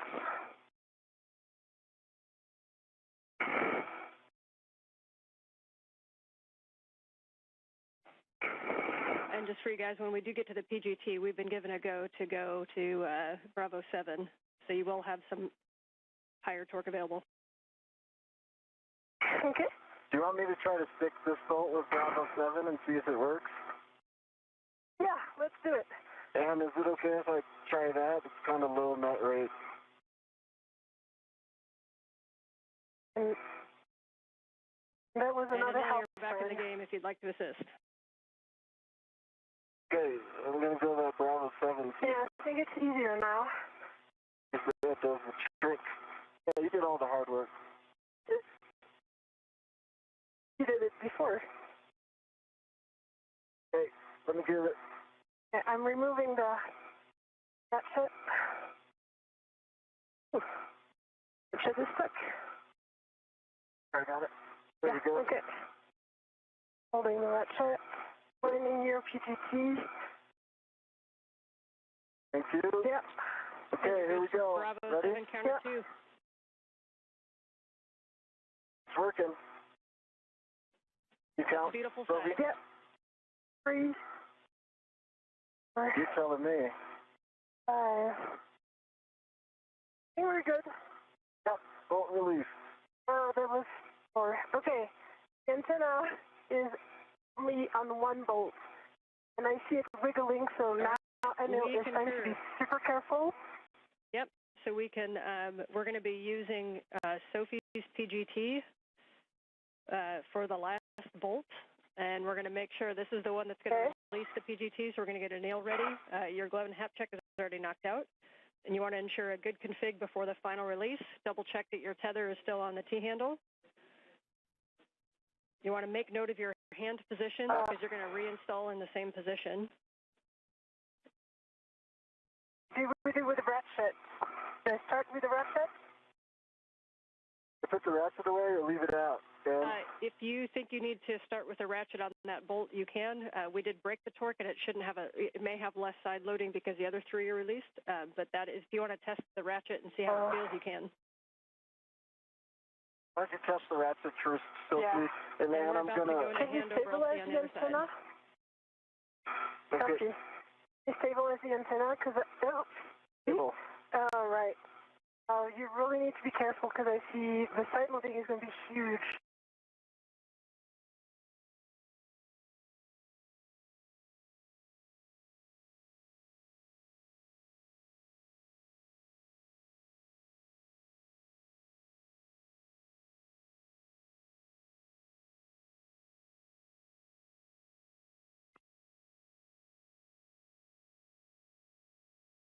Easier? No. Are you pulling it towards me, Lucy? Distance, don't know why.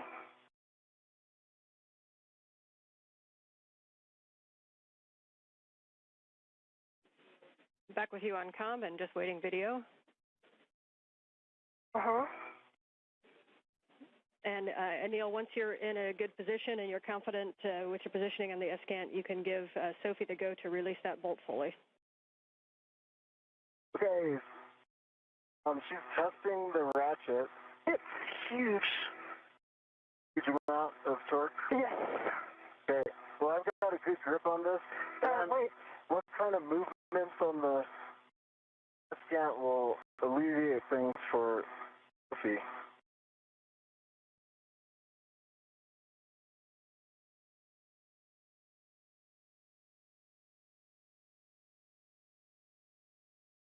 Okay, quarter turn. just need to see, can you see the gap between the boom and the S-GAN? I can see the gap. Okay, so make sure this is 0. Okay. Quarter turn.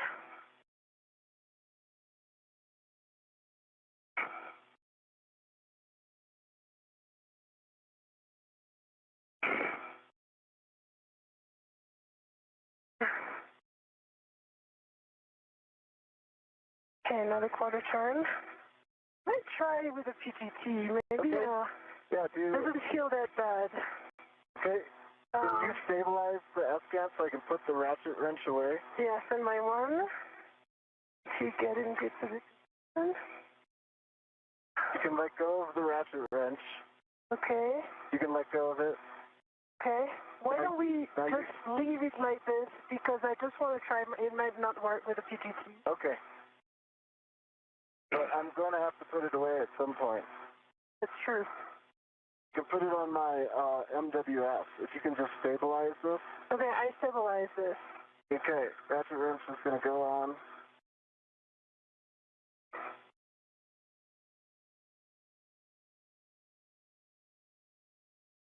Okay, so my MWF. Alright, I've got control of the S-GAN. You got control of the S-GAN, copy. Your goal for bolt 1. Ground concurs.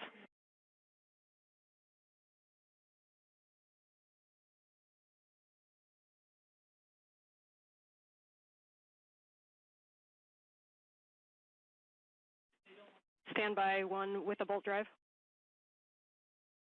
Copy, standing by.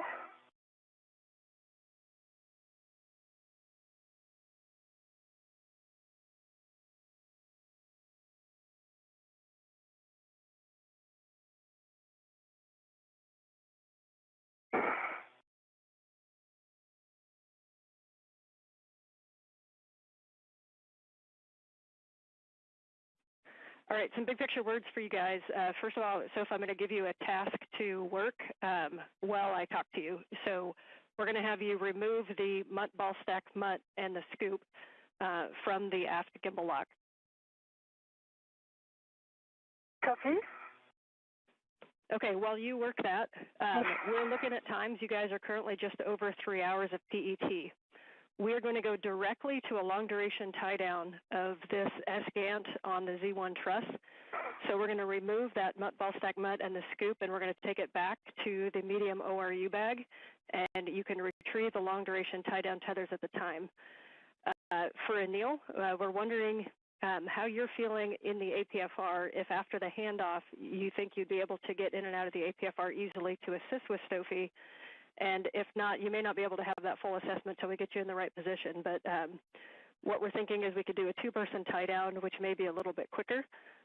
Or we've also tested it as a single-person tie-down, and we think Sophie can do it solo if you don't think you get in and out of the arm. I say we do the 2-person. I feel like APFR ninja at this point.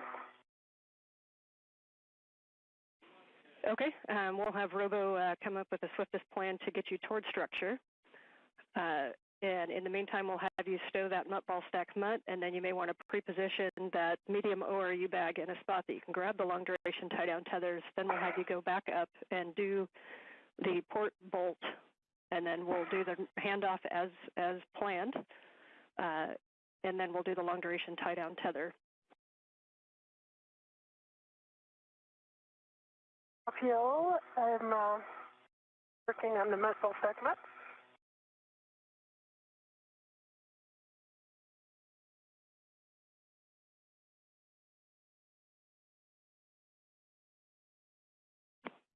And Anil, what we think you're going to end up doing after handoff is that you'll be coming down the boom. So if you picture that the agate or the S-GANT wasn't there, do you think you have a good access to get in and off of the arm?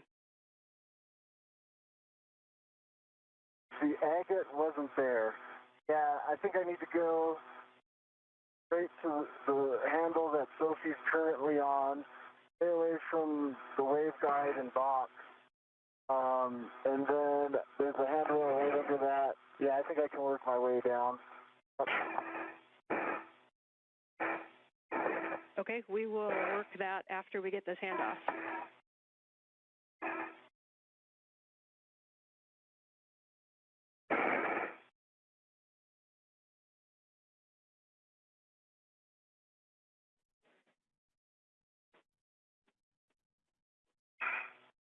If you prefer to take off the scoop after the handoff down on Z1, you can. We think taking it off right now is going to make the handoff and the tie down easier, but we will take your suggestion if you think something different. Your call, Sophie. ISS.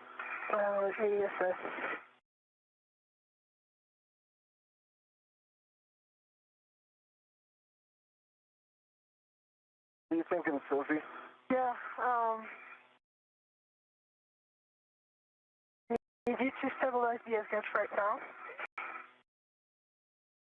I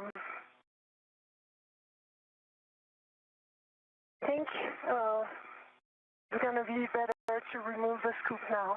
Okay. I need to stabilize the SGAN because I see it moving with only one bolt. It's stable. Okay. I see a gap here.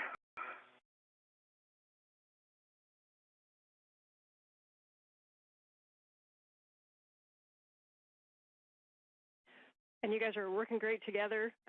So I know it wasn't what we wanted to go do this tie down, but we still have a chance to get the good SGAN up there.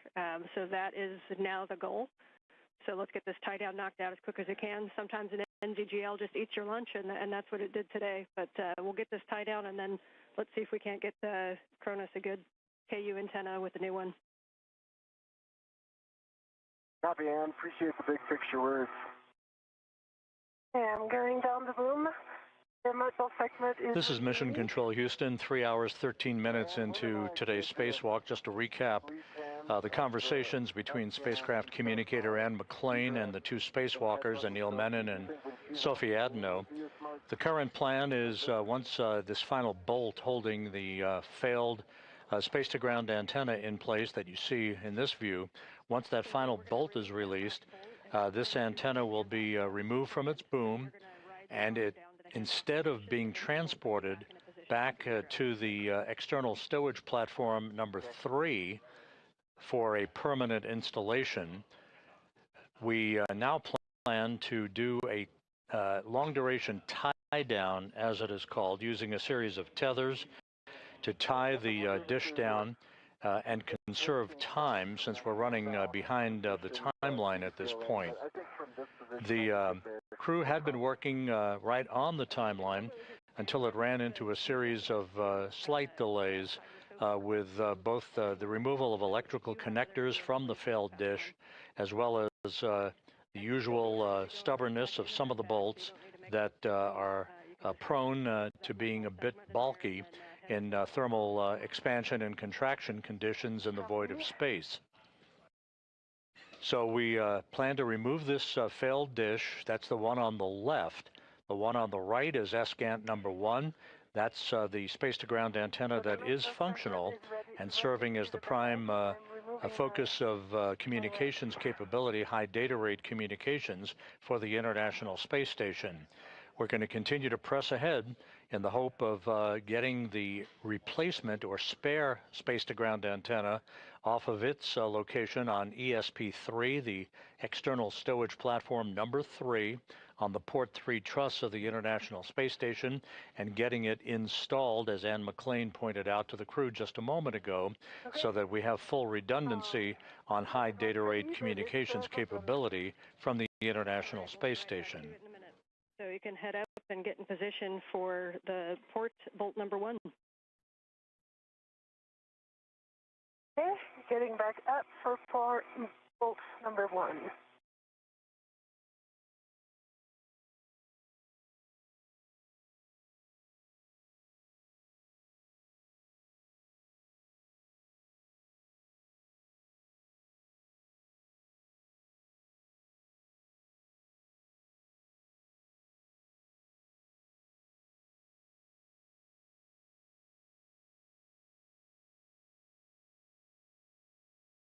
She's good for Bravo 7 there. Yeah. And we concur, Bravo 7, counter 2, with Sophie's PGT that has a 2-inch rigid. Yeah, let me just put my VRT down.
Okay, pulling my VRT to my PGT.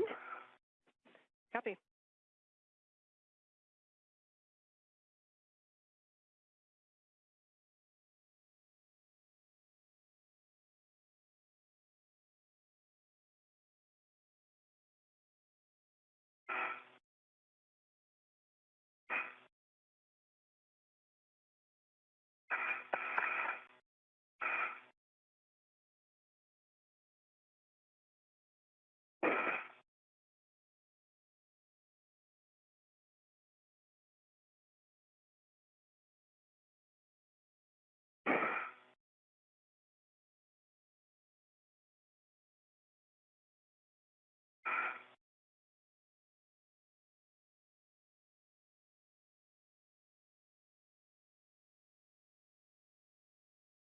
Checking the settings. Yep, and just doing a Bravo 7, counter 2. Please.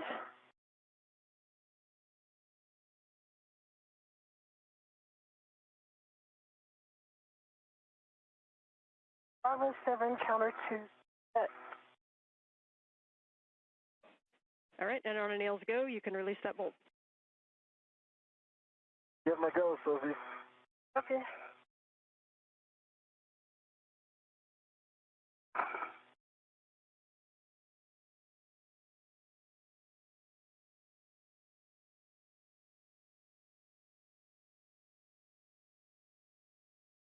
Need to change body position. See if you can move Up. more my way. Yeah. There you go. Have better leverage.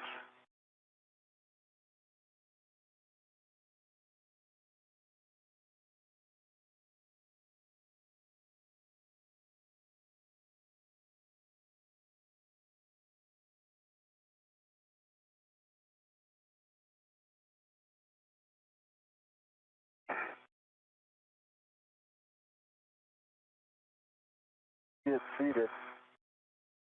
Seated as well. Okay, now from Face nice and hard. I saw it turn. Yep. One turn. I need to revise my VRT again. Take your shoulders joints too, just to be sure. Did you say? Good job working that Take your position, shoulder so joint. just remember Bravo 7 could come with a tick, although you're releasing, so it should be pretty nominal, hopefully.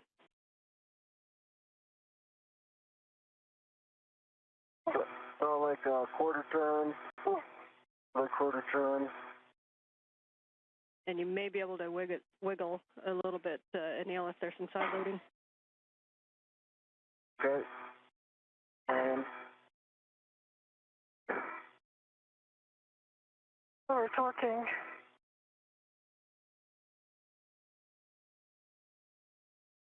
Okay. I do like tenths of a turn at a time. So it's over talking. And Yeah, so I think I need to take the ratchet wrench.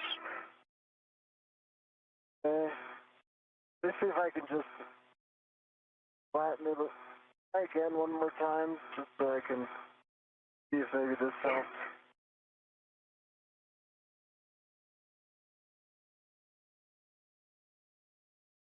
Yeah. Oh. I mean, I see the gap in the threading. Yeah, okay.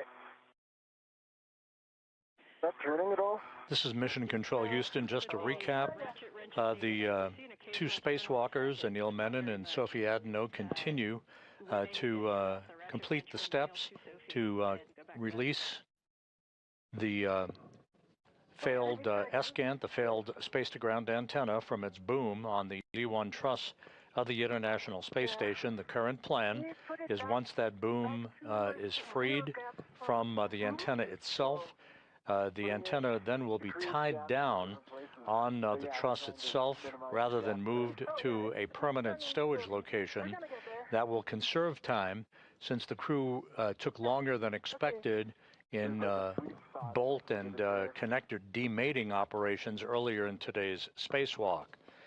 We are pressing ahead with every intention of removing the spare space-to-ground antenna from a stowage platform on the Port 3 truss of the station and bringing it to that boom for its installation and the electrical and data connection hookup.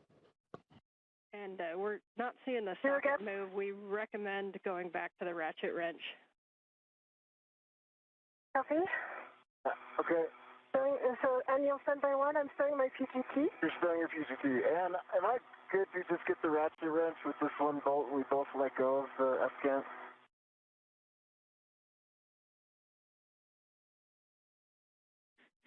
Yes, with the bolt partially installed and you have a ret attached, so you're go to grab the ratchet wrench. Thanks for asking.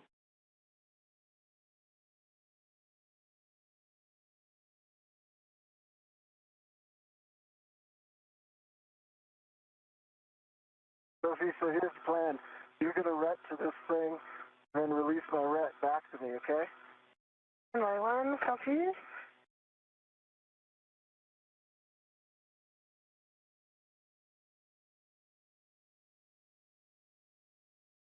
Okay, PGT stowed.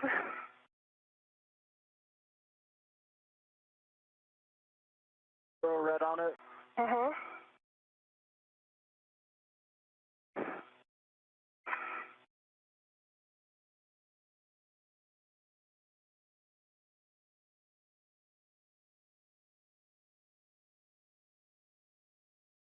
Okay. I can grab my ret. Okay, I'm sending this back to you. Okay. The ret is off. It's your ratchet wrench. Copy. Let me just put this stuff away, and I'll be see you in a moment. Yeah.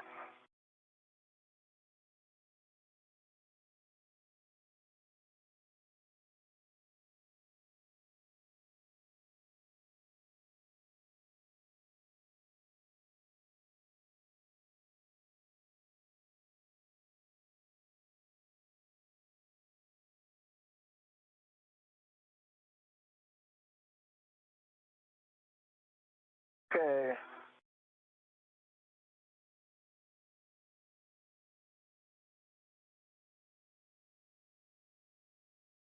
I've got my hands on the SCANT, and you are go to start on the bolt. Copy.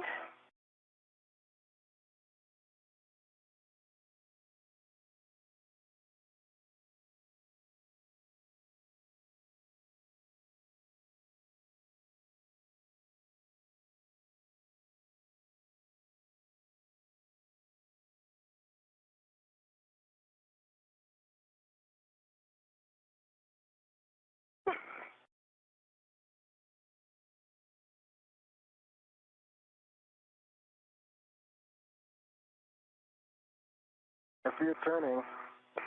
10 was quarter time.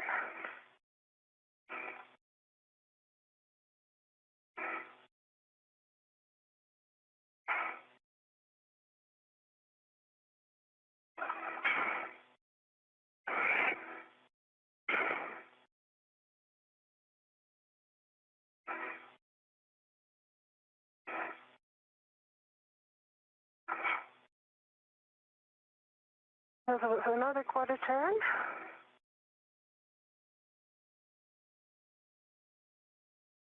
It's really overcoming the DRT, so I'm doing my best here, but... Doing great, Sophie. See it turning, that's the goal. Okay, we got it. Nicely done, Sophie. We like that bolt moving. Here comes an S-scan. Okay, Anil, you got it. I've got it. I've got a good hold on it. Okay, and I have no red attached to it, so I'm good. I've got a red attached to the T-handle by me. Okay, I'm going to finish with the hand, if you don't mind. Be quicker. By all means. I think you can get the PGT quickly as well. You could consider that. Yeah, I would. You're right. I put the ratchet on my MWS. It's a quick stow location if you need. Yeah.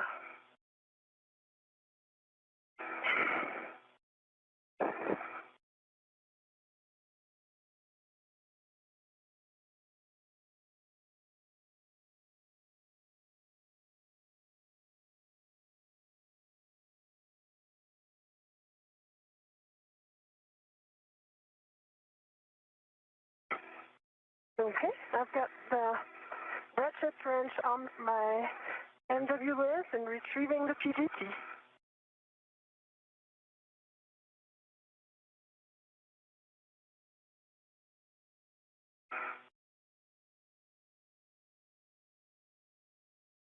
Okay, you still have good control? Good control.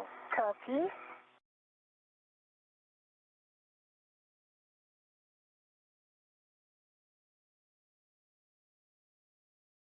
It's turning. Turning. Okay, false release. See it release. Okay, you ready? Release. I'm ready. Removing the PGT.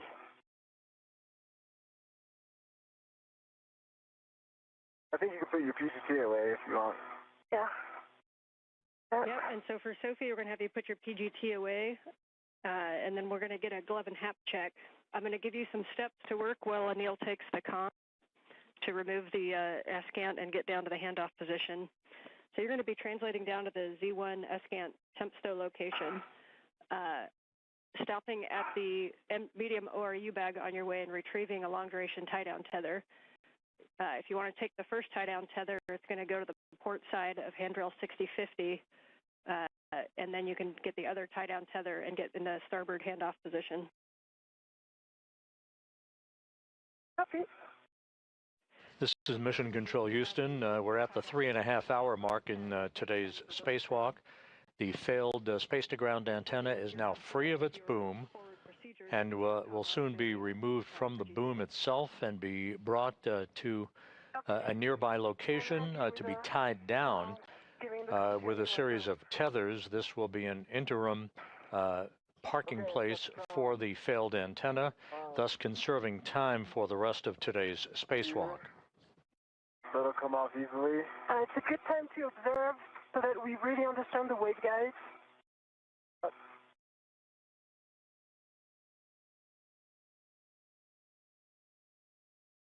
Was there more, Sophie?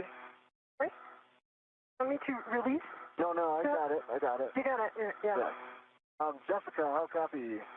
We've got you loud and clear. We're in sync with you, Anil. Are you ready for the GCA to the published handoff position? I'm ready for the GCA to the published. Almost. I'm going to get it off of these pins first. Yeah, I see the pins here. It's, okay. So rotate towards, forward. Towards your feet. Yeah, that's it. Okay, I've got it. You got it? Free, and Jessica, I'm ready for that GCA. You copy. We're getting set up for that. Brakes are coming off. Copy off.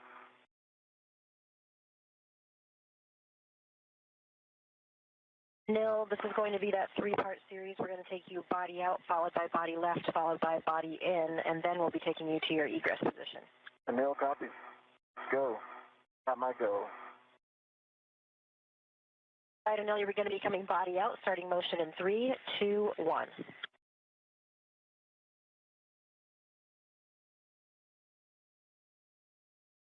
Okay, I've got it clear of the boom and very stable.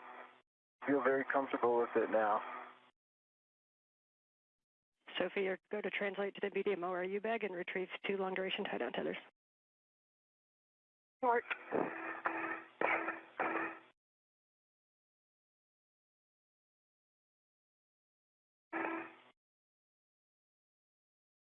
Really good clearances here.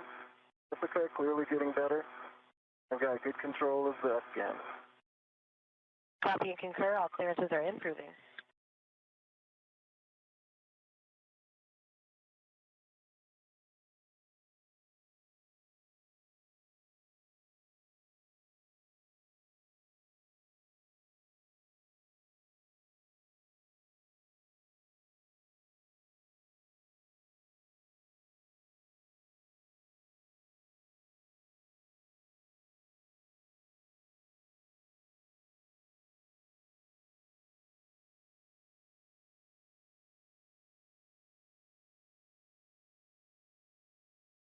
Middle starting motion, body left.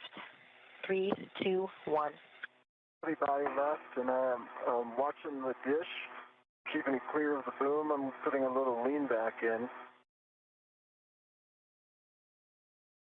I've got primary eyes on clearances on this side.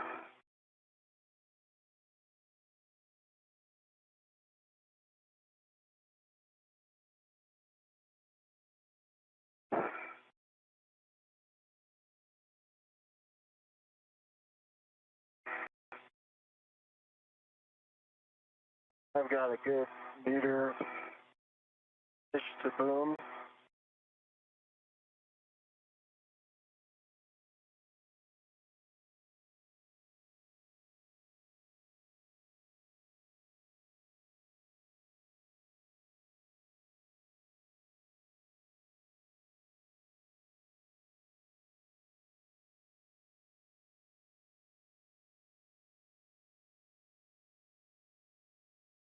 Middle starting motion, body in 3, 2, 1. Okay, and I'm going to keep clearances from Sophie here. Sophie, I've got eyes on you. Okay. Keeping the dish in position for a handoff.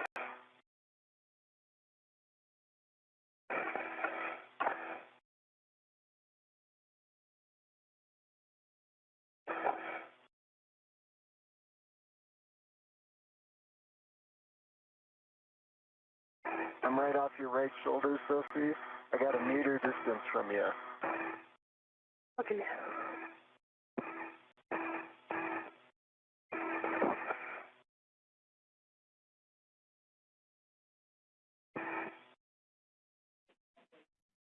And for Sophie, if you're able to move to the nadir side of that handrail, that'll allow Anil to get in a little bit more. If you can slide down to the bottom of handrail 2. North. And I'm deconflicting with my body movement, and I think I've got good clearance of about a meter. Copy and good work. No, this is the published handoff position. Published, okay. Let's hold here for a second and see where Sophie lines up. I'm not, essentially not done yet. So let's stop GTA. Give comm back to people, and then I might rehack this when she gets set up. Okay, reminder, this is the one that we are not putting the brakes on, so we will stop GCA for now, but we do have additional clearance we can give you if you need it. Copy.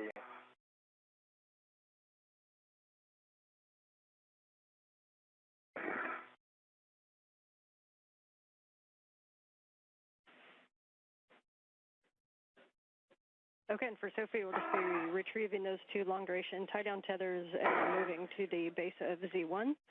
And between the 2 of you, just please maintain RET awareness on the S-scan as we hand it off. The final tie-down is with long-duration tie-down tethers, but in order to get it from Anil to Sophie, we probably would need to do a RET swap. Copy, RET swap. I also need to do a RET swap from the... I'm just checking the number of RETs that I have. One is taken for the ratchet wrench right now, which was not initially planned. So I'm just retrieving 1 long-duration tether right now, right? Correct? You will want to retrieve both of them. Both of them, copy.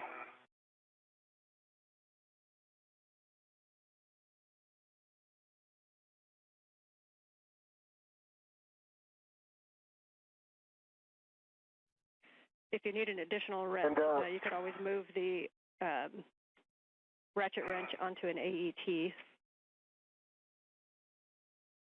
I think I'm good because I'm going to put because we have two hooks on the LDTV, I'm going to put one hook on my mini workstation. Okay, copy. For Robo, Ann, and Jessica, a future egress position is potentially just body in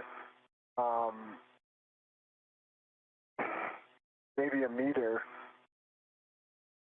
Yeah, Anil, we can tell you what Robo had planned for you. It was coming body right and then going body in, and we think that would bring you to the handrail that we were talking about on the boom. Gotcha. Would a body in from here cause a conflict with the other things you're avoiding, like SASA, et cetera? No, we don't. I don't think so. This had you coming body in to about by like up to 300 centimeters, so that would be another 1.5 meters. Yeah.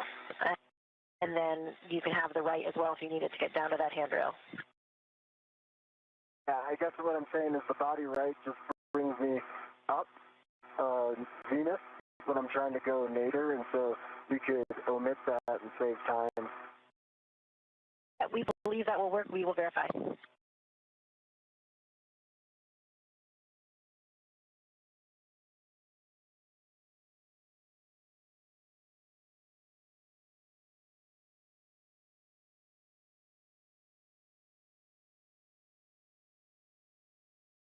Okay, one is retrieved and is on my mini workstation, working on the second one. Copy.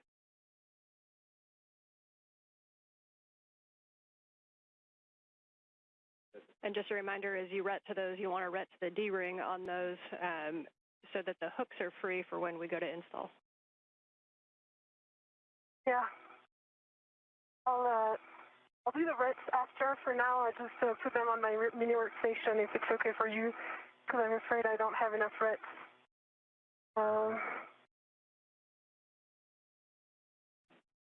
Copy. And reminder, another option you can use is you can take a long duration tie down tether hook, and you can hook that directly to one of your wing tabs on your mini workstation and not use a ret at all.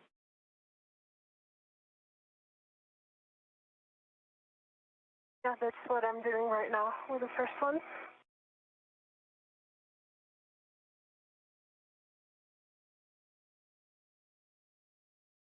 And Anil, we do want to bring you body right first because of the clearance from the tip boom with the SASA. And I also think you're at a little bit of an angle, maybe more than you realize, the way the arm is configured. I think that bringing you body right and then in will get you to that handrail.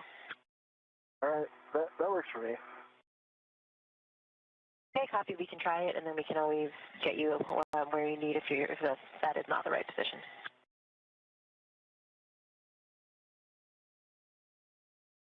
I am guessing for this handoff, I would benefit from some body in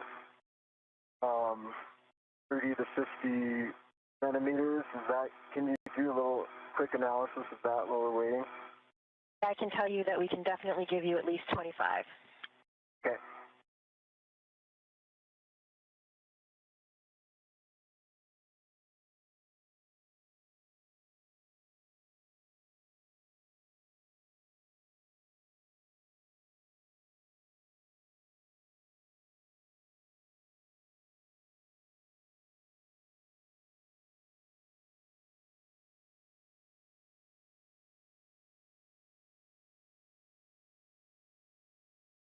And Ann, if there is calm bandwidth and it doesn't distract down there on the ground, can you give like a little verbal layout of how these long duration tie down tethers go? I know you said the cup page, but just so I have a mental picture. Yes, absolutely. We have a handover in 20 seconds, and on the other side, I will give you that that overview. If you're looking at the picture, I will talk you through that picture. I won't be able to see the picture. I got my hands full. Okay, I'll be able to describe it to you, Anil.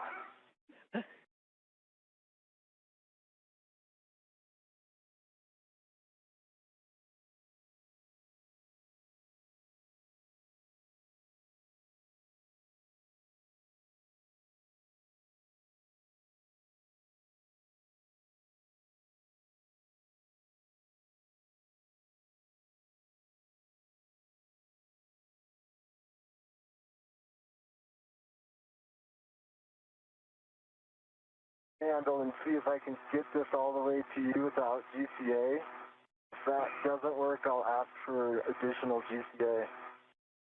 Okay. Okay, we are back with you on comm, not on video yet, so we can't see where you're at. So, Sophie, if you're ready for your Net 6, just call them out. Otherwise, I'll talk you through what this tie-down is going to look like.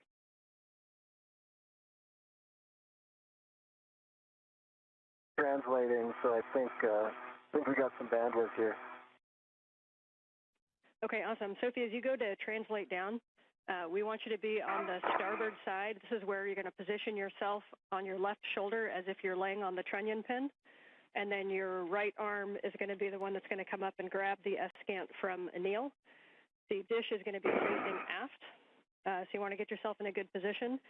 And Anil, when you get off, we're going to have you on the port side of that. So Sophie, I'm going to have you set up on the starboard side. So keep both long-duration tie-down tethers with you. Get on the starboard side on your left shoulder on the trunnion pin.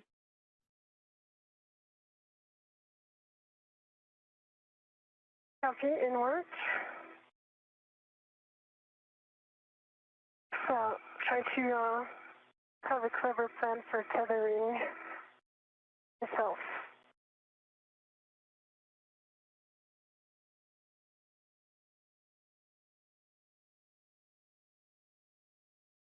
Yeah, I'm going to put this here.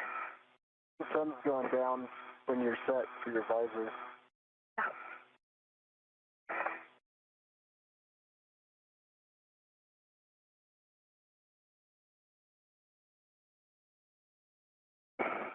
Actually, Jessica, I have a feeling I'm going to be able to get this to Sophie without GCA. Okay, we copy. Yeah, we see you kind of maneuvering it a little bit, and it won't be a big deal to give you that little bit extra if you need it, so don't hesitate to ask if you need it. And Sophie, as you get set up in position, don't worry too much about the configuration of the long-duration tie-down tethers quite yet. Once Anil gets down there and we have both hands on him, we will work those. What you do probably want to grab is a RET from your mini workstation to be able to RET to the S-scant for handoff. Copy.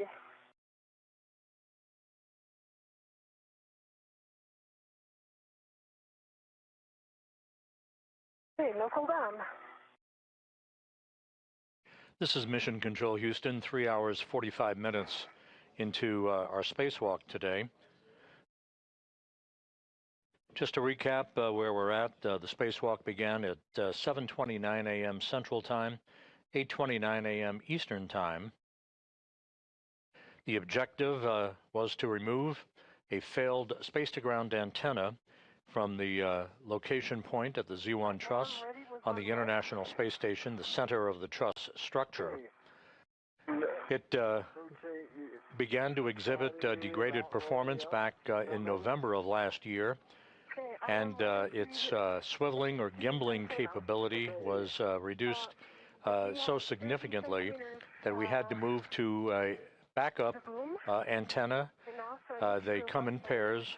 They reside side by side on the Z1 truss. The antenna in question has now been removed from its boom. That's S-scant number 2. S-scant number 1 remains an operational antenna to provide high data rate communications capability from the station to ground controllers throughout the world.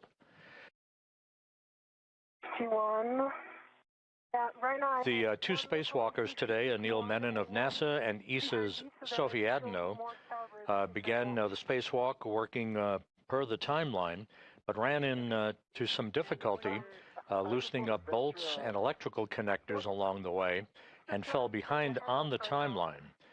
So to try to create time efficiencies, the flight control team here, under the direction of Flight Director Chris Dobbins, elected to tie down, they call it a long-duration tie-down procedure, using a series of tethers to tie down the failed space-to-ground antenna to the truss on the International Space Station, rather than spend the time to transport it all the way back to a flight support equipment stowage platform on the Port 3 truss of the complex. You get the one by your left hand there.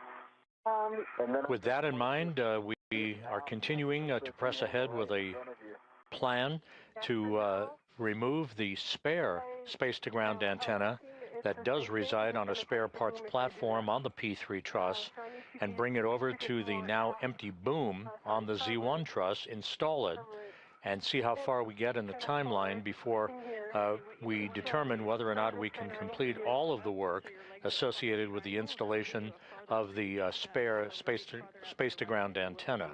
Time will tell. We're at the 3-hour, 47-minute mark, with the flight control team continuing to press ahead with the current plan of tying down the failed space-to-ground antenna onto the truss of the station. Use my legs as leverage, not up on the triangle, but kind of sideways. If you can stay there, I can get you this S-scan.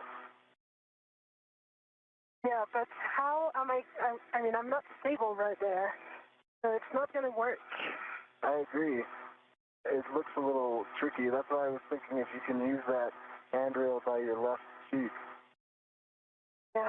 To do a end effector, base tether, and then just BRT anywhere that will keep you stable. Yeah, I need to be RT. Yeah, and the other if you can't, it's kind of an awkward angle to get to BRT on 6051 sometimes, but your stability is really going to come with your left hand on 6051 and your right hand up toward the S-scan. You'll be able to get a good purchase on 6051 if you can kind of turn a little bit, and then you'll kind of have your hand on that handrail the whole time during handoff, and then hold it until Anil gets down to assist with the tethers. And again, with your right hand, though, you're going to want to have a ret in your hand to reach up to ret to it. Yeah, the ret is already on it, so we're good. But I think we made a mistake of taking the metal segment on just to help stabilize. So I'm working on my VRT right now to be able to hold the position. Maybe this one. Okay, and you don't have to be able to get into a perfect position. If you can, if Anil can hand off the S-scan and then reposition, even if he hands you a T-handle, you could hold a T-handle and just hold it stable with one hand on a handrail and your right hand on a T-handle until Anil gets in position to be able to, it might take all four hands to get it fully down in position. Yeah, so this is what I'm... Break, Sophie, can you double check to see if that ret that you've attached to the T-handle is locked or unlocked? I feel like it might be locked. Oh, that's a good point. It just locked on against the structure. All right, so now I think I'm in a good position now. I have good hand on this trunnion thing. The ret is unlocked.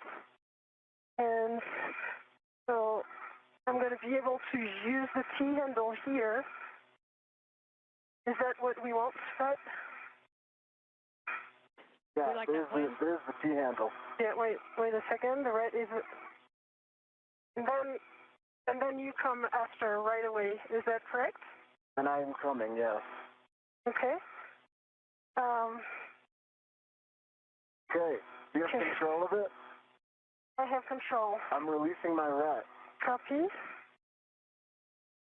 Really nicely done on the handoff in good position, Sophie. If you're stable there, then we'll hand Anil the comms to talk to the crew inside and get in a position for egress.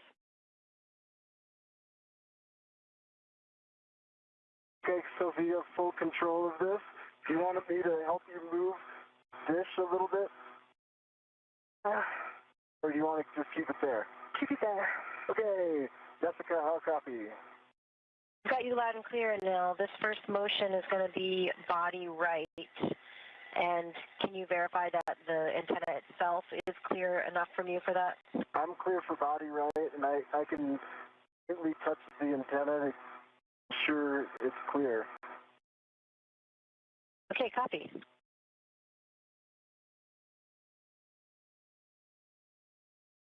Okay, we're starting motion body right in 3, 2, 1.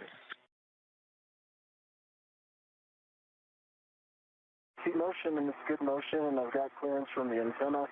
Sophie, good job keeping it stable. Yeah.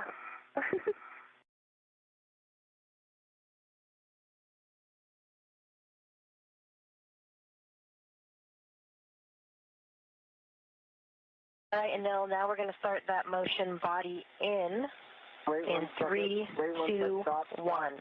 Stop 1 second. Stopping motion. Sophie, if I go body in, I'm going to hit this antenna. Are you able to bring it towards you? Like this? I think it's the limit because otherwise I'm close to the trunnion pin right now. Okay. Jessica, can we go body right 20 more centimeters? Stand by.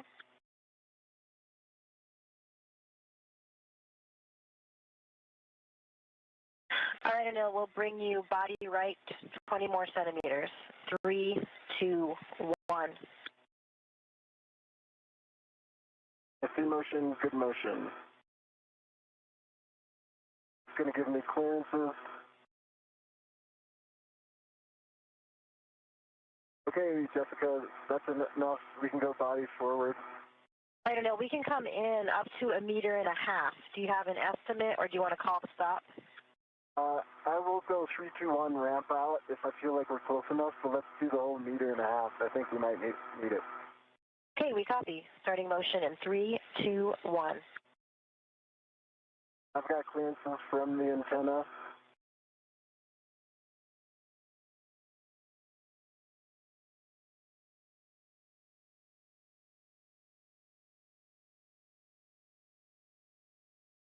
I got good clearances from the antenna, and I'm watching my crew lock bag as well.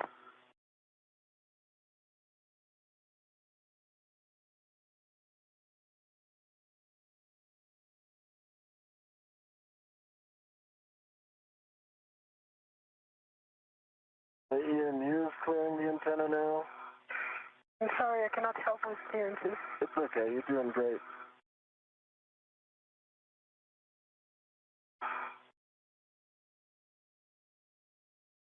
Half a meter remaining. See, my crew lock bag is clear of the antenna.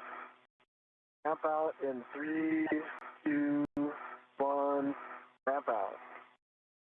Okay, we've stopped motion. Stop GCA. GCA complete. All right, copy. GCA complete. So you ready for us to put brakes on so you can egress? Ready for brakes on and egress. Brakes are on. You go for egress. Go for egress. Okay, nice job. Sophie, nice job keeping the S-cant still. For Anil, you're going to be egressing and coming down the boom. As you come down the boom, a good position might be to go heads nadir and then go down handrail 2, which is the aft handrail, the long handrail. And then I'll talk you on to a good position when you get down there. But generally, you're going to stay port of the S-cant. Said head nadir. You want me to go head nadir? Yeah, I think as you move in position. Did I copy that? Yeah, I think as you move into position, obviously you decide, but as you move into position, if you go head nadir and come straight down the boom, the short handrails 3 and 4 where you're egressing, then you're going to go down handrail 2, which is on the aft side, and then we're going to walk you all the way down to Z1 into a position on the port side of the S-cant. Stand by. The antenna is moving. Anil, are you still ready? I am not ready. I think it's possible to head nadir. I put my crew lock bag into it. Okay, but now it's just becoming like tougher to control. So just try to be as close as you can to the boom. Yep, and Anil, if you need to reposition back and check what's coming in contact, you can also move over to the port side of the boom and try coming down on that side.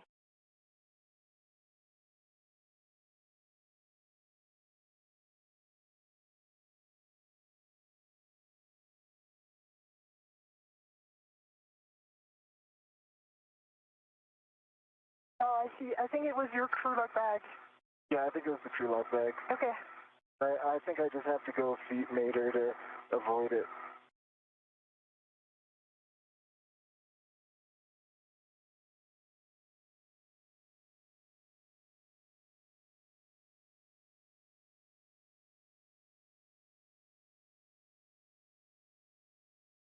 And I'm repositioning a little more aft. Slowly.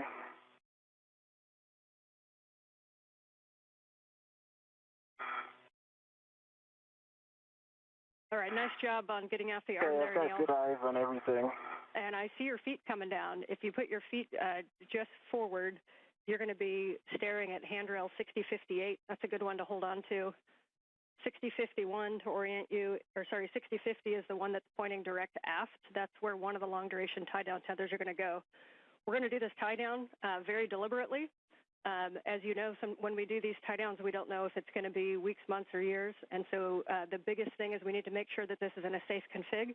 So if you can both be very deliberate on where things are going and calling out any issues that you see.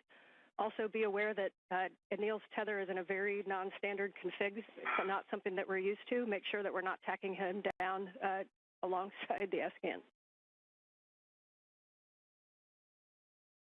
Right now I see your reel, Anil, going on your right shoulder. That's it, Sophie. Okay. And Anil, if you need to do a rich man's fair lead onto the boom, that might keep it clear of the S-can, but your call.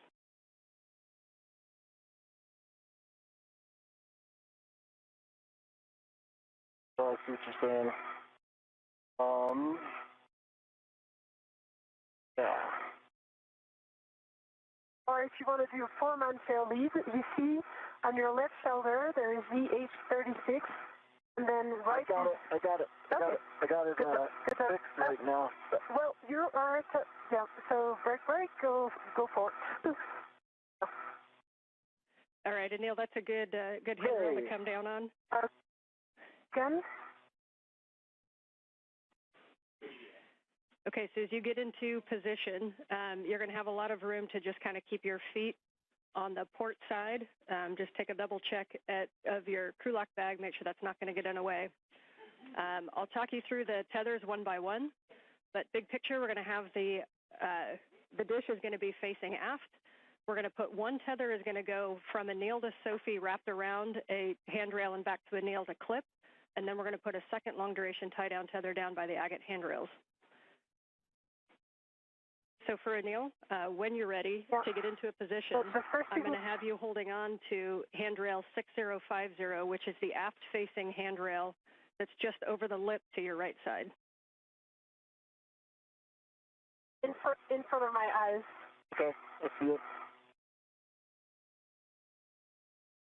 Going down there, I'm gonna. Yeah. I need to relocate my. Yeah, and we need to have a plan for. This is Mission Control Houston. We have now reached the 4-hour mark in today's spacewalk by Anil Menon and Sophie Adenot. They are in the process of conducting what is called a long-duration tie-down of the failed space-to-ground antenna that was removed from its boom on the Z1 truss a short time ago.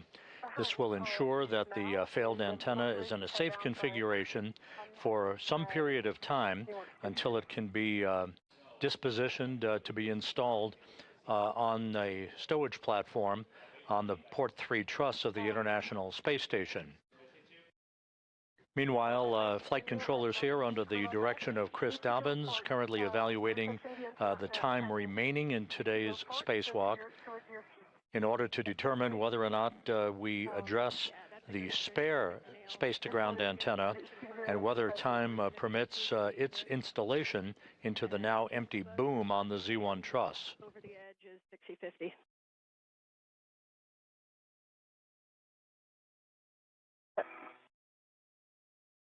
Yeah, I got 6050.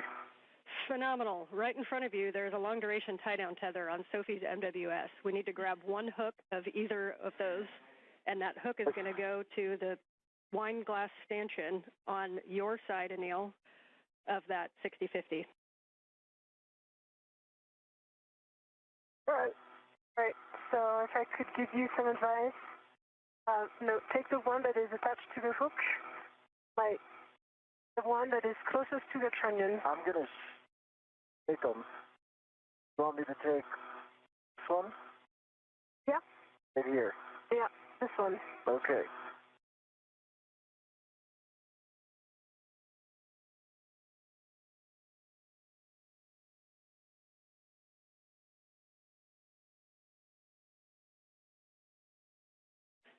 And I'm not sure exactly how their daisy changed, but if you end up with both, Anil, that's fine. You guys are going to be in the same place when you use the second one.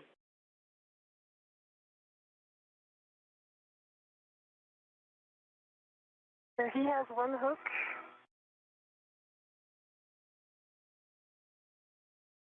Okay.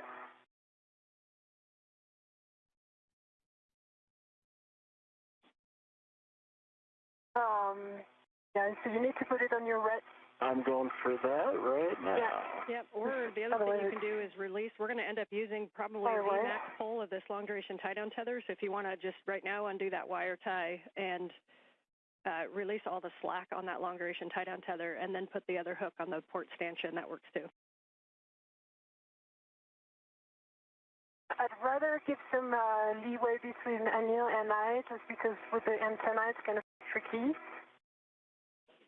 Okay, yep, however you guys like to do it.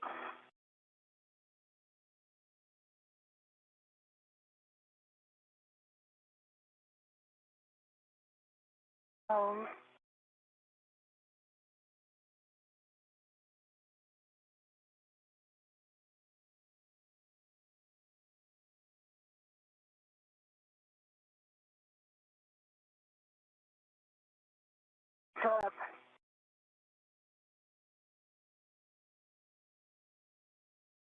All right, and I'm about 5 seconds away from having that long duration tie down tether.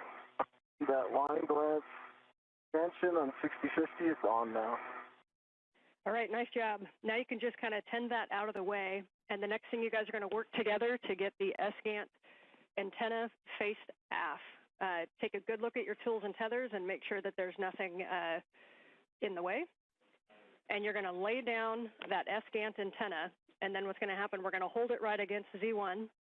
And Anil, the tether, the long duration tie down tether on your side, we're going to pass it over to Sophie.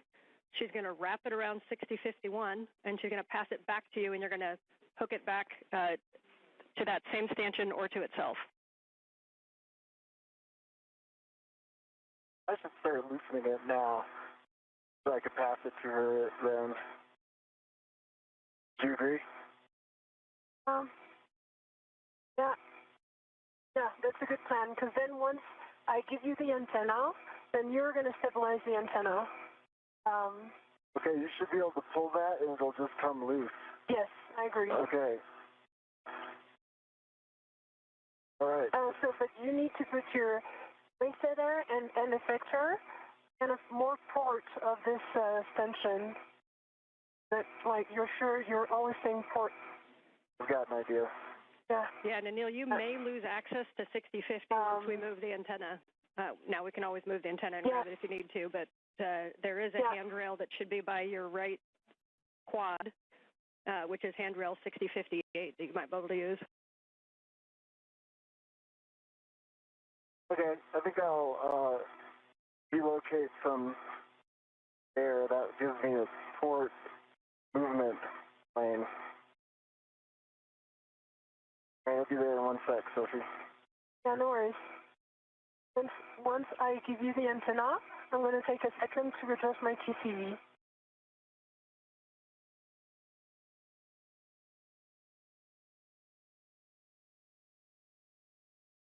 Yeah, that's great. Great location.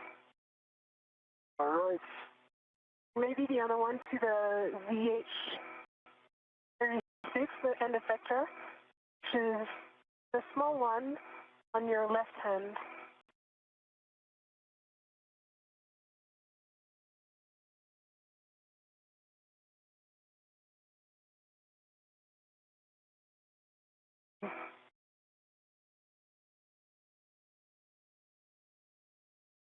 Job. I'm going to put it, see, the antenna's going exactly my way, so I'm going to move right here. I think I'm going no end effector, and we'll just, you can pass it to the home point. Maybe I'll put it right here. Yeah, I think that's a great idea. Okay. All right, and Anil, I do recommend at this time to take off that wire tie and open up the long-duration tie-down tether and release all that slack. Wire tie is off, and slack is now released. I see it. Nice job. And at this point, you guys can talk to each other to get the S-scan into the tie-down position. Cuff page 10 is basically it, but we're going to lay it as flat to Z1 as we can. And the one thing is that rears, that box right below the T-handles, the rears is also going to be just aft of Z1, and that'll enable the gimbals to be kind of flat on Z1 for the long-duration tie-down tethers. Copy that. That all makes sense to me. I got to get a hold of it, Sophie, and we've got to rotate it this way. Rotate it, and how, like, what's the plan? So the idea would be that you reach the other key handle. I think I could go low here, and by low I mean nadir. And then if I can get the T handle, I can stabilize and you can guide so we don't hit anything. I have control. You have control. Okay. And now I'm going to help rotate this. I think this is working. Yes. Okay. Okay. All you have to do is push that agate handle towards the boom. Yeah. I wonder if I should be wedded to this right now. You're tugging on it. Yeah. But it's going to be better because we will rotate this thing. So. Don't necessarily have to rotate it, do you? We will, because it has to go dish facing you, basically, right now. Let me remove my DRT. Give me a sec.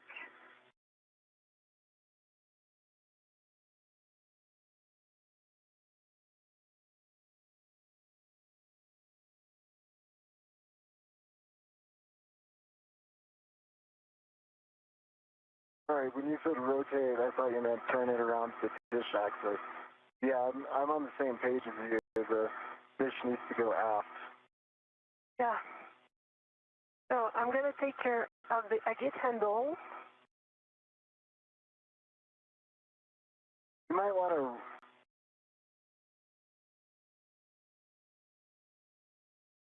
Okay. You might want to do a red swap and put a red at the agate handle so you're at that end. Yeah. And I can release you at this end.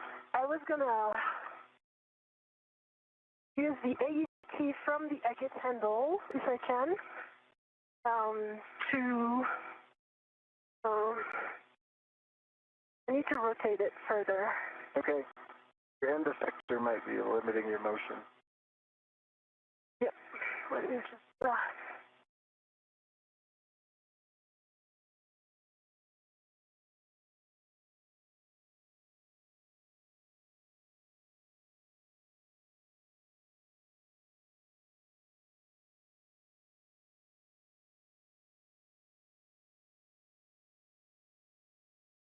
All right.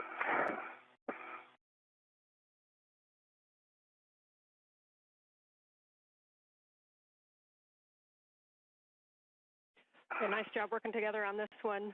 Once it moves a little bit aft, as soon as the rears pokes over the aft side of Z1, then it's going to be in a good position. I need to have it towards you because right now I cannot even touch This is Mission Control Houston, 4 hours, 11 minutes into today's spacewalk. Anil Menon and Sophie Adenot continue to work with each other to complete the long-duration tie-down of the failed space-to-ground antenna that was removed from its boom on the Z1 truss a short time ago. The time required to demate electrical connectors and to undo bolts holding this antenna in place on the Z1 truss will now prevent any ability to take the spare space-to-ground antenna out of its stowage platform on the P3 truss of the station and install it during today's spacewalk. We simply ran too far behind in the timeline to enable time available to complete the installation today, at least, of the spare space-to-ground antenna. How we proceed downstream in prioritizing the tasks associated with next Tuesday's spacewalk and whether or not the installation of the spare space-to-ground antenna becomes part of next Tuesday's spacewalk activities, yet to be determined.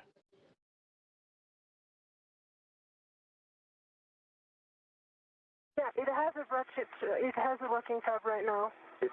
Okay, in that case, you can release your RET from that. That's a legal spot for your ratchet without a tether. Wait, I have my VRT, sorry, RET. So I'm going to use my VRT RET, even easier. But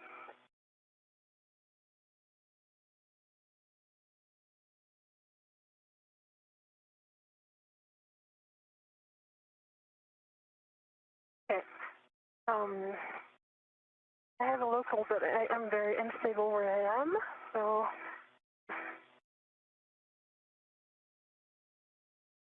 Right.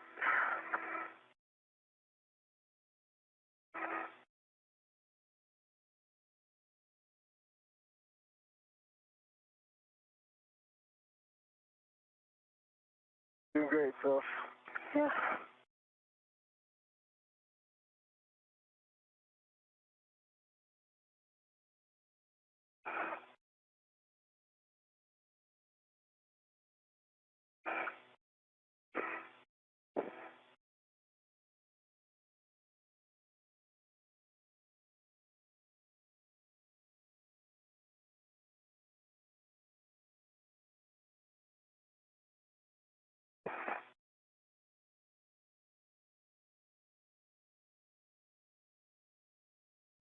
And you guys are doing great. I know this is a little bit of a new work site and a weird config, but keep working through it.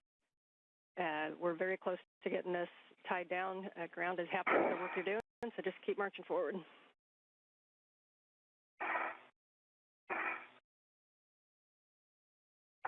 And well, Sophie's working that. I'll just give you what I think my plan is to get this dish facing aft. It's to rotate the agate handle towards the boom, and then I think I can go body nadir to get this dish in the rear part of it past the aft part of G1, and I think I can do that all from this particular position.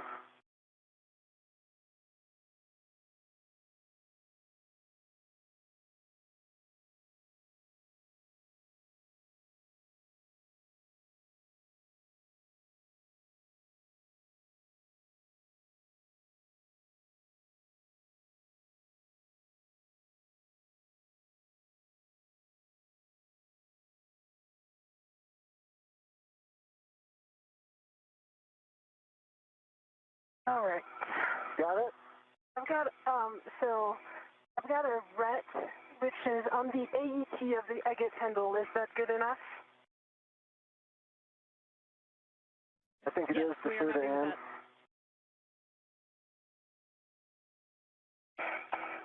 Copy. Good problem solving on that one. So now I'm gonna release your RET. Yeah, standby one. I need to unlock it. It is unlocked, and I'm ready to receive it.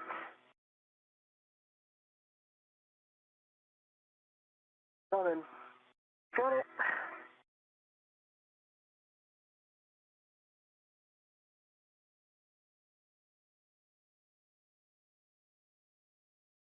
Okay. All right, if you're squared away, what we're going to do is move that boom, the agate handle penis and port. Copy. Zenith and port. I'm in march. That's the right direction. Good direction. A little port. That thing port. There you go. Good direction. Now we just need to lay it flat. I'm going to get out of the way here. And the rear is past the aft side of and for V1, orientation, so all I need to do is get out of the way. The one thing that matters is that the gimbal locks are, either one of them is faced zenith up.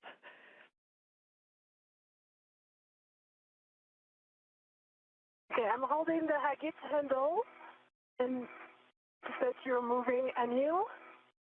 I see you're clear of the T handle, so with your, yeah, that's good. Okay. Great job, Anil. Awesome. Now I can hold it in place stably while you put those long duration tie down tethers on, okay? Yes.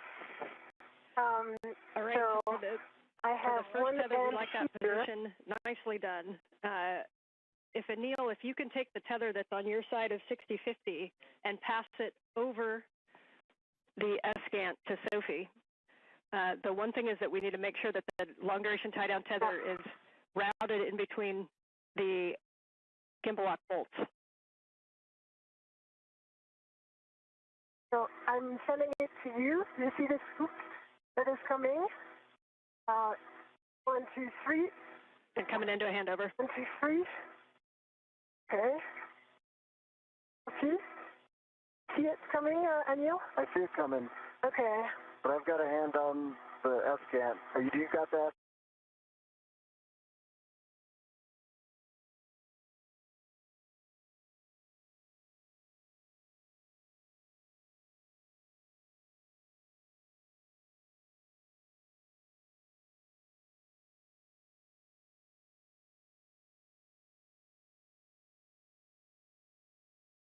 I'm going to relocate my end effector, okay?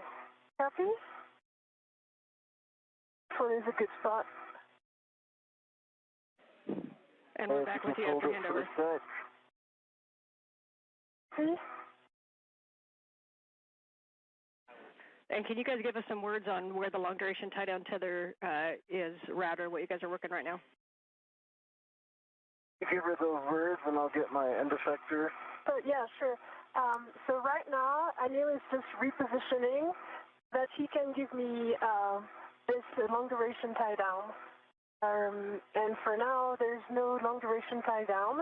It is only stabilized by my hands and the rest that is on my mini workstation. That's all we got for now. Okay, and I'm seeing bolts, Fox, and Golf. They look like they're facing you. When you do the long-duration tie-down tethers, just make sure that those are facing zenith. Either one of them can be facing zenith. Copy. Fox and Golf facing zenith. That's the plan because it's the only one. It would be like click on the yeah, it doesn't have to be that one. It could be the one on the other side. We just need a gimbal lock facing zenith. Yep, that's going to be the case. Okay, I've got the long duration tie down tether. I'm in a good position. Yeah. Sophie, I was working, so I didn't track all that, but just tell me what to do next. So now I need you to hold the T handle, the T bar, or the rear plate. Okay, I've got the T handle. Yeah. And also send me your long duration tie down, and I'm going to put around 6051. When you say my long duration tie down tether, do you mean the one that you have in your, like, close to your helmet? Yeah, so the tether that you have on your side on 6050, it's got to go over the S-Scant. The strap needs to go in between gimbal lock bolts. Then Sophie's just going to loop it around 6051 and hand it back to you. And then you'll need to clip it either to the wine glass stanchion on 6050, or you can clip it to the D-ring on itself. Okay. Sophie, that? It's in work. Okay.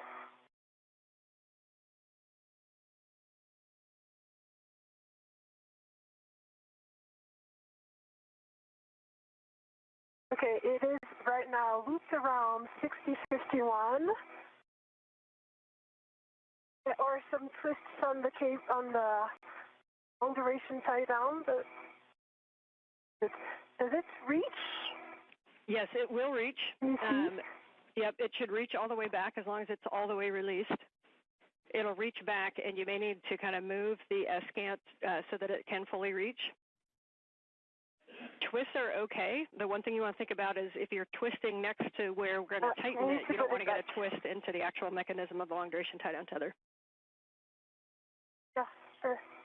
Okay, so now we need to put both straps above Fox and Elf. Yeah, I'm supposed to put this on the handrail, though, right? Yeah, it can go back to the handrail or it can go back to itself. Itself. The hook, but there is not enough. Okay. Oh, okay, I see why. Because it was looped around once.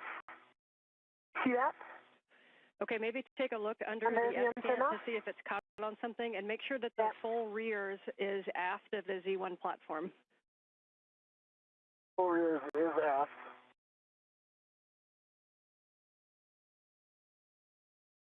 And long duration tie down tether is fully loose.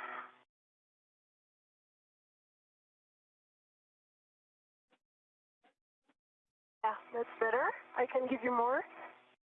The one thing is that we want to be above Fox and Gulf. One of the wire ties is in a... Yep. So you guys mentioned that the rears was aft of the Z1 platform. Make sure that it's not very aft. Like the rear should almost be up against 60-50 on the aft side of Z1. Yeah, it is on the aft side of 60-51, so that is really good. The one thing that we need to correct right now is that it would need to go above Fox and Gulf, but it didn't work. Neil is working on his side. Okay, it's maximum release here. Okay, can you grab this, put it above Fox and Gulf? Like aft side of Fox and Gulf? When you say grab this, grab the strap. Okay. And yes, exactly. And there it is. That's it. And now I'm going to give this to you. And I think, wait, it needs again to be above. And I think that you would have enough. Thanks. To go back. That did the trick, and I think we're going to get this done. We're in. Good, nice work, you guys. About an inch to spare. Yeah. As for your information, it goes to Z8. This is Mission Control Houston, 4 hours, 24 minutes into today's spacewalk. Menon and Adenot wrapping up the long-duration tie-down of the failed space-to-ground antenna near its original parking place on the Z1 truss of the International Space Station. It will not be moved to its permanent stowage location on the P3 truss since the crew members ran behind time-wise in removing electrical connectors and bolts earlier in today's spacewalk that sent them behind in the overall timeline. We do not expect to remove the replacement space-to-ground antenna from the spare parts platform on ESP3, the external stowage platform number 3 on the P3 truss. We may go over there, if time permits, just to take a quick look at the antenna, maybe break torque on a couple of bolts, just as a get-ahead, but that remains to be seen. Flight Director Chris Dobbins evaluating the time with the lead spacewalk officer, Sandy Fletcher, in determining what our next course of action will be. However, the spare space-to-ground antenna will not be installed during today's spacewalk because of time constraints. The second long-duration tie-down tether is going to go to the forward wine glass stanchion on ZH-36 and the forward wine glass stanchion on 6051, and it needs to go through an agate handrail, so it's going to be a real short distance. Okay. Anil, I'm going to give this to you. Okay. One end You can work on this. It is attached to me right now. But, either you rest or you put on the stanchion already. I could put it direct to the stanchion. Yeah, that's great. And then I'm giving you the other as soon as you tell me it's on the stanchion. It's on the stanchion. Copy. I'm going to give you the other one. Yep, and Sophie, if you want to keep that one, you can just reach up and put it through an agate handrail. Yeah, but I really need to adjust my TCV, sorry. I'm just giving this so that Anil can do the first step, but I really need to do something right now. Okay, yeah, please do that. So you can let, and he's got it attached, so you can just let it go as well. It is, and now I did send it to Anil.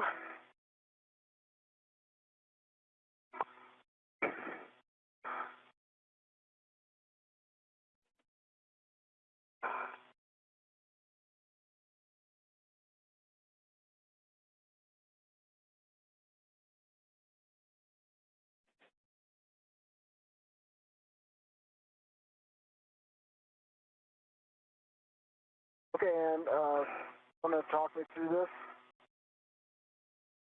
So Sophie's getting set up. Yeah, definitely. Just a couple words for Sophie. Reminder that if you're trying to go warmer, go to lower numbers. If you're trying to go colder, go to higher numbers. If you're cold, reminder that you've got glove heaters as well. Yes, I am cold, so I'm going to go to, right now I'm 7, I'm going to go to 5. Okay, that's a good plan. And if you'd like your glove heaters, you have those available to you too. For Anil, that long duration tie down tether is going to go from ZH36 underneath an agate handrail, and then over to Sophie's side, it's going to go on the forward side of 6051. It just needs to go under one agate handrail? That's correct. Okay. If you need it to go under more, it's fine. It just needs a minimum of one. Okay. And the idea that the tether is going to be over the top of the central boom of the S-Gant. So over the top of it, but underneath at least one of the agate handrails. Yep. We'll get it ready for Sophie. Okay, TCV is 5 and glove heaters are on. Copy TCV 5 for EV2. Right, Sophie, this has gone through an agate handrail. Yes. And take your time getting situated. I'm ready. Okay, there you go. I've got it.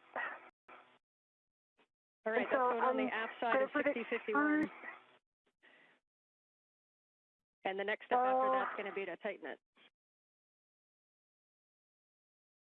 Oh, you mean the hook is attached to? Yes, that's correct. So this is going hook to hook.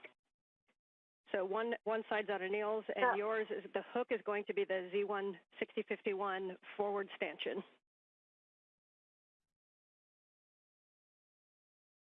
And just want to check that long duration tie down tether. It looks like it's going underneath the S-Gant. We want that to actually go over the S-Gant, but underneath one agate handrail. Yeah. Oh, I got that. This is what I thought it was. Yeah. So. Got it. I understand. I can grab it from here if you pass it through. Yep. Yeah, we like that config. 2 agate handrails. But I hold it right here, Sophie. Yeah.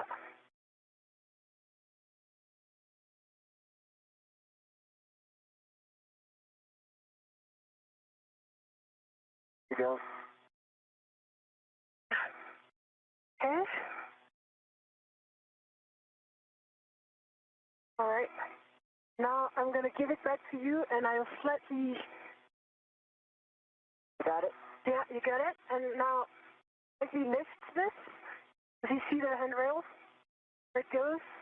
It's here. The one. I see it. There. It's there. The one right in front of the gimbal. Yeah, the other gimbal. Yeah, good words. Okay, so for right now, we just need to cinch this up really strong. So first, we want to really double check those hooks to make sure that the gates are fully closed on those wine glass stanchions. Then we want to tighten the long duration tie down tethers and set it to low profile. You can move the S-gant around a little bit. We want to make sure it's pretty solid against the top of Z1. And Anil, given the location of the hook, can you give me the track? This is Mission Control Houston, 4 hours, 31 minutes into the spacewalk by Anil Menon and Sophie Adenot. The failed space-to-ground antenna, which began to exhibit degraded performance in being able to track NASA's Tracking and Data Relay satellites constellation of satellites late last year.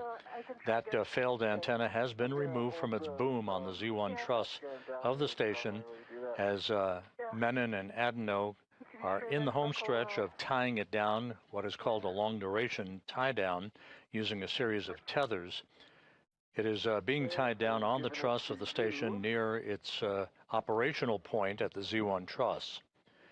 What we will not be performing today is the installation of the spare space-to-ground antenna because the crew members ran behind earlier in today's spacewalk due to the time that was required to remove electrical connectors and bolts regarding the failed antenna that held the antenna in place on the boom. Okay, here it is. The team is currently looking at perhaps one or two get-ahead tasks just to take advantage of the time outside of the void of space today. But the work to install the replacement space-to-ground antenna to restore full redundancy in the high data rate communications capability for the International Space Station will wait for another day. There will be some meetings that will be held to determine the priorities and the further course of action coming up on next Tuesday's spacewalk and other activities associated with downstream spacewalks.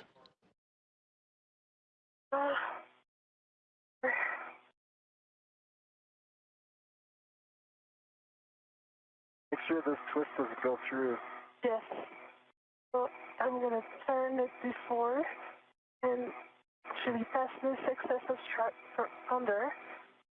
Really nice work on those. I know long duration tie down tethers aren't the most fun, but you guys are making it look fun. So if you can make sure that we get it real tight, and then if you take the S-scan and just imagine forces in any direction, we want to make sure there's no wiggle in it. So making sure it's really nice and firmly down there. Understood. Okay, I'm going to fix the twist from under.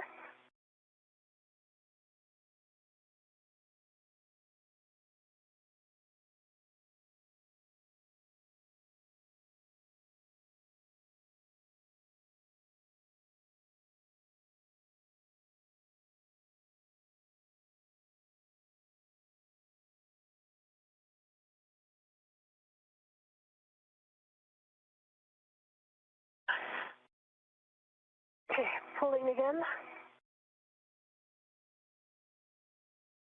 Okay, it's booked. Go back.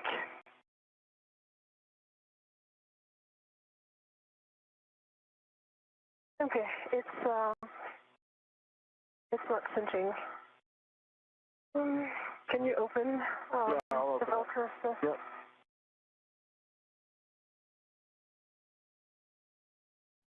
And based on that angle, it may actually be more of a zenith pull to tighten it instead of over towards Sophie. I don't know if that would make any difference. Let's see. Let me try. I think Anne's right. Yeah.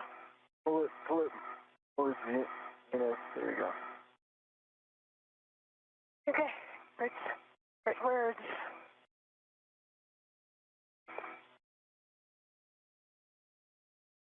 Done.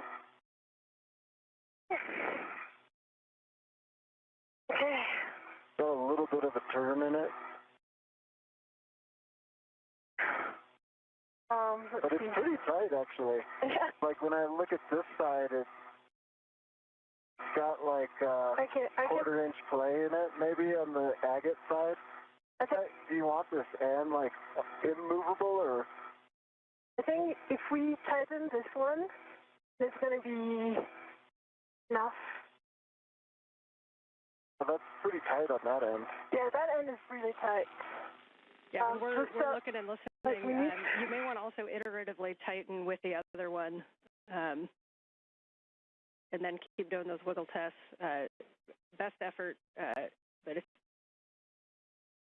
really want to make sure that this is secure and won't twist or pull with forces. Okay, I can help by just pinching like this, and you... We need to untwist it first. I think that's lesson learned. This one right here? Yes. See if you can rotate it. Yeah. This one is going to be... Yeah, okay, I see what you mean. There you go. Yeah. You can start pulling right there, or do you want me to pull my direction? Let me see. I'll pull as much as I can.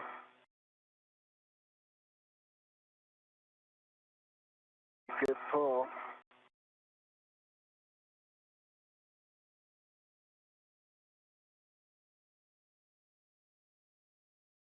Good pull. Yeah. Maybe I can cinch this one again.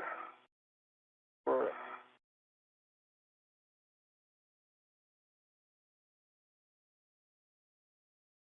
no, it doesn't work. End of it.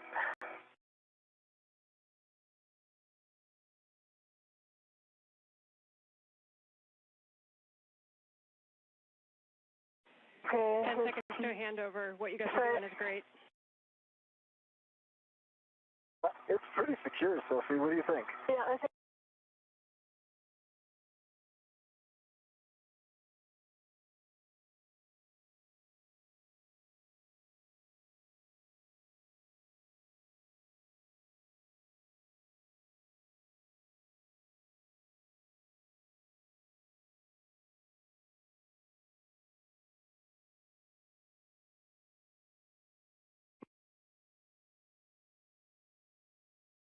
One more here.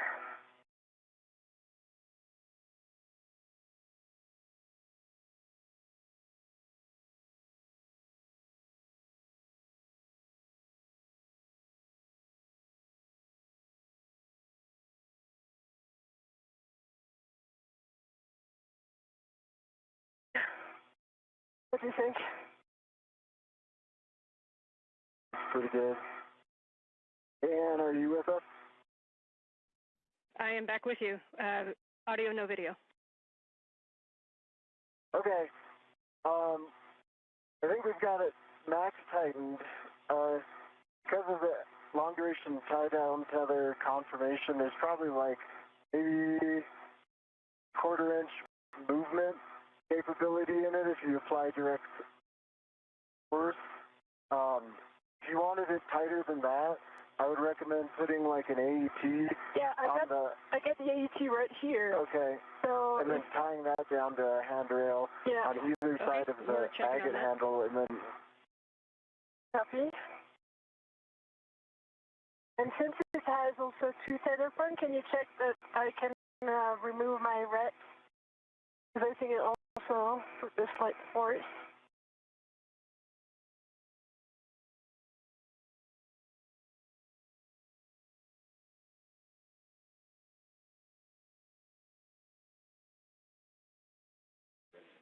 And also the report.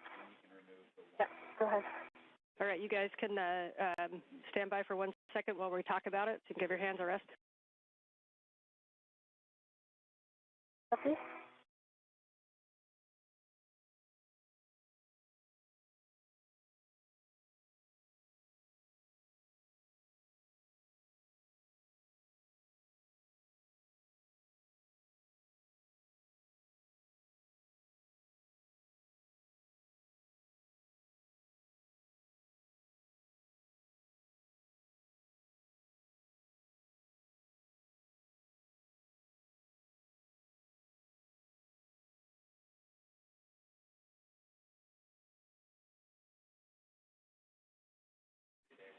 we're still chatting about some things. You guys take the opportunity to relax your hands and enjoy the view for a sec. Nice. The view is Anil. I enjoy. See if I can get my camera for you. Oh yeah, I can do that too.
Yeah.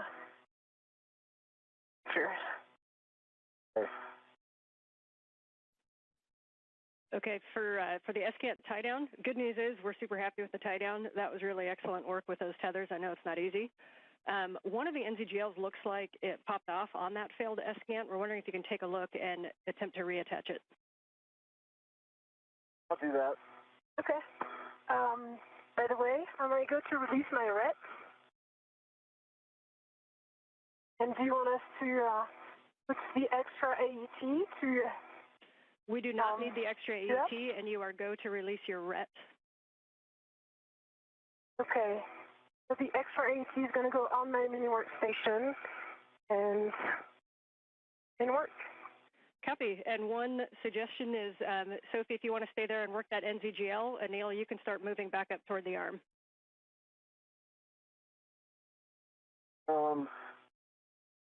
Okay. Unless the NZGL is on your side and it's easier access, up to you guys. Yeah, that's what I see what you're saying. No, it's, Sophie's got direct access to that. So I'm moving up to the arm.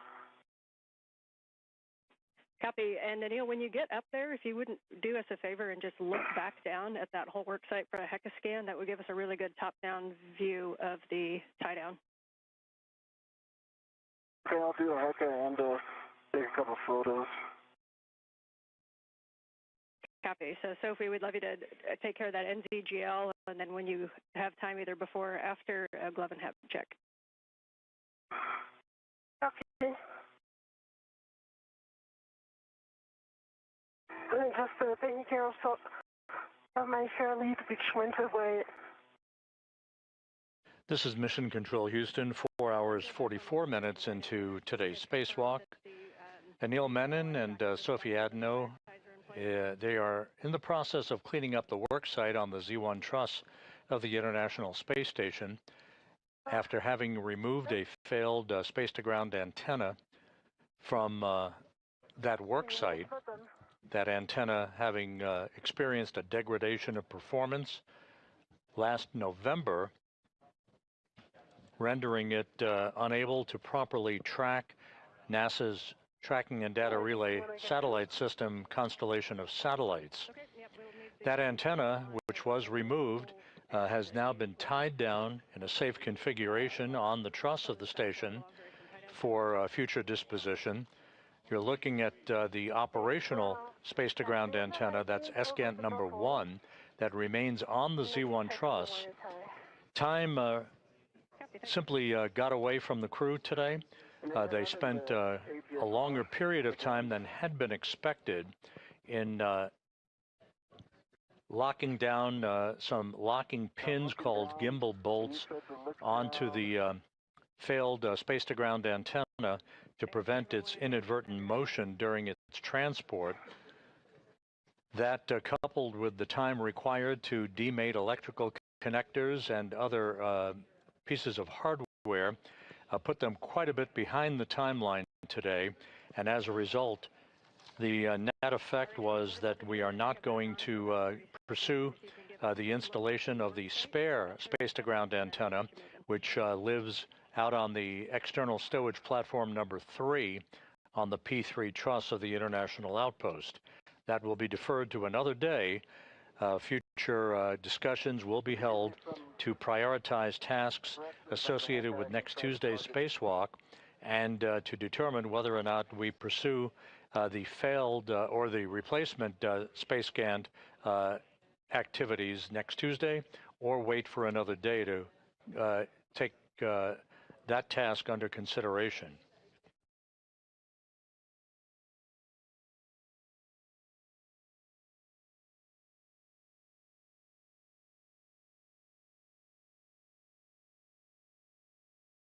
So it was not unexpected that the crew might run into a longer period of time required to get that failed space-to-ground antenna off of the boom. That had been anticipated all along, and it did turn out to be the case today. The operational antenna is there very clearly in the field of view. A series of radiators that dispel heat from the station systems serving as a backdrop for Menon and Adenot as they complete a few additional steps in tying down the systems associated with the boom that the failed antenna resided on. And the MLI on the buckle.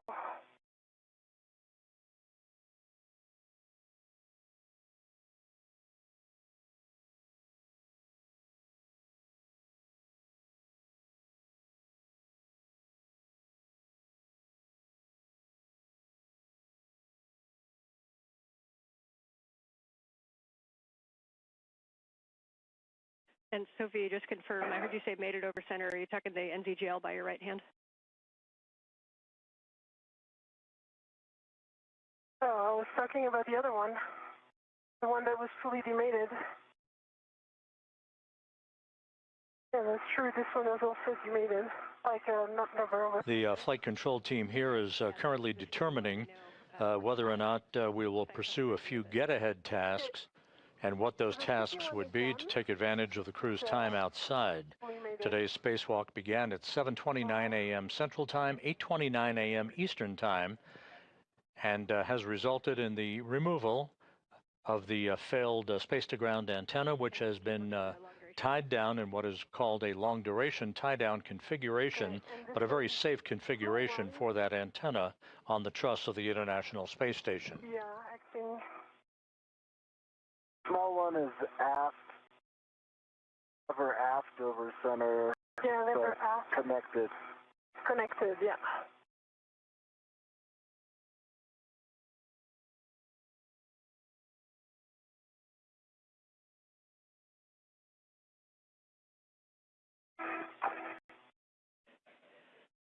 Okay, for Sophie, please continue the long-duration tie-down tether cleanup. We're still talking about the NZGLs, and then a nice slow HECA scans as you move around, cleaning up those tethers, and we'll hand the comm back to Anil. And Anil, you are back to the Space One to get out of the arm. Okay. Picking up comm. Jessica, how copy?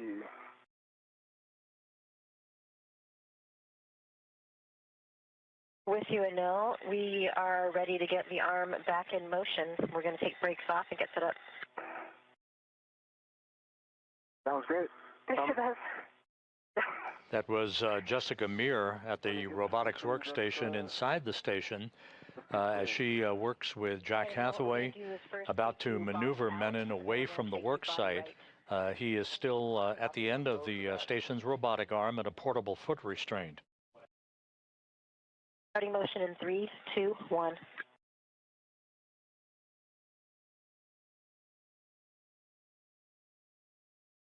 Good motion, good motion.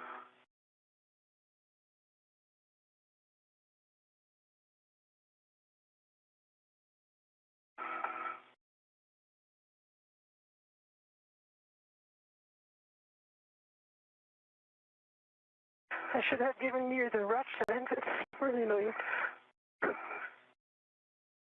Drop it in the MRU. Yeah, this is my plan, but for now, I'm need to work on the MLI. Okay. And I did see a long duration tie down tether that wasn't closed on the on my side, and you can go over the top of the edge to get it. Yeah.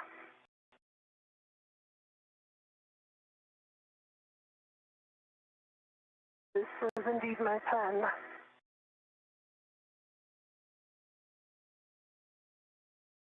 Right now, we're going to start motion body right in 3, 2, 1. Motion, good motion, Jessica.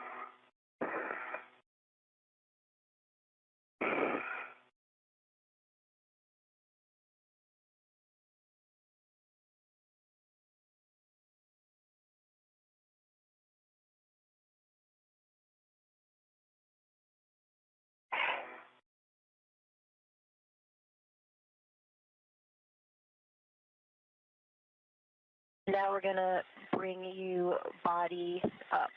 Sorry, body down. Copy.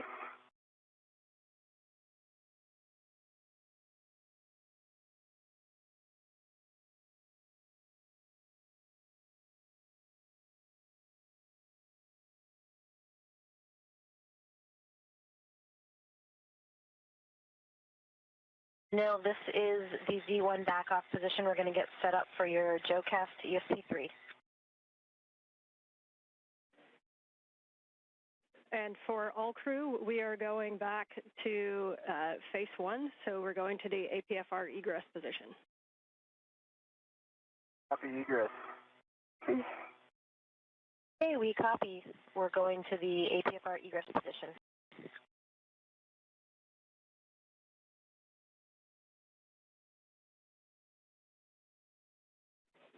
So for big picture, to sync folks up, Sophie, we've got you cleaning up that work site. We want to make sure that it is in a really good configuration to be out there for a while. So what you're doing is really important. We need those straps tied down. We need the MLI over the buckles and the wire ties on. We need a really good HECA scan, and then we'll be having you scan, including the dish, as much as you can. And then we'll be having you clean up the bag. For Anil, we're going to be GCAing you over to the APFR egress position and doing a swap back onto your regular tether and cleaning up the arm. And from there, we'll make a call on get-aheads.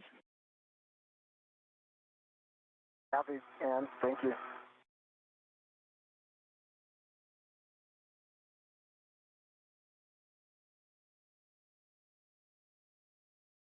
I've got a good photo range of all of this. I'm just kind of blanketing the area. Let me know if there's anything in particular you want me to target.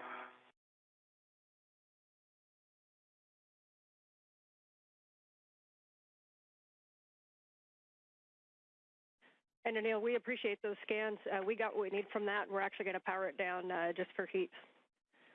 And one go back for you, Sophie, we are going to take a look at that NZGL that you noticed the back shelf back. We're basically going to have you demate it and remate it and see if we can't get that over center. And then we may need to do a wire tie. Copy.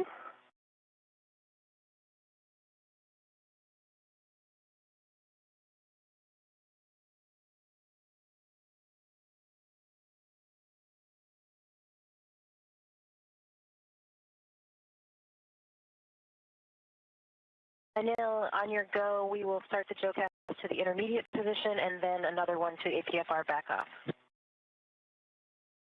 we go for me. Be starting motion in 3, 2, 1.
This is Mission Control Houston. We are approaching the 5-hour mark in today's spacewalk.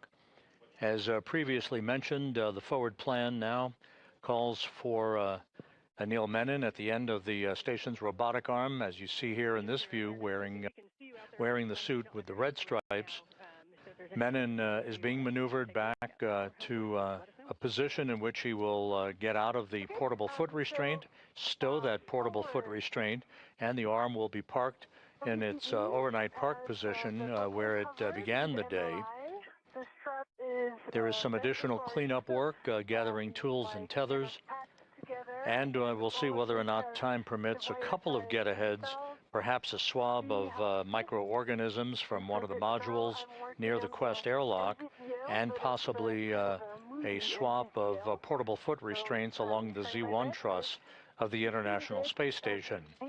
The failed space-to-ground antenna was removed and tied down in a safe configuration near its parking place, normally, on the Z1 truss. However, time will not permit the retrieval and installation of the replacement space-to-ground antenna, which will remain in a safe configuration, a safe slot in external stowage platform number 3 on the port truss of the International Space Station. It will be installed on a future spacewalk. Just when that will happen will be a matter of discussion by NASA managers and flight controllers. Okay, so for that wire tie, basically what we want to do is we want to prevent thermal loading to the inside of that cable, since we will be coming out at some point and touching this again. So we want you to have it kind of in that half-connected position that you had it, and then use a wire tie. Be creative to somehow pull that connector down onto the other side of the connector, and so that it just stays touching and stays mated. Still starting motion in 3, 2, 1 for the next maneuver. Ready for motion. Understood,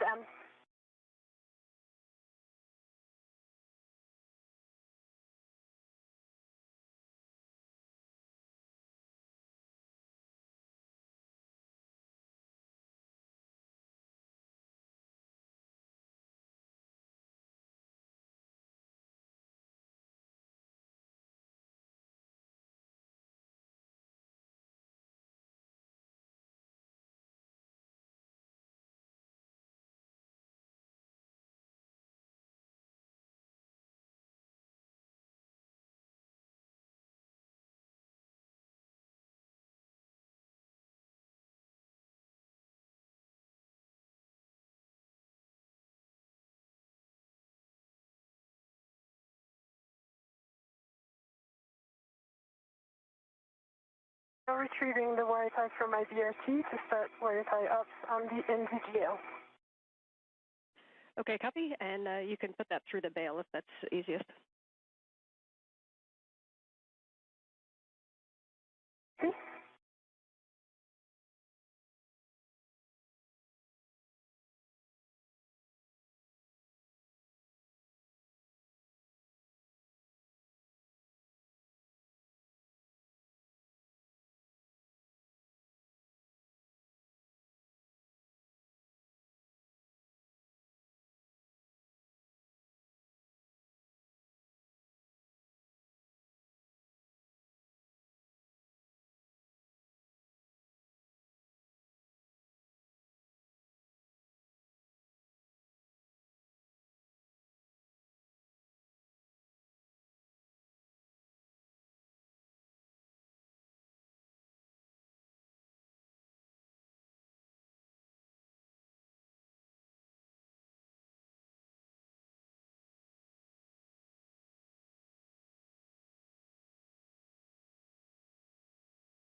This is Mission Control Houston as the International Space Station flies over the rainforest of Brazil.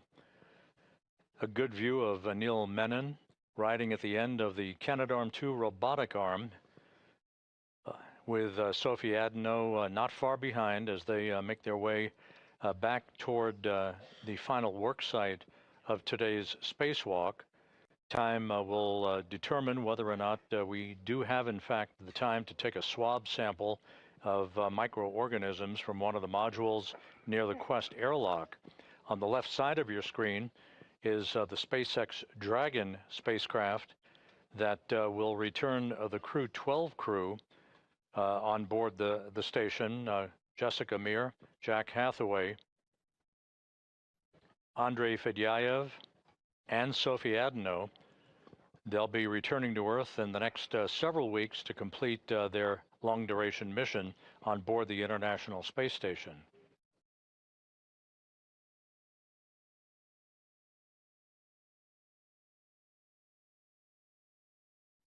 And so if we still don't have Hecka, once you do have that wire tie on, if you have a camera with you, if you wouldn't mind snapping a bunch of photos of that whole area, it'd be great.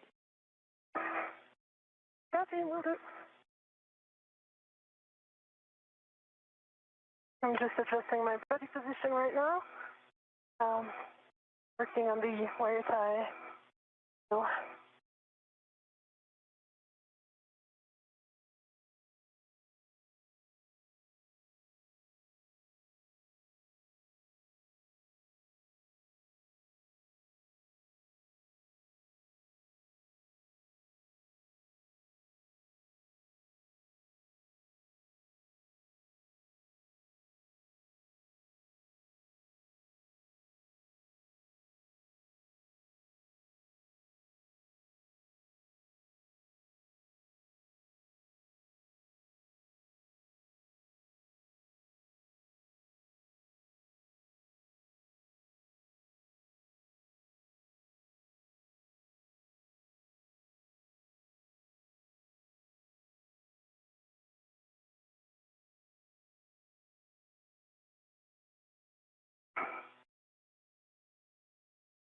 Doesn't really go through.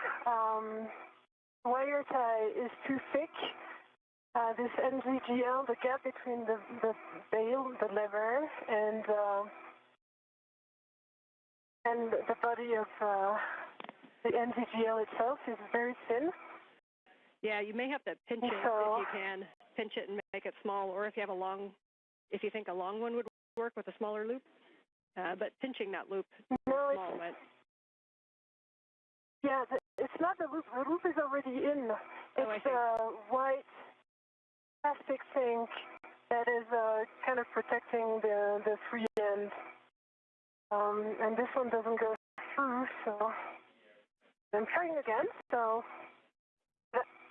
yeah, the risk is that this white thing is going to go apart, and then once it's apart, then it's going to expose one sharp edge. Okay, yeah, just best effort on however you think it can hold it to not disconnect. Okay. Yeah, I've got an idea, and that will be good.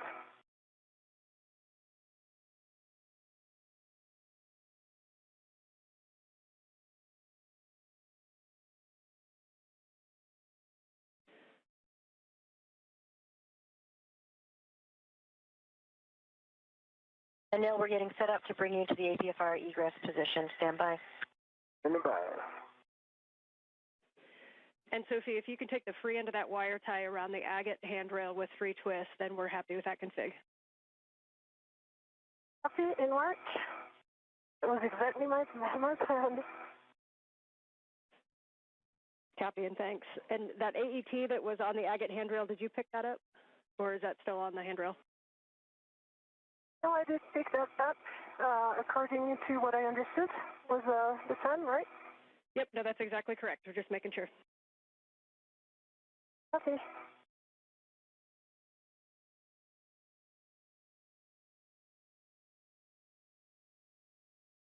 And I've reduced my TCV to 5.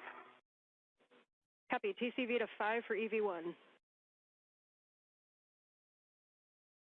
Anil, are you ready for the GCA to the published egress position? That'll just be coming station aft. So where are you ingress? Go to publish. Okay, copy. We're starting motion in 3, 2, 1.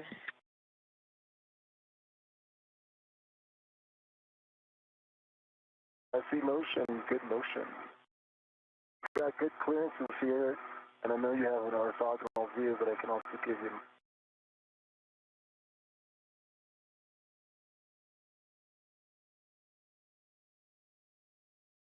Near space.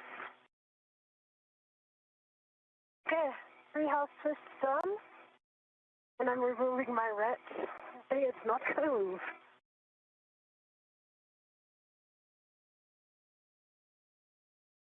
Okay, we copy. All right, you have happy people down here. Well done, Sophie. Okay, I need to work on the other MLI though, and take a few pictures before I change location.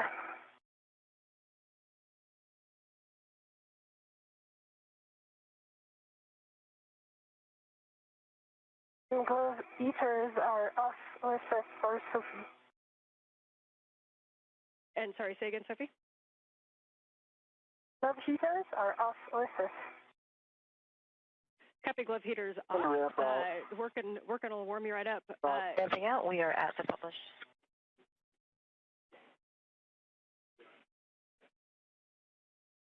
Good, Ann. I believe the NG stop GCA. GCA complete.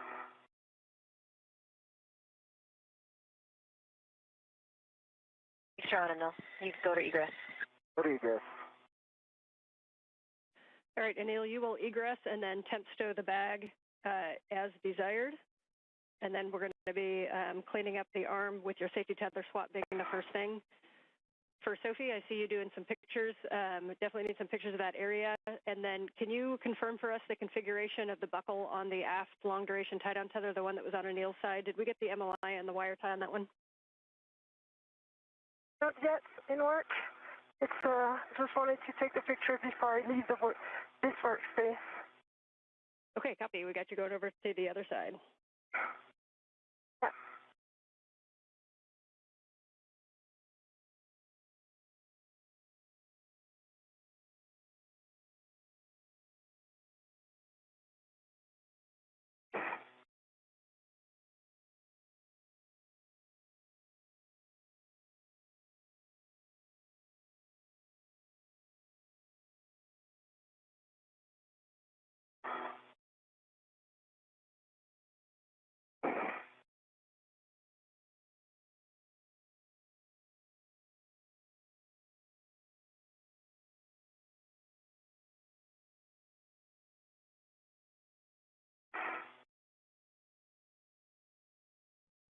And Anil, once you're in a good position and ready to work the tether steps, we'll take the comm over and I'll walk you through that, including when you have your waist tether down.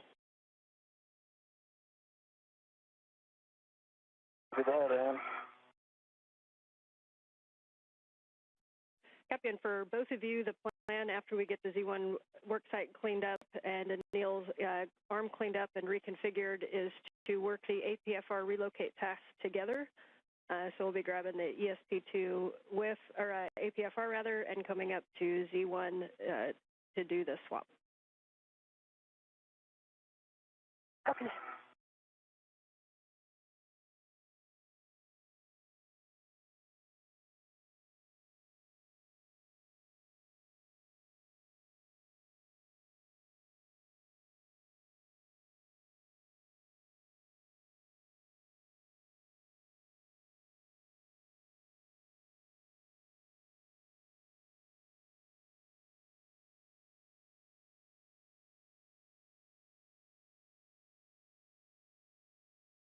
And you said to put the bag down. Did you want me to leave the crew lock bag on the truck? Or am I bundling it with the APFR?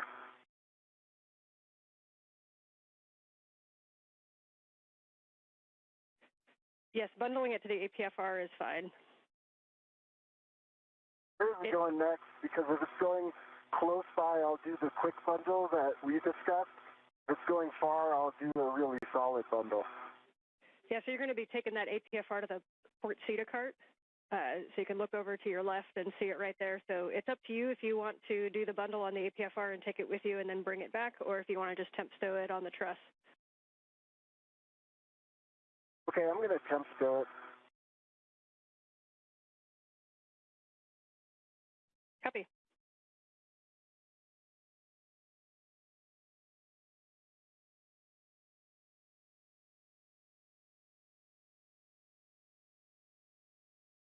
And Sophie, as you get set up over there, it looks like your hands are empty for a sec. If we could get a glove and hap check, please.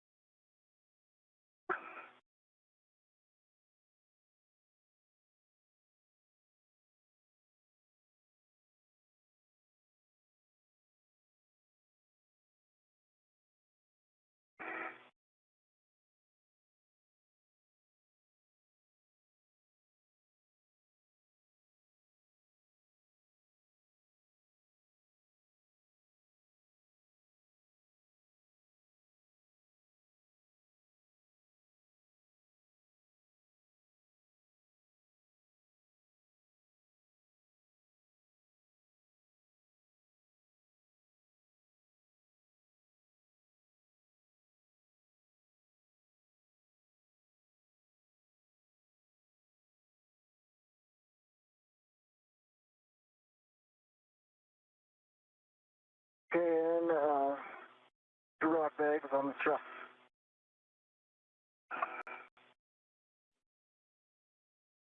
Okay, copy. And are you ready for your tether swap steps? Ready for tether swap. And for Sophie, hap is dry. And gloves in work. Stand by. Okay, copy. And Sophie, you can head up to the medium ORU bag and clean that up. Yeah, I still need to work on the MLI, but I'm going to remove the ratchet wrench from my mini workstation because it's really annoying. Okay, And put it into the medium ORU bag. That's great. And then we have you going down to the other long duration tie-down tether to clean that up. And I'll take the comm with Anil for the tether swap. Copy. Okay, for Anil, with your waist tether down, you're going to retrieve your green hook from the NTA vertical handrail and attach it to your red tether reel. Work. Locking the green reel.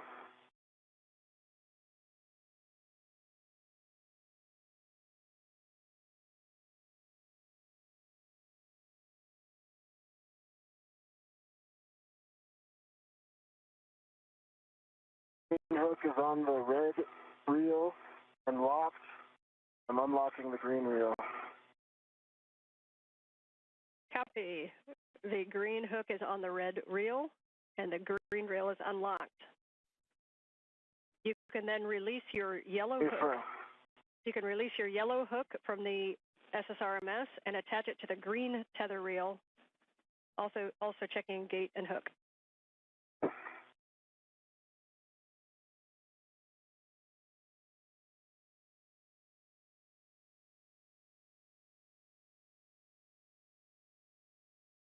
This is Mission Control Houston, 5 hours, 15 minutes into today's spacewalk. Anil Menon and Sophie Adenot are in the home stretch of today's excursion, the 282nd spacewalk in support of ISS assembly, maintenance, and upgrades. This was the 5th spacewalk conducted out of the International Space Station this year, the 2nd for Expedition 75 crew members, the 2nd for Menon, and the 1st for Adenot, who today became the first French woman to conduct an extravehicular activity. You see Menon with the suit and the red stripes there in the field of view. He has conducted the work today as EV1, or extravehicular crew member number 1. Adenot, alongside him, has been EV2, the unmarked suit, with no visible markings on that suit. Extravehicular crew member number 2. The crew began their spacewalk placing their suits on battery power at 7:29 a.m. Central Time, 8:29 a.m. Eastern Time. Copy, thanks. And if that long duration tie down, the major activity for today was the removal of a failed space-to-ground antenna on the Z1 truss of the station. There are 2 such antennas that sit side by side to provide redundancy for high data rate communications through NASA's Tracking and Data Relay Satellite System.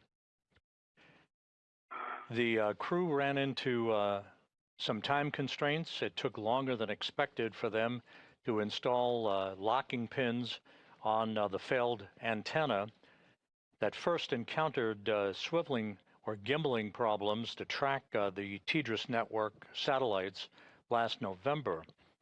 They also spent more time than had been anticipated in demating electrical connectors on the boom that the failed antenna resided on the Z1 truss. Because it took much more time than had been expected to get the failed antenna removed, the decision was made to tie the antenna down with tethers right there on the truss of the space station in a safe configuration, but not to pursue the installation of the spare antenna that is housed on an external spare parts platform on the Port 3 truss of the International Space Station. Both reels are unlocked. So with the failed antenna tied down, future meetings are to be conducted to determine the next set of priorities for the upcoming spacewalk that is planned for next Tuesday. Gonna rent to the APSR, then remove it. That'll be the third spacewalk of the month of August, the third to be conducted in a 19-day period.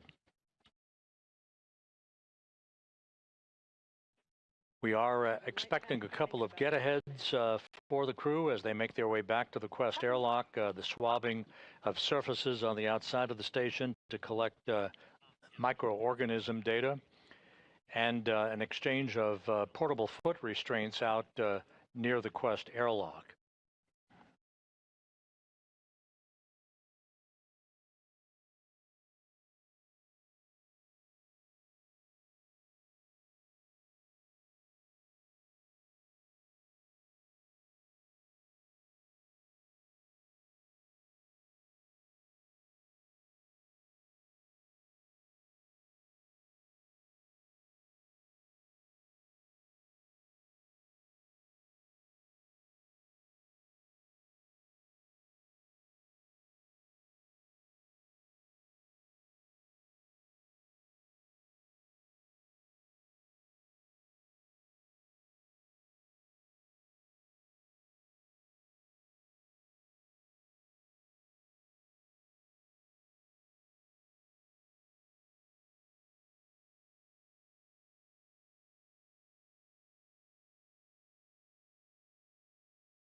Nice for both of you on the cleanup steps, and just letting you know we're about 5 hours and 20 minutes into the EVA. Go ahead, Sophie.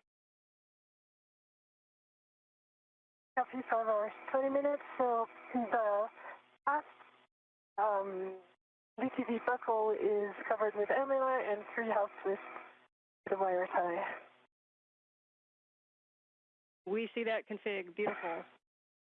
So at this time, you can move up to the medium ORU bag, and we'll start cleaning that up. Okay.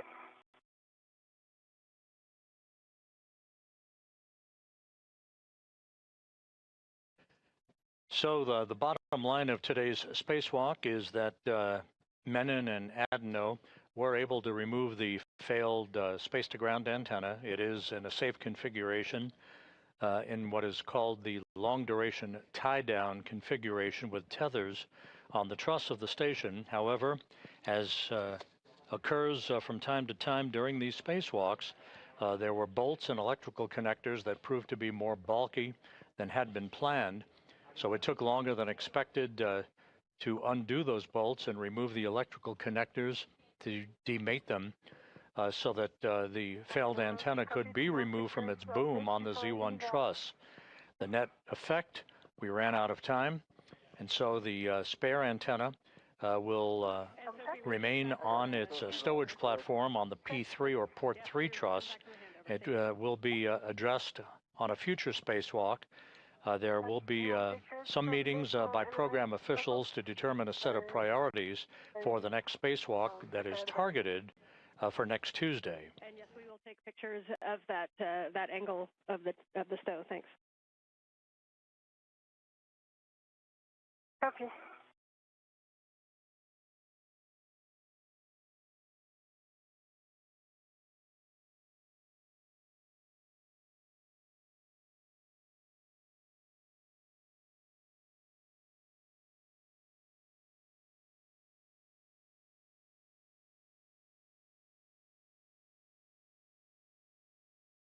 And the excess strap of the forward LDTV, I was not able to put it inside the MLI of the buckle because it was under the agate handle and would have required a whole reconfiguration. So I don't know if you're okay with that plan, but I just put it under another agate handle so that it doesn't fly around.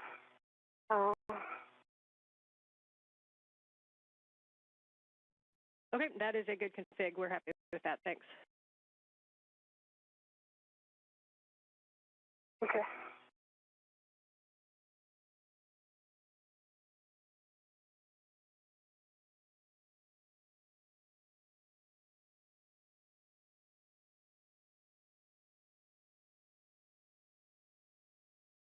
Okay, APFR cleanup complete on the BRT. Africa would be go for the back off. Okay, we agree. If you just give one We more copy. scan We'll get to set make up for sure, that. and I'll pass you off to Jessica.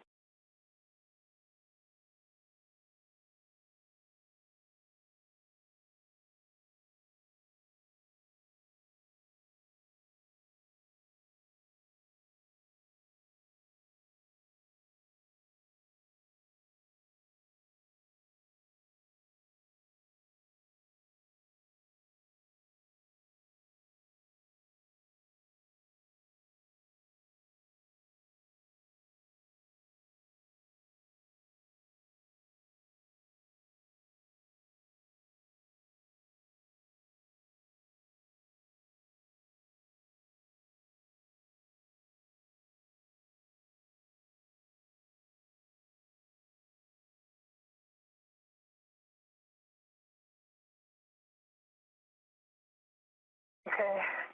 Nighttime is not the best time to do the pictures, but I did my best. Now starting motion in 3, 2, 1 with the arm coming station forward away from you. Copy, starting motion.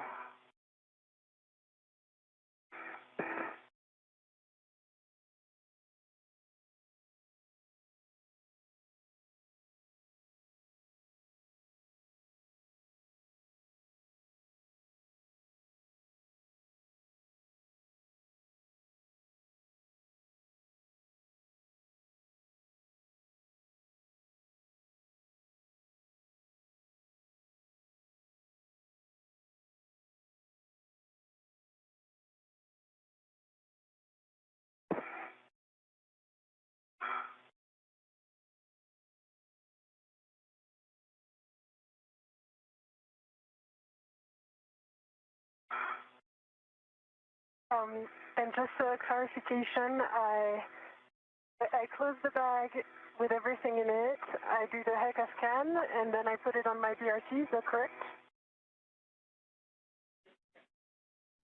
That is correct. Yeah, we're happy with that. So you can put that on your BRT.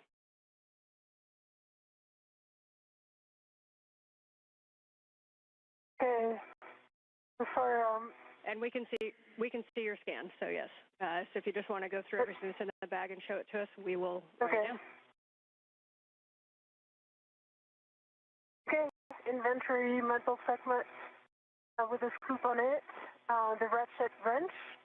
Use out the palm wheel. And coming soon, the heat shield, which I need to protect Well,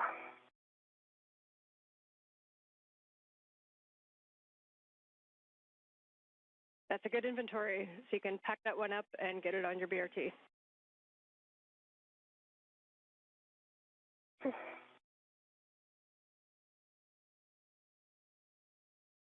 And I'm at the Fort Theta.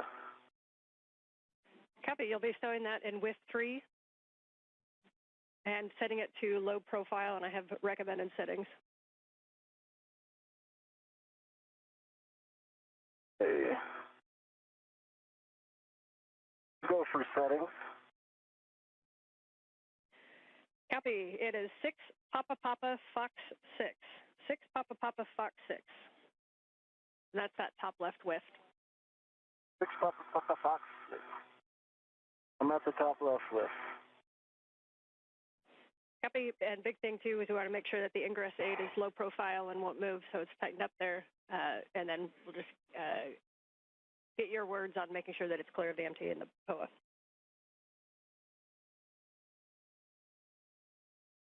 Copy all.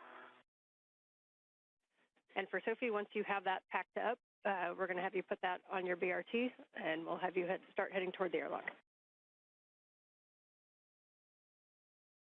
copy airlock.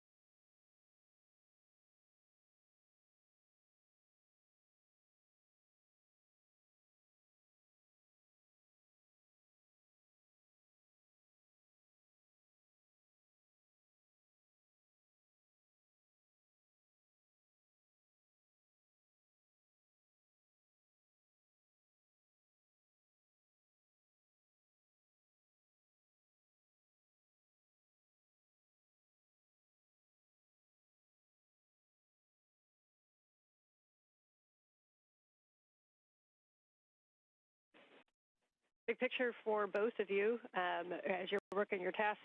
Sophie, we see you working the bag, and Anil, we see you working the APFR. When we're done, we're going to have Anil head down to ESP2, and pick up the APFR that you previously gave us the inspection on, and we're going to have you relocate that to Z1. And for Sophie, you're going to grab that medium ORU bag, and you'll be heading back to the airlock. And we don't have any further tasks, so you can take your time and enjoy the view while you do that.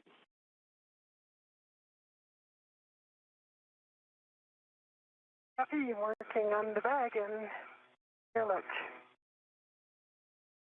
And can you repeat those APFR settings again?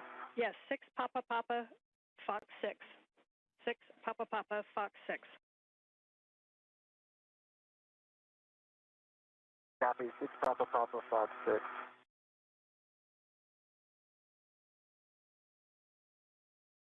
And for a picture in your mind, the boot plate should be kind of facing toward the MT.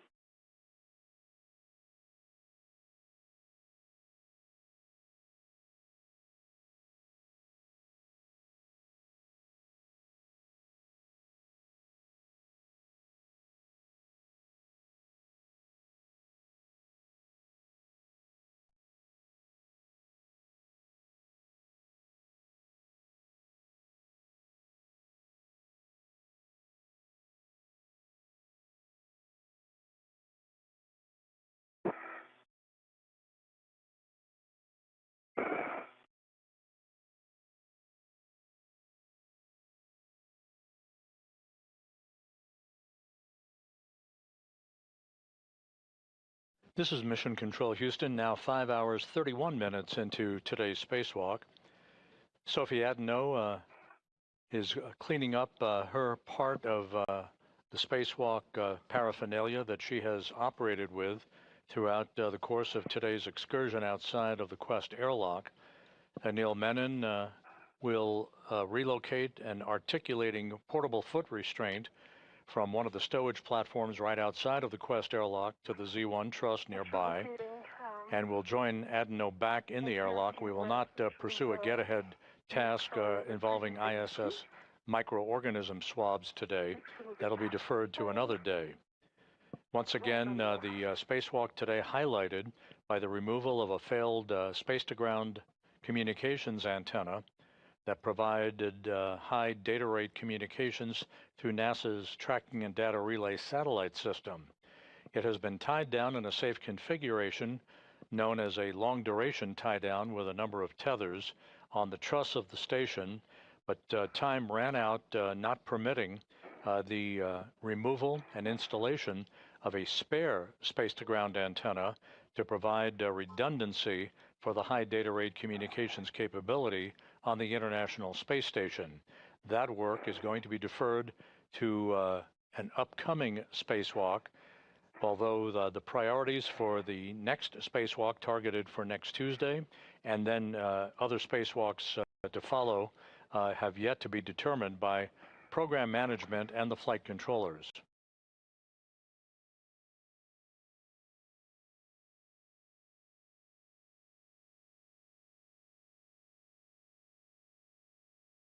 Okay, 6, Papa, Foxtrot 6, X, and Whisk 3, lock and collar, black on black, good pull and twist test, and it does look low profile. I'm sure you can see it in the HECA. Copy, that's a good config.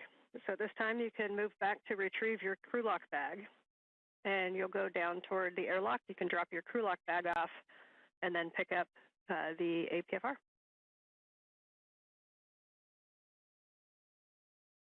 Hey, going for crew lock, then APFR.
And for Anil and Sophie, you guys are both kind of headed back toward the airlock with a bag.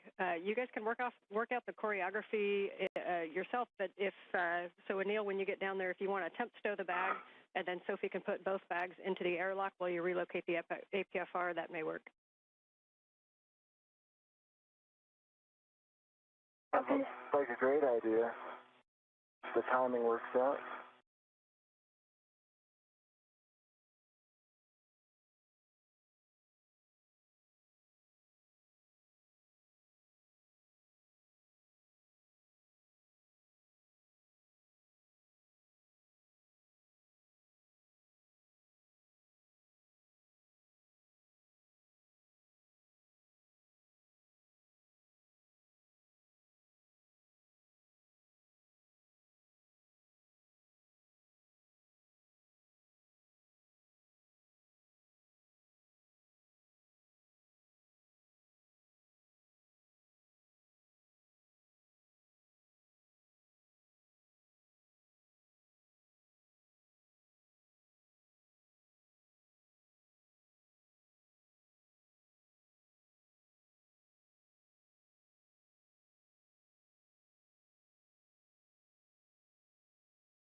All right, both looking good. Anil, it looks like you've got that crew lock bag out at the NTA, and Sophie, it looks like you're about to grab the medium ORU bag as well. How are you guys feeling? Yeah, it is on my VRT. I'm about to do a final check before heading back to the airlock. Okay, copy. And for future reference, as you go down, if you want to give us any words on the forward or the aft translation paths, I know there was a lot of discussion as we were planning this EVA because we haven't had a lot of people do it. So if you have any thoughts on your way down, we'd take them. All right, let me wait before, and I'll give you the information.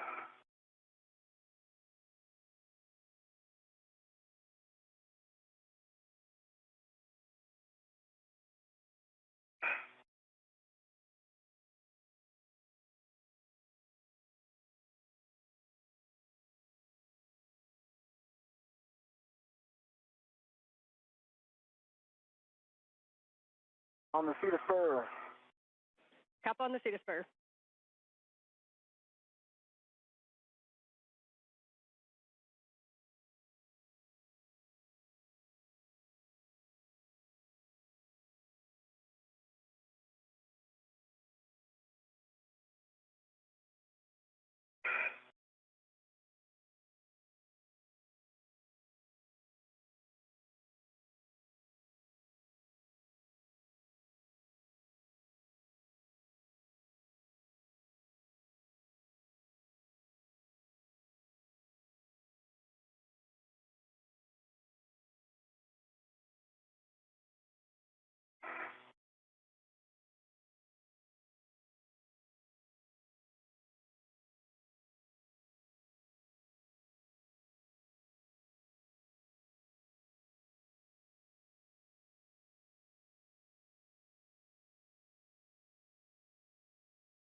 And the suggestion was I temp stow the bag, Sophie puts them away, and I head out to the APFR. And Anil, can you tell us where you temp stowed that? Oh, it was a question. Well, the question was, were you suggesting Sophie, I temp stow it on the circular handrail or ring, and then Sophie puts them inside the airlock, and then I head to the APFR, or we both temp stow? Yes, that outside was, the airlock. If that works for you guys, you can temp stow the crew lock bag right there at the circular handrail or somewhere in that area, and then go forward on ESP2. Sophie has just headed that way with the medium ORU bag, and she can stow both bags inside of the airlock. Sophie, are you good with that plan? Yeah. I have a little done please right now because I'm working on my translation. But it's okay. Anne can repeat it when you get here. Yeah.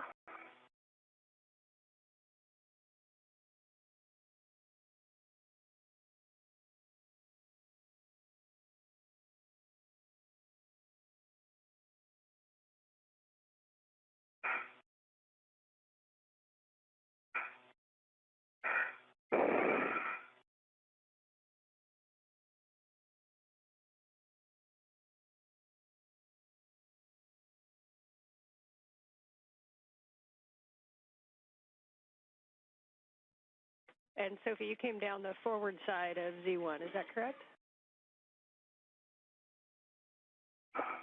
Yes, because the antenna was on the aft side, and so now I'm still working on it. Okay, yeah, so you'll come down, yeah, as you get down to the bottom there, you'll see 6024 and then WIF 9, and at that point you could either kind of reach over to the high-pressure gas tanks, or you can go more zenith, and you'll see handrail 6005, and you can get the high-pressure gas tanks from there. Yeah, I have 6024 in hand. Just Okay. as or you bag is the same thing. Yeah, so 6042, getting down to 6052, you can either go, or sorry, you said 6024. So from there you can kind of go starboard to the gas tank, or if you go down later to 6005, then it's a little bit of a shorter reach over to the gas tanks. Yeah, I'm trying that.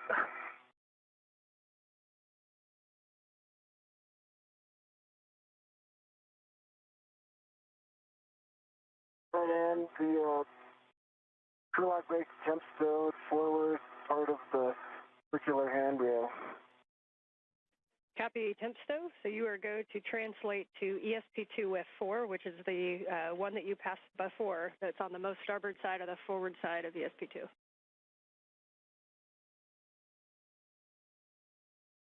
Okay. And Sophie, that part you're in right now is I'm one of gonna the go back trickier parts. out. Okay. Yeah, I'm gonna go back out. Okay.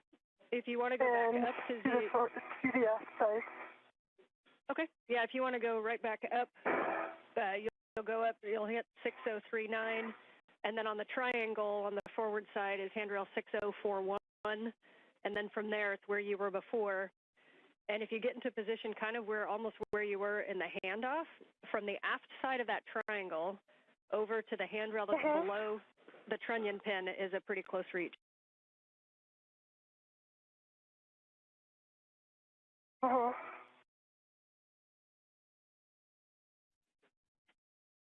Yep, nicely done. So from the... I'm over the triangle, just Yeah, so that in your left hand is 6040. If you reach from that down below the trunnion pin, you'll see handrail 6003, and that'll take you right down the aft path.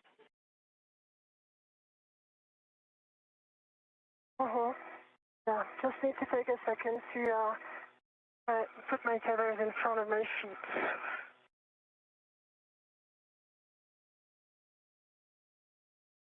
Good call, slow and careful.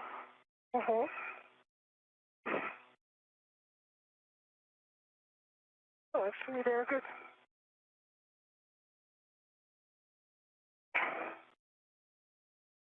Okay, mindful also about the antenna.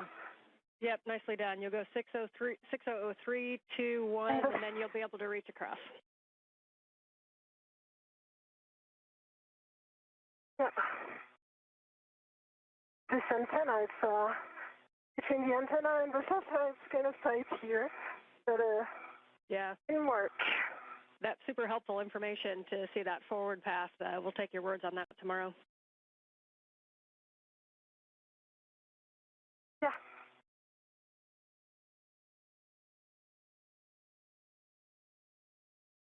This is Mission Control Houston, 5 hours and 47 minutes into today's spacewalk. Anil Menon and Sophie Adenot are making their way back toward the Quest airlock. The work all but complete for the day, except for some cleanup work that the two spacewalkers are involved in. The failed space-to-ground antenna, the SCANT-2, was removed from its boom on the Z1 truss of the International Space Station and tied down in what is known as a long-duration tie-down with tethers by the Z1 truss where it resided. However, time ran out on the clock that would have enabled the two spacewalkers to retrieve a spare space-to-ground antenna from a stowage platform out on the port side of the truss structure of the International Space Station to install it on the now empty boom that the failed antenna occupied for all the years that it provided its service. So that work will be deferred to another spacewalk. We will determine through a series of meetings what the priorities are for dispositioning the completion of the space-to-ground antenna spare installation. It will be conducted, it's just a matter of when, and other work yet to be determined in the next spacewalk that is tentatively scheduled and actually targeted for next Tuesday, August 25th. Boxes. And I see your tether, Anil. This was the second spacewalk for Anil Menon.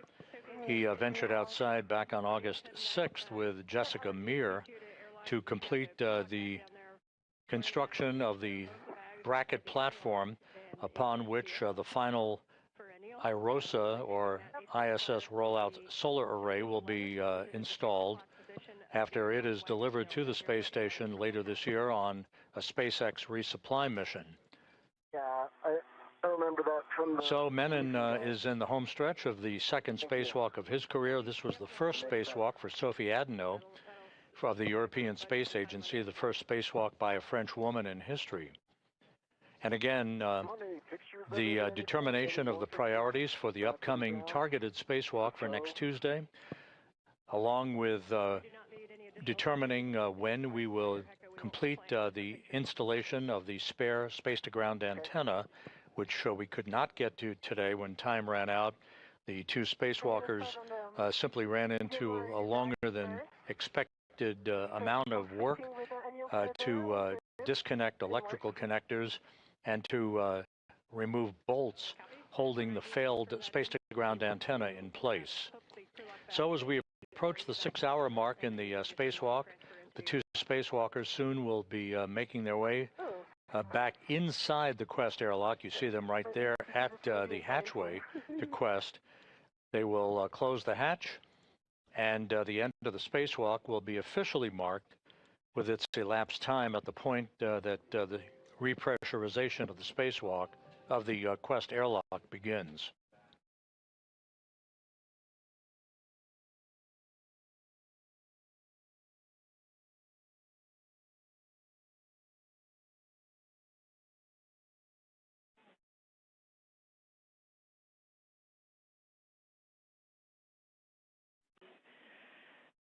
Anil, question for you when you came off the port seat cart. Did you happen to tap the brake pedals?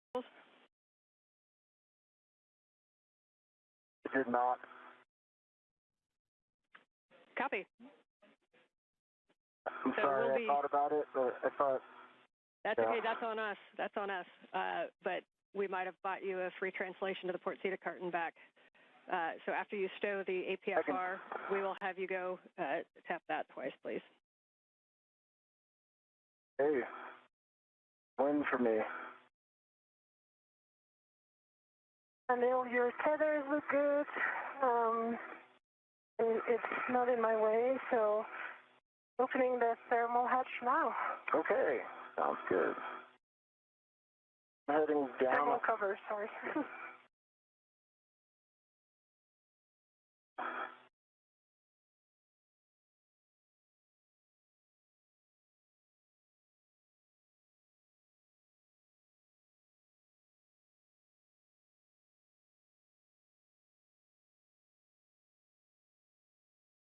So once again, to recap, the failed space-to-ground antenna was removed, albeit with a longer period of time to disconnect electrical connectors and remove bolts holding the failed antenna in place on the Z1 truss. It is now in a safe configuration, securely tied down to the truss on the International Space Station. Ultimately, it will be moved to the external stowage platform number 3 on the port truss of the International Space Station. That slot is currently occupied by the spare space-to-ground antenna that was first delivered to the International Space Station on the STS-127 mission in the summer of 2009. Time ran out for the two spacewalkers to be able to accomplish that task today.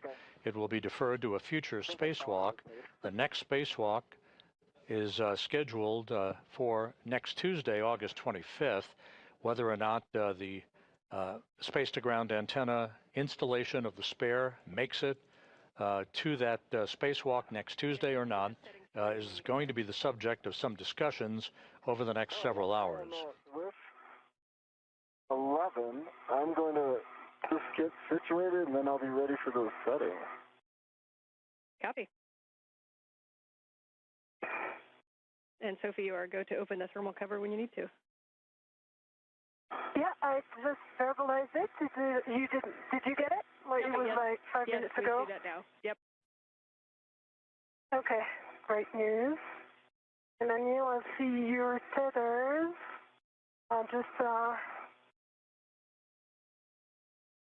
Yeah. Now you're going aft.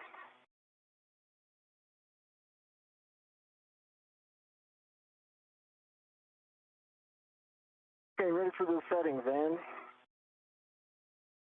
Your settings are 12, Papa Papa, Fox 9. 12, Papa Papa, Fox 9. Oh, Papa Papa Fox 9, got it.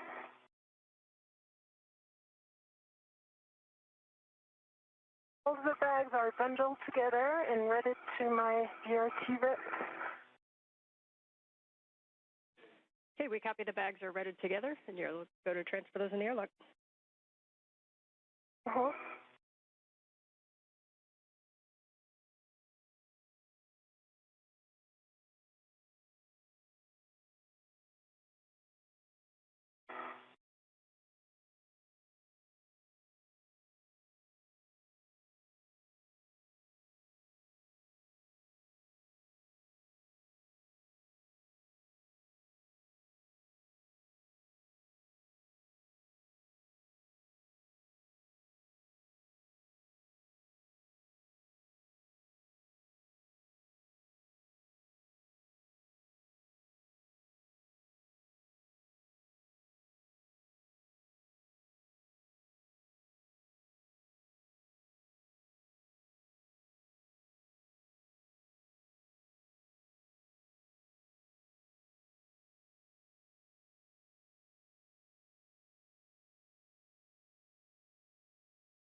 I'm going to read my load path to station. Right. Base tether is small hook gate close lock back on black.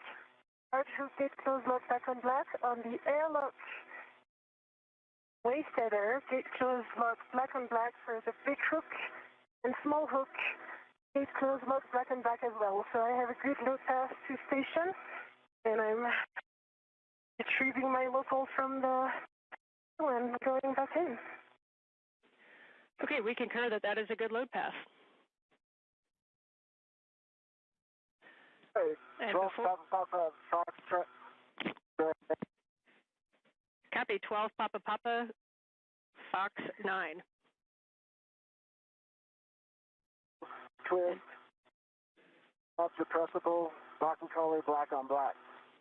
Copy, good calls. You are go to translate to the port seat occurred. And Sophie, we see you about to get in the airlock. You might want to pause there and take a view. It's going to be a little bit before you're back.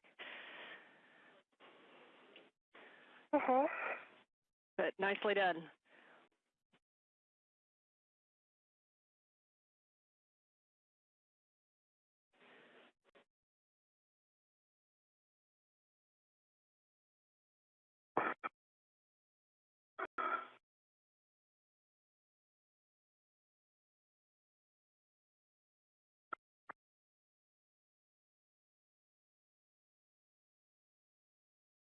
beautiful.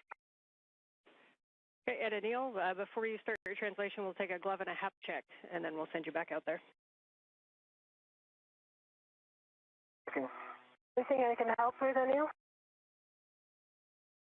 Oh, I'm in a good spot. Right. Right glove, right index finger has two small marks, and looks nominal.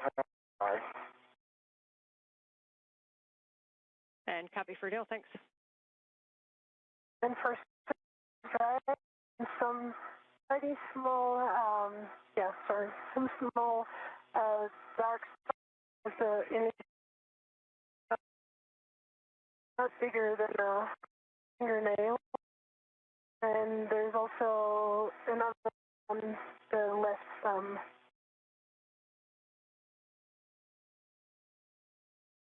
Really, just. Okay, we copy, Sophie. Your comms are coming in a little bit broken, so we didn't quite catch that. Copy. Some for the gloves, I can observe is dark markings on the fingertips of both hands.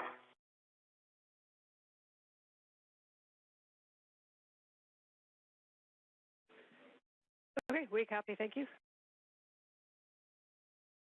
You're welcome.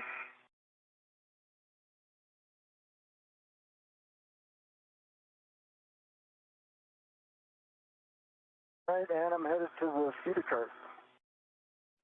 Copy. We appreciate your extra work and overtime today.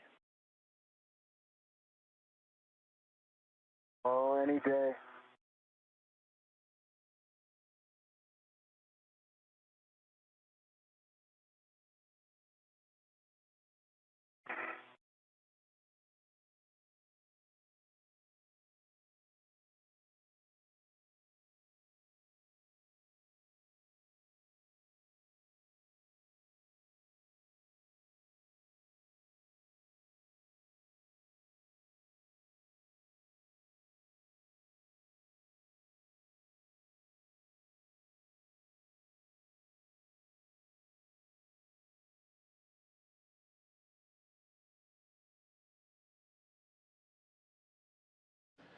This is Mission Control Houston. We've just passed the 6-hour mark in today's spacewalk.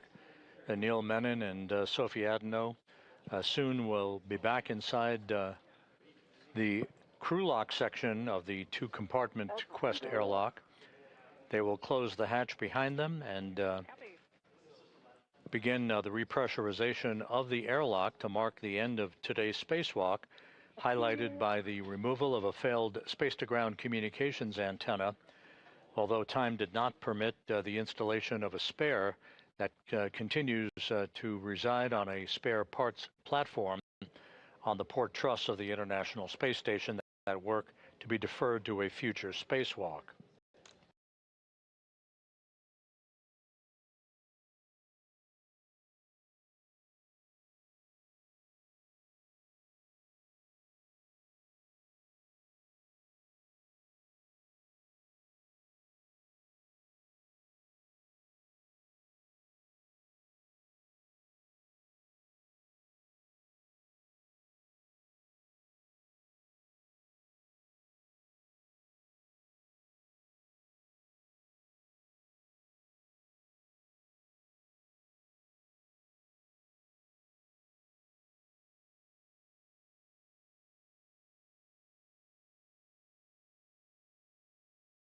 I'm hitting the brakes on the outboard side, right? Inboard. Yes, that pedal that's right in front of you, that's correct. 2 pumps a day keeps the myrrh away. Pumped it. Unfortunately, on this one, the myrrh won. Oh, I thought you were going to say, unfortunately, go back and do it again. We appreciate that. don't so, mind Anil, with that, you are going to return to the airlock, and Sophie, you're going to ingress the airlock. Copy.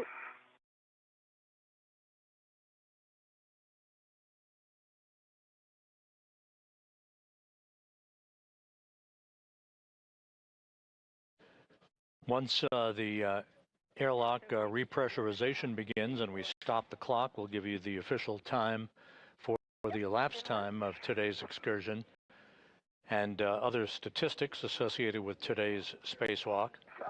We will continue our coverage through the time that the crew is back inside the airlock and has doffed its helmets.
And at the end of the feeder, sir. Copy. And Sophie has her good load pass into the airlock and bags in the airlock. So as you get down, once you get her go, you retrieve anchor hook. Sure, bag 1 and 2 are in the airlock.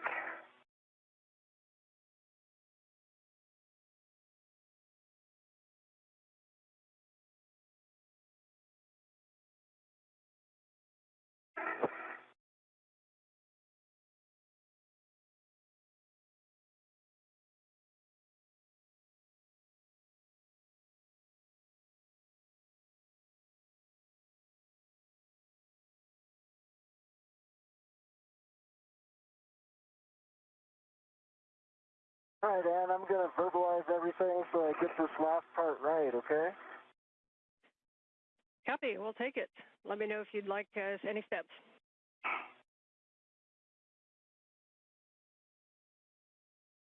All right, my load pass is through forward anchor hook, so I believe Sophie's got a load pass to station, so I believe I'm go to take off the aft airlock D-ring, which is her anchor hook, EV2, and put that on my red reel. Anil, we concur with that plan. Hey, Sophie? Yes, I concur. And I prepared all the bags really aft so that you can ingress.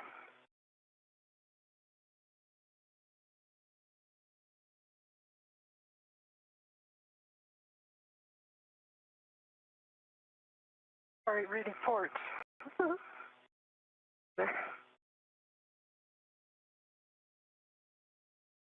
right, your anchor hook is on EV1's red reel, closed lock, black on black. Now I have a load pass through you, Sophie. Yes. So I'm going to pick up my anchor hook and put it on my NWS. We concur. Agree? Yeah, concur.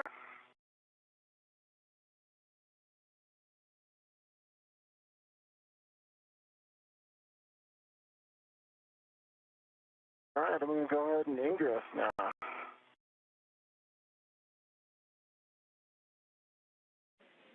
Copy. You're going to ingress, Yeah, and if you want an end effector on your thermal cover, you can. I'm going to do the feet first ingress, and then come back for the thermal cover.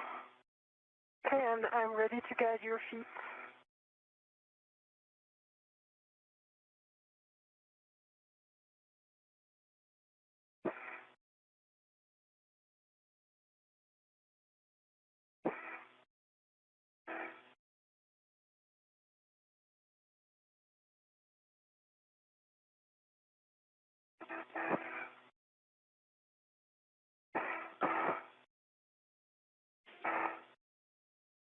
Okay, I'm going for the thermal cover here. Mm-hmm. Copy, you can close the airlock thermal cover, and we'll be attaching the integral strap to the magnetic plate D-ring and cinching until snug.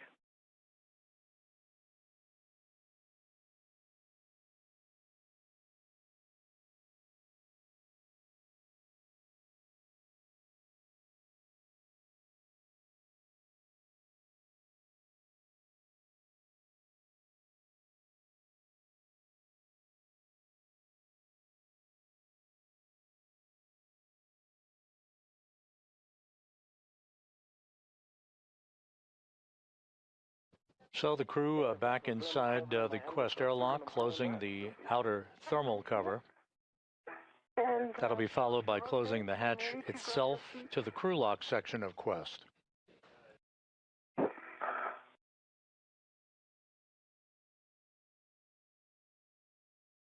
My cover is closed. I'm in. mm-hmm. I'm going to do the strap now. Mm-hmm.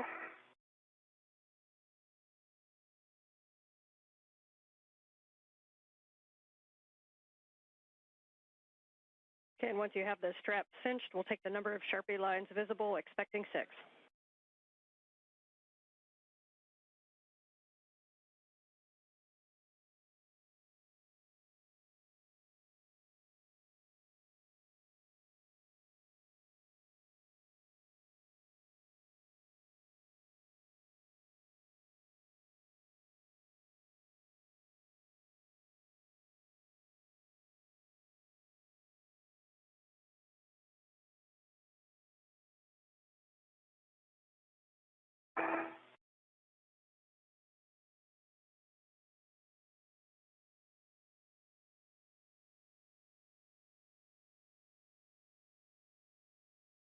Hey, the map is on and I'm pinching it. Okay. I'm pulling your feet towards. All right, 6 Sharpies. Copy, 6 Sharpies. You are both go to remove the SCU from the stowage pouches, remove your DCM cover, and connect your SCU to DCM and check locked. Copy.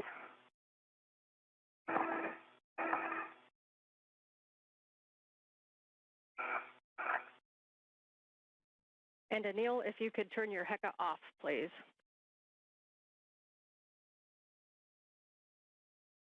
HECA is off.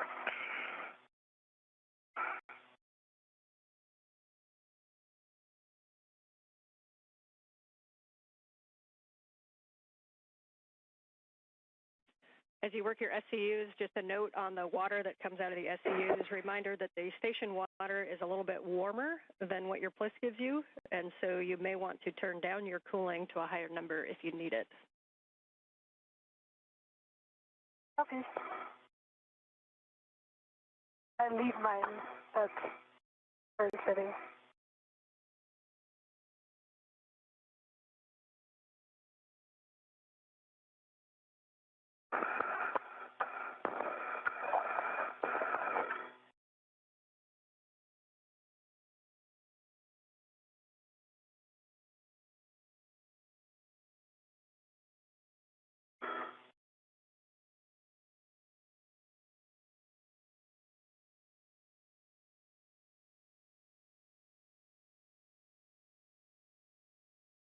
Okay, EV1's SCU on. EV2 SCU on. Connected. Copy. SCU for EV1 and 2 are connected. We are in the pre-repressed cue card. You can now switch your water to off OFF.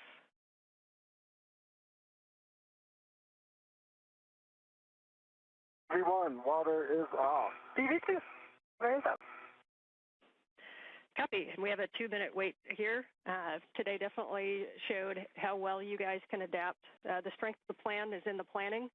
And while we did a lot of things that were not on the nominal timeline, we did nothing today that we had not already planned for.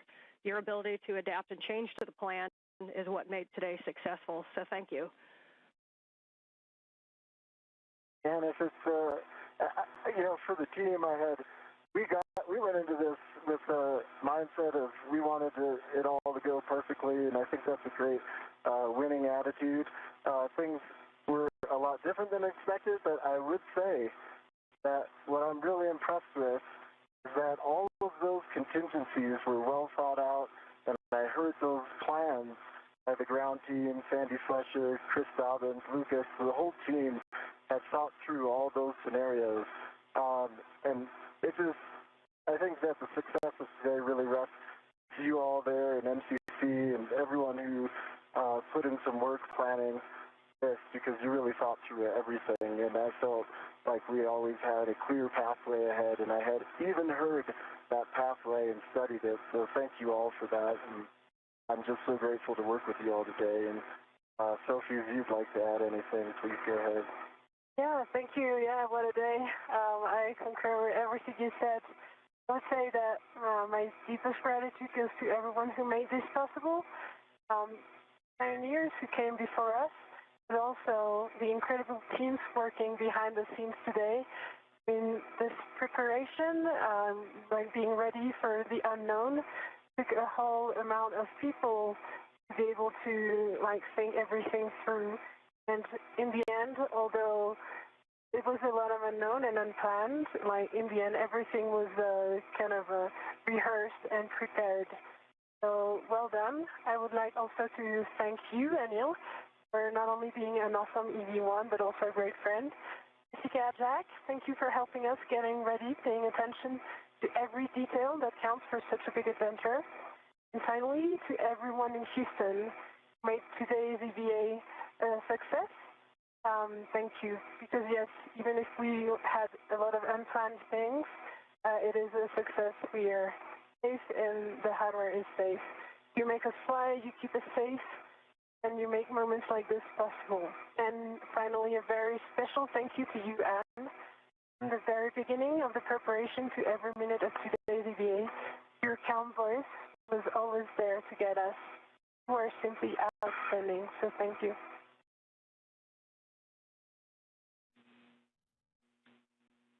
Anil, Sophie, Jack, and Jess, it's Dobbins. I just wanted to say really quick, great job today. I know that it wasn't necessarily the result we were hoping for in the morning, but I really appreciated your perseverance and resilience throughout the day. Thank you for being prepared for all of the next first failures, since I feel like we dealt with all of them for the first half of this EVA, and appreciate you working as a team, both with each other, the four of you, and with us. Without that, Escant would have been in a worse configuration than it is. We'll get back out there and finish this up sometime, hopefully before at least one of you comes home.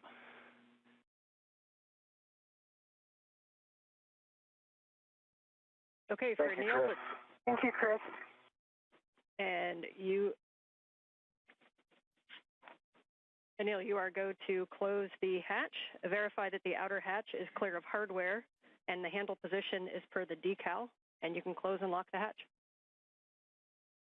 Handle position per decal. With that, a round of congratulations from our two spacewalkers, Anil Menon and Sophie Adenot. Menon wrapping up his second spacewalk in just 12 days. For Sophie Adenot, the first French woman to walk in space, this was her first spacewalk of her career. And the lead flight director for this spacewalk, Chris Dobbins, acknowledging the work that the crew did out there, especially when the crew fell behind due to difficulty demating some of the electrical connectors on the failed space-to-ground antenna, and working with some of the bolts that were balky throughout the course of today's spacewalk. The failed antenna was removed, and it was left outside in what is called a long-duration tie-down configuration, safely on the truss in a good config.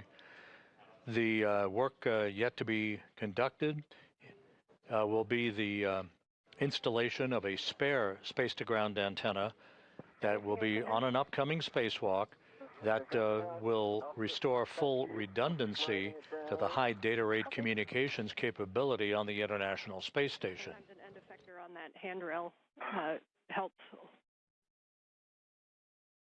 Yeah, I thought maybe my arms were long enough to reach the hatch key, but I needed the anchor hook. In any case, the hatch is down. Menon and Adenot are in the process of configuring their suits to airlock systems before the repressurization of the Quest airlock begins to mark the official end of today's spacewalk.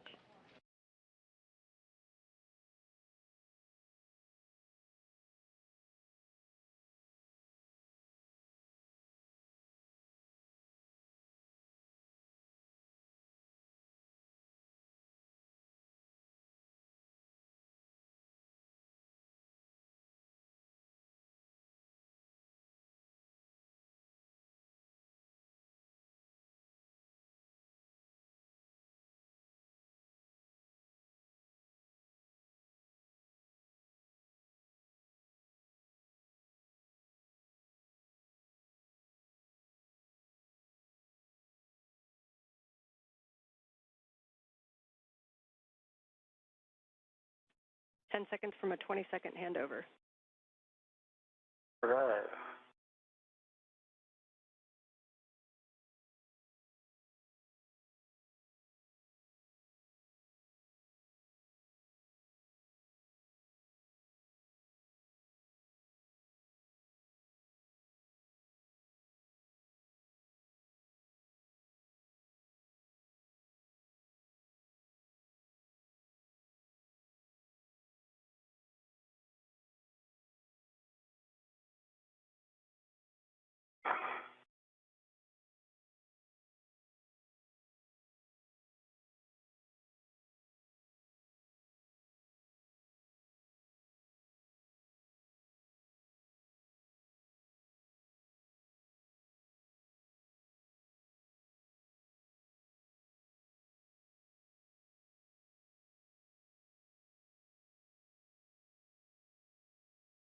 Looks like we got S-band again. You can repeat it now.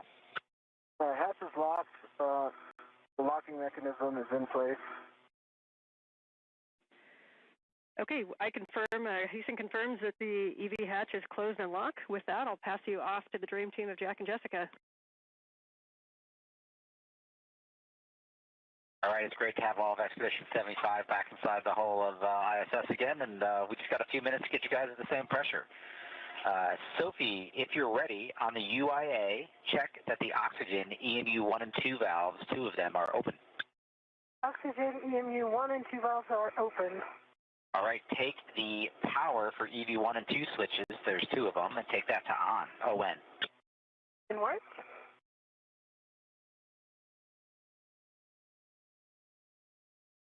Power EV 1 and 2 on, ON. Good green LED. The ON and 2 LEDs, can you verify the voltmeters on 1 and 2 for me? 18.8 and 18.6. So that's great. EV1 and EV1 only, take your power switch to SCU. Expect a warning tone. EV1, pushing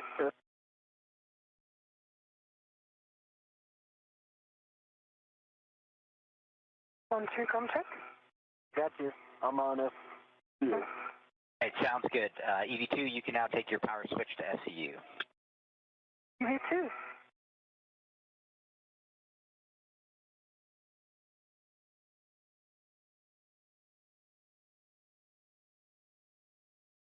Power to SCU. Both EV1 and EV2 are on SCU power. All right, for both EV1 and EV2, take your O2 actuators to press. Okay. Or please verify on the DCM that it does say O2 position to press.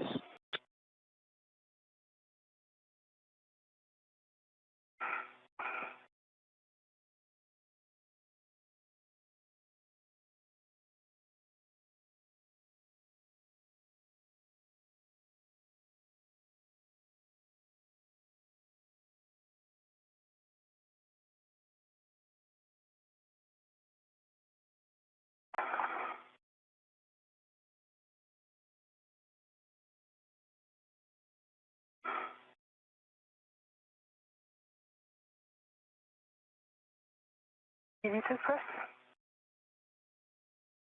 The EV2 and press.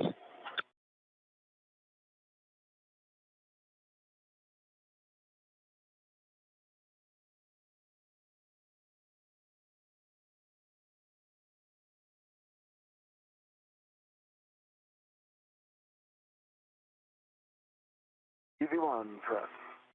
Right, EV1 press. We copy both EV1 and 2 in press. Awesome. Anil, would you check that the EV hatch MPEV is in the closed position? MPEV is closed. All right, we are going to take the IV hatch equalization valve to start the repress. You guys should get an alert tone as we start.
And Anil, Houston, I'm acting as Capcom now. Can you verify your O2 actuator is in press?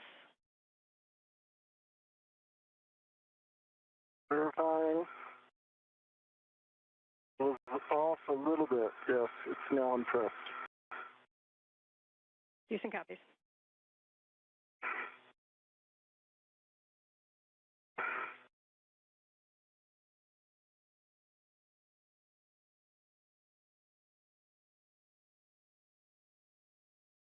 Jack, can you go down the rate? Going down the rate.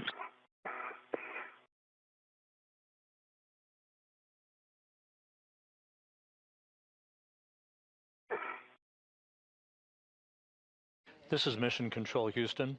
The repressurization of the Quest airlock is now underway. The official end time for today's spacewalk, 1:52 p.m. Central Time, 2:52 p.m. Eastern Time, giving us an elapsed time of 6 hours and 23 minutes for today's spacewalk. Again, today's spacewalk ending at 1:52 p.m. Central Time, 2:52 p.m. Eastern Time, for an elapsed time of 6 hours and 23 minutes. With the repressurization of Quest underway, we will now gather some additional statistics and have those for you momentarily.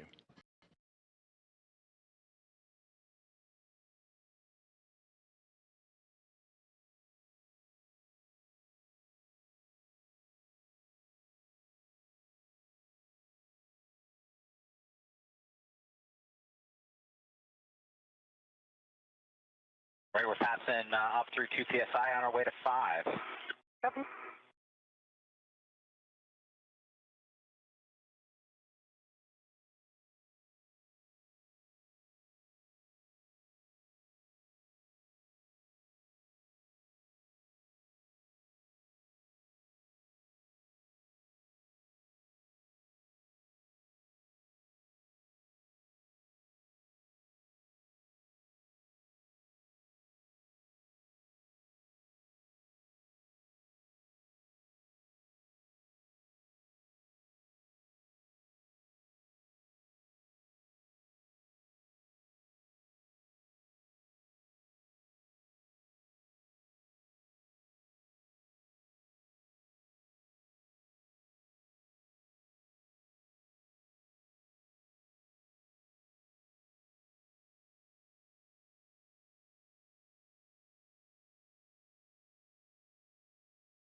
We're passing through 3.5 PSI on our way to 5. You guys might get an alert tone at 4.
This is Mission Control Houston. The repressurization of the Quest airlock well underway, approaching 5 pounds per square inch of pressure. It'll get up to about 14.7 psi, and that will then set the stage for the opening of the hatch, separating the crew lock, in which Anil Menon and Sophie Adenot are located, and the equipment lock, where you see Jack Hathaway. He'll be joined by Jessica Meir as they help the two spacewalkers out of their extravehicular mobility units. The spacewalk today was the 282nd spacewalk in support of space station assembly maintenance and upgrades, the 5th spacewalk out of the ISS this year, the 2nd for Expedition 75. This was the 2nd spacewalk for Anil Menon. He now has a total of 12 hours and 50 minutes of spacewalking time. For Sophie Adenot, this was the first spacewalk for her and the first spacewalk by a French woman, 6 hours and 23 minutes. The spacewalk, by the way, began at 7:29 a.m. Central Time, 8:29 a.m. Eastern Time, and ended just a few minutes ago at 1:52 p.m. Central, 2:52 p.m. Eastern Time. The 282 spacewalks in support of space station operations have now totaled 1,786 hours and 44 minutes. That is the equivalent of 74 days, 10 hours, and 44 minutes of spacewalking time. And we'll continue with our coverage through the time the crew is back inside the airlock and have doffed their helmets. The two spacewalkers removed a failed space-to-ground antenna from a boom on the Z1 truss of the International Space Station, but in doing so, ran behind the timeline because of some difficulty with electrical connectors and stubborn bolts. That resulted in the crew running out of time to be able to retrieve a spare space-to-ground antenna for its installation on the boom on the Z1 truss. So that other portion of today's major objective will be deferred to a future spacewalk.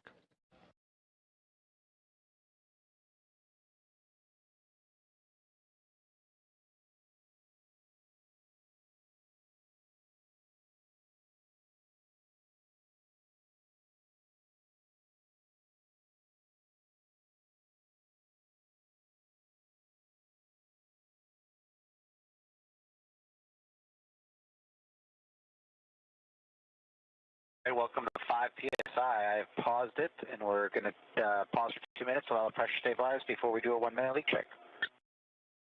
Copy. Copy.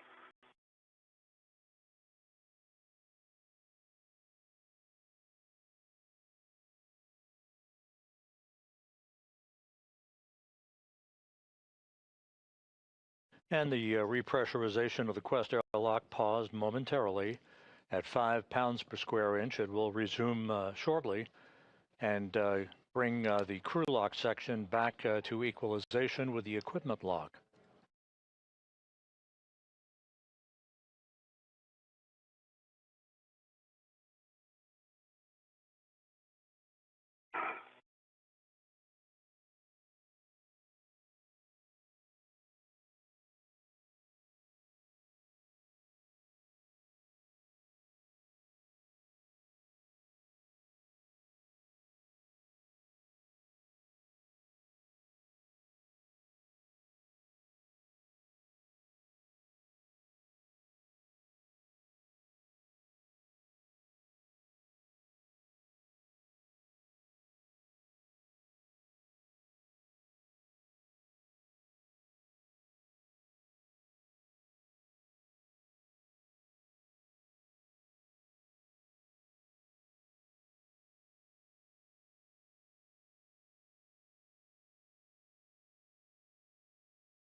Right, that's our 2 minutes. Pressure's holding at 258. We got 1 minute for the leak check.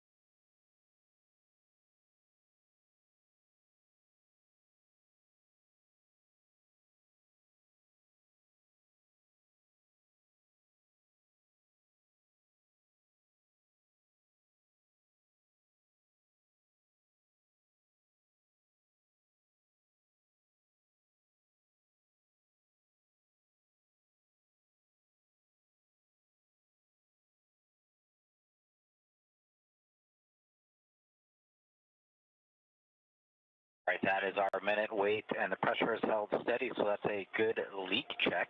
All right. EV1 and EV2, will you check your gloves? Heater switches are in off OFF position. One is off. And 2 is off. All right, copy. Glove heaters are off OFF for EV1 and EV2. Next, check your gloves for any contamination. I know you guys gave a glove report earlier. Is there anything you guys are worried about? Nothing worried about for EV1. Nothing I'm worried about for EV2. All right, copy. Sounds good. For step 9 into step 10, both EV1 and EV2, take your O2 actuators to IV. Good work. Good work.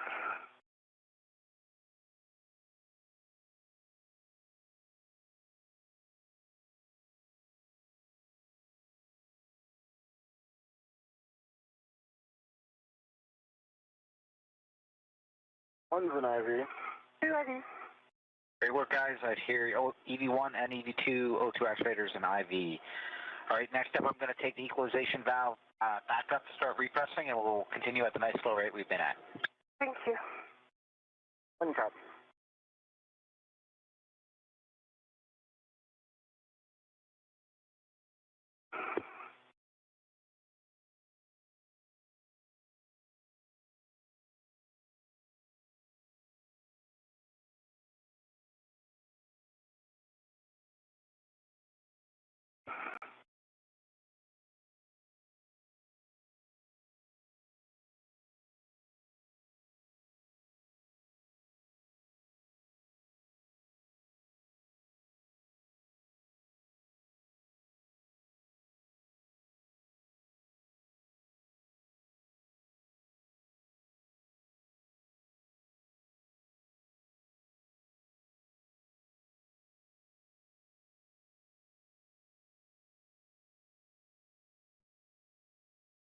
And Airlock Houston, we just want to let you know that if there's any symptoms that the EV crew has, and as Anil and Sophie, as you repress, if there's anything that seems to resolve that could be considered a symptom, like a Cup 1 symptom, upon repress, please report it to Jack and to us, and then we'll change actions going forward. But just wanted you to stay aware.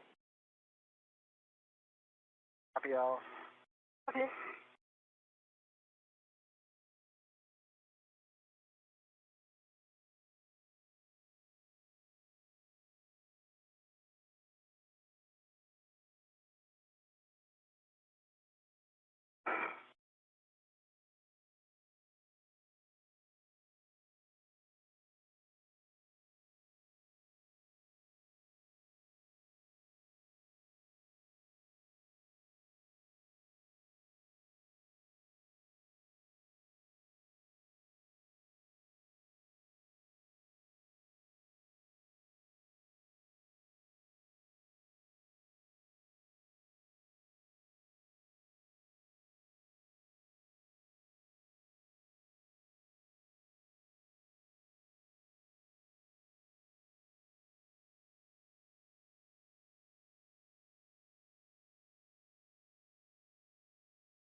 Totally happy with this repress rate. If you guys are, just want to give you the heads up that it will be about 20, 25 minutes to get to stack pressure. Okay. I think I'm happy with this rate. Sorry, Anil. No problem. I don't have anywhere to go. I got 8 more months here. I'm sure you would love to go outside again. Nice.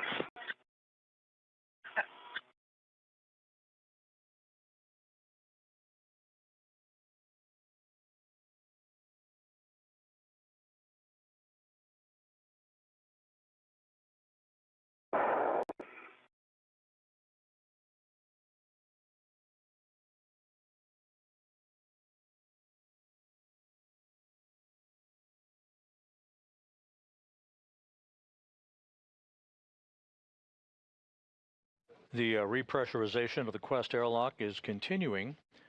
This should take a few more minutes to complete, at which point the hatch between the crew lock, where the 2 spacewalkers are located just beyond that hatch, and the equipment lock will be open, and Menon and Adenot will be helped inside to their respective locations on either side of the equipment lock walls to be assisted with the removal of their helmets and gloves.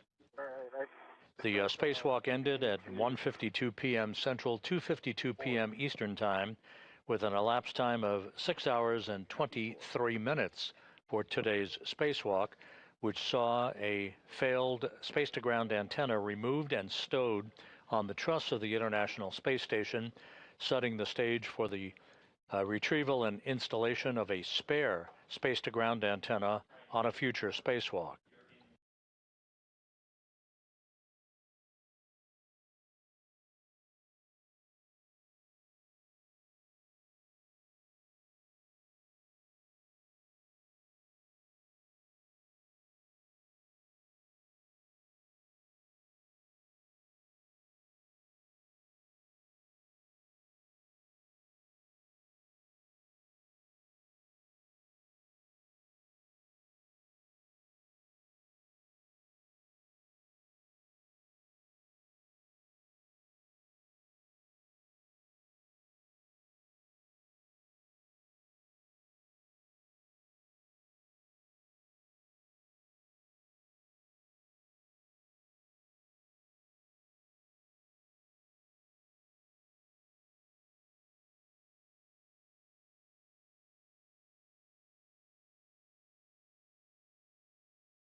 This is Mission Control Houston. Once again, monitoring the slow and steady repressurization of the Quest airlock. You see Jessica Meir in the equipment lock section of Quest. She and Jack Hathaway awaiting the full repressurization of the crew lock section of Quest so that they can open the hatch and bring the 2 spacewalkers back inside.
How you doing, Sophie?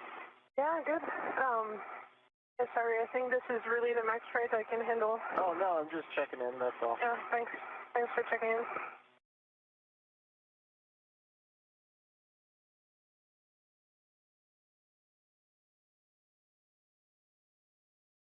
Passing 11 and a half PSI, almost 12 PSI, still probably 12, 15 minutes left. Okay. Copy.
This is Mission Control Houston. You're looking at Jack Hathaway at the hatchway of the Quest airlock's equipment lock, separating it from the crew lock section of Quest.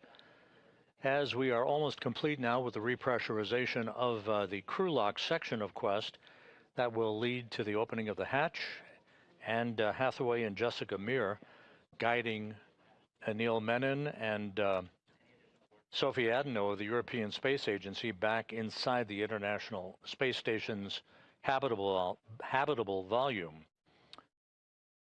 The 6-hour, 23-minute spacewalk concluded a short time ago. The major objective to remove the failed space-to-ground antenna was completed. That antenna was tied down with a series of tethers to a truss structure near where it resided on the Z1 truss of the station. However, it took longer than expected to undo electrical connectors and bolts holding the failed antenna in place, and the clock ran out on the two spacewalkers, so we did not complete the installation of a spare space-to-ground antenna, which remains on a spare parts platform on the Port 3 truss of the International Space Station. That work will be done on a future spacewalk.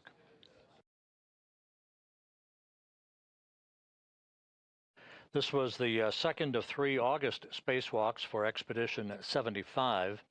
The next one is targeted for next Tuesday, August 25th.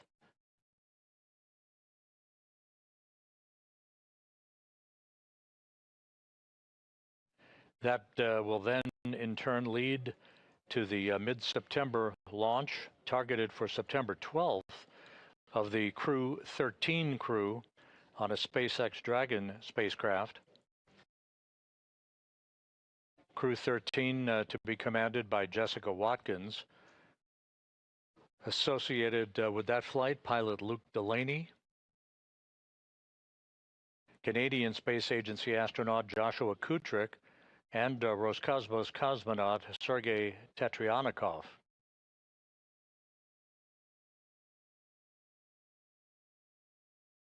The Crew 12 crew will conduct a short number of days of handover with Crew 13 once they arrive on station.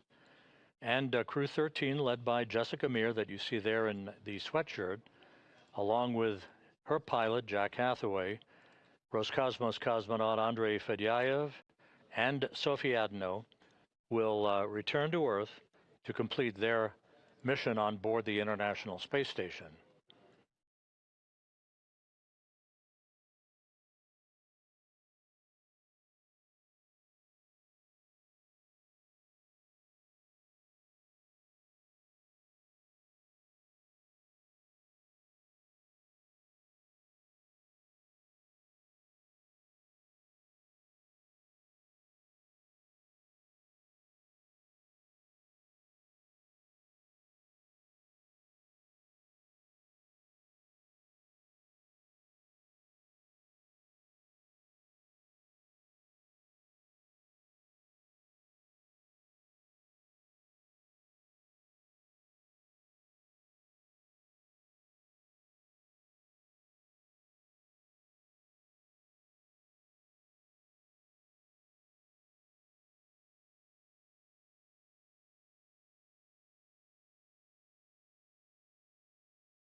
If we get close to stack pressure, the repress rate at this setting is slowing a little bit, so I'm going to move the knob and let me know if it's too much. Okay.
Joining Hathaway in the equipment lock section of Quest is Roscosmos cosmonaut Anna Kikina, well into the second mission of her career.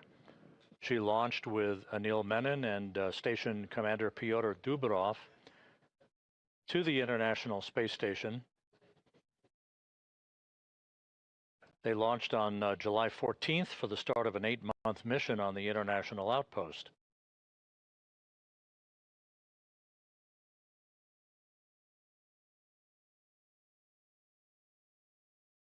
We're just moments away from the completion of the repressurization of Quest. The repress has been conducted in a deliberately slow fashion, and once pressure is equalized across the hatchway, that hatch will be opened and the 2 spacewalkers will be back inside the equipment lock.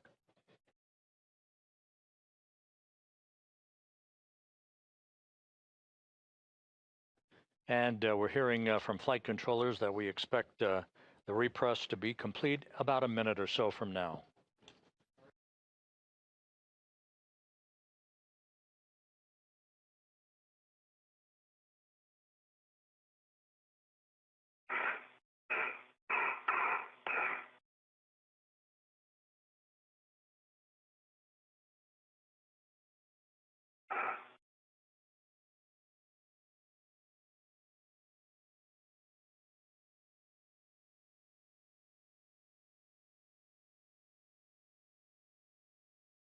All right, we're passing 740 millimeters on our way to 750. You guys will get alert tone when we level off.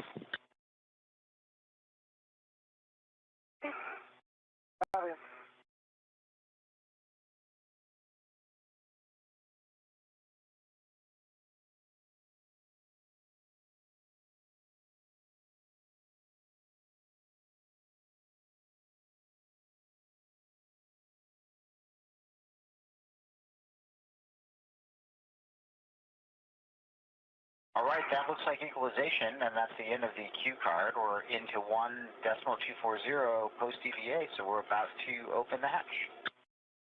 Hey.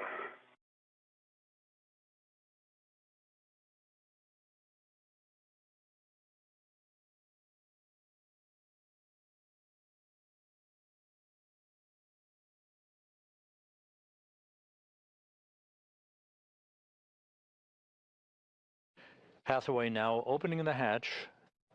Jessica Meir and Anna Kikina awaiting the entrance of the two spacewalkers back inside.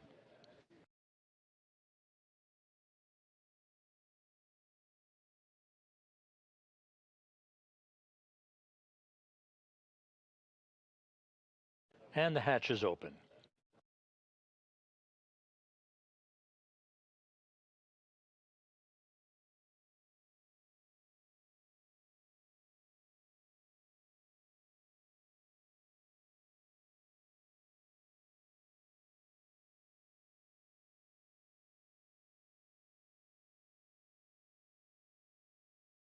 Airlock, listen.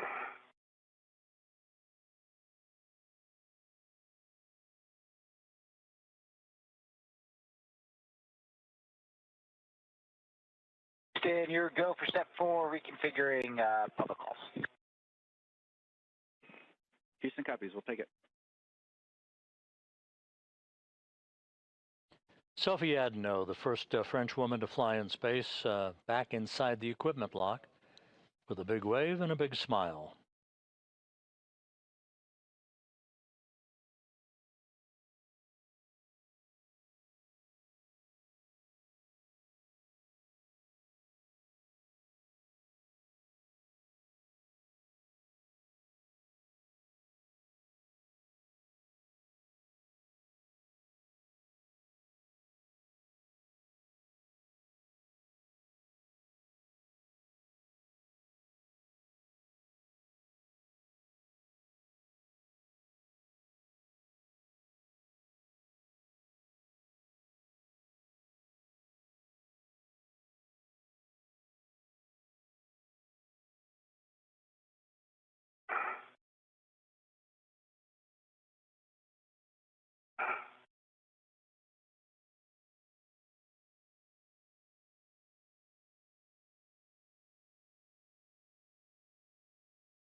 Station Houston on 1.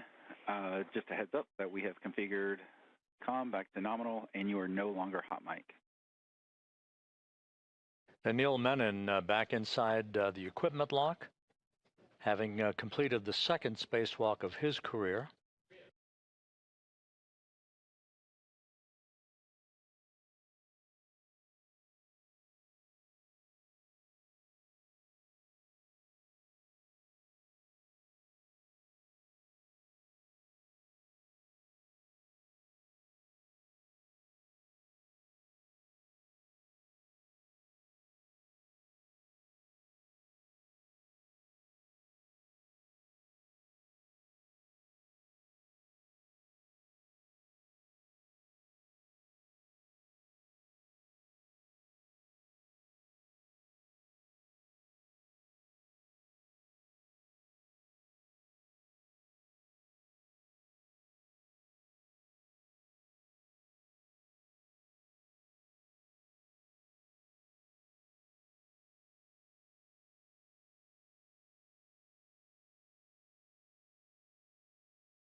Jack Hathaway and Jessica Meir pulling in to the equipment lock some of the gear that Menon and Adenot used during today's 6-hour, 23-minute spacewalk, which ended almost an hour ago.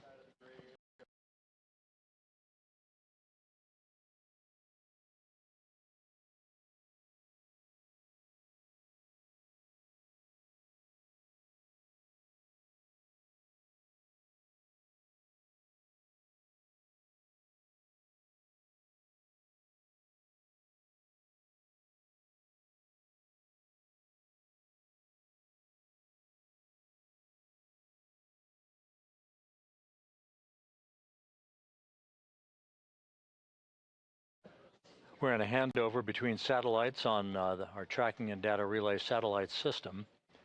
We'll regain our downlink capability from the station through the functional space-to-ground antenna that resides on the Z1 truss of the International Space Station.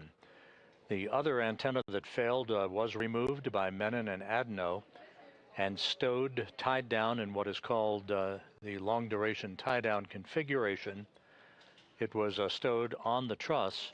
The crew ran out of time, however, before it could get to the installation of a spare that resides on the external stowage platform number 3 on the port 3 truss of the complex.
This is Mission Control Houston, back inside the equipment lock of the Quest airlock on the International Space Station. Sophie Adenot on the left, Anil Menon partially obscured by a laptop computer on the right. Their helmets now doffed, their work for the day complete. A 6-hour, 23-minute spacewalk to remove a failed space-to-ground antenna from the boom it resided on the Z1 truss of the complex. The installation of a spare that has resided on a spare parts platform on the station since 2009 is forward work that was originally intended to be completed today. It will be deferred to a future spacewalk as officials will gather to determine the exact complement of work that lies ahead for the next scheduled spacewalk that is targeted for this coming Tuesday. In the meantime, the two spacewalkers, Adenot from the European Space Agency and Menon from NASA, their work complete for the day. They completed a 6-hour, 23-minute spacewalk, the 282nd in support of space station assembly, maintenance, and upgrades. We appreciate your attention throughout the day. Thank you for joining us, and for now, we'll sign off. This is Mission Control Houston.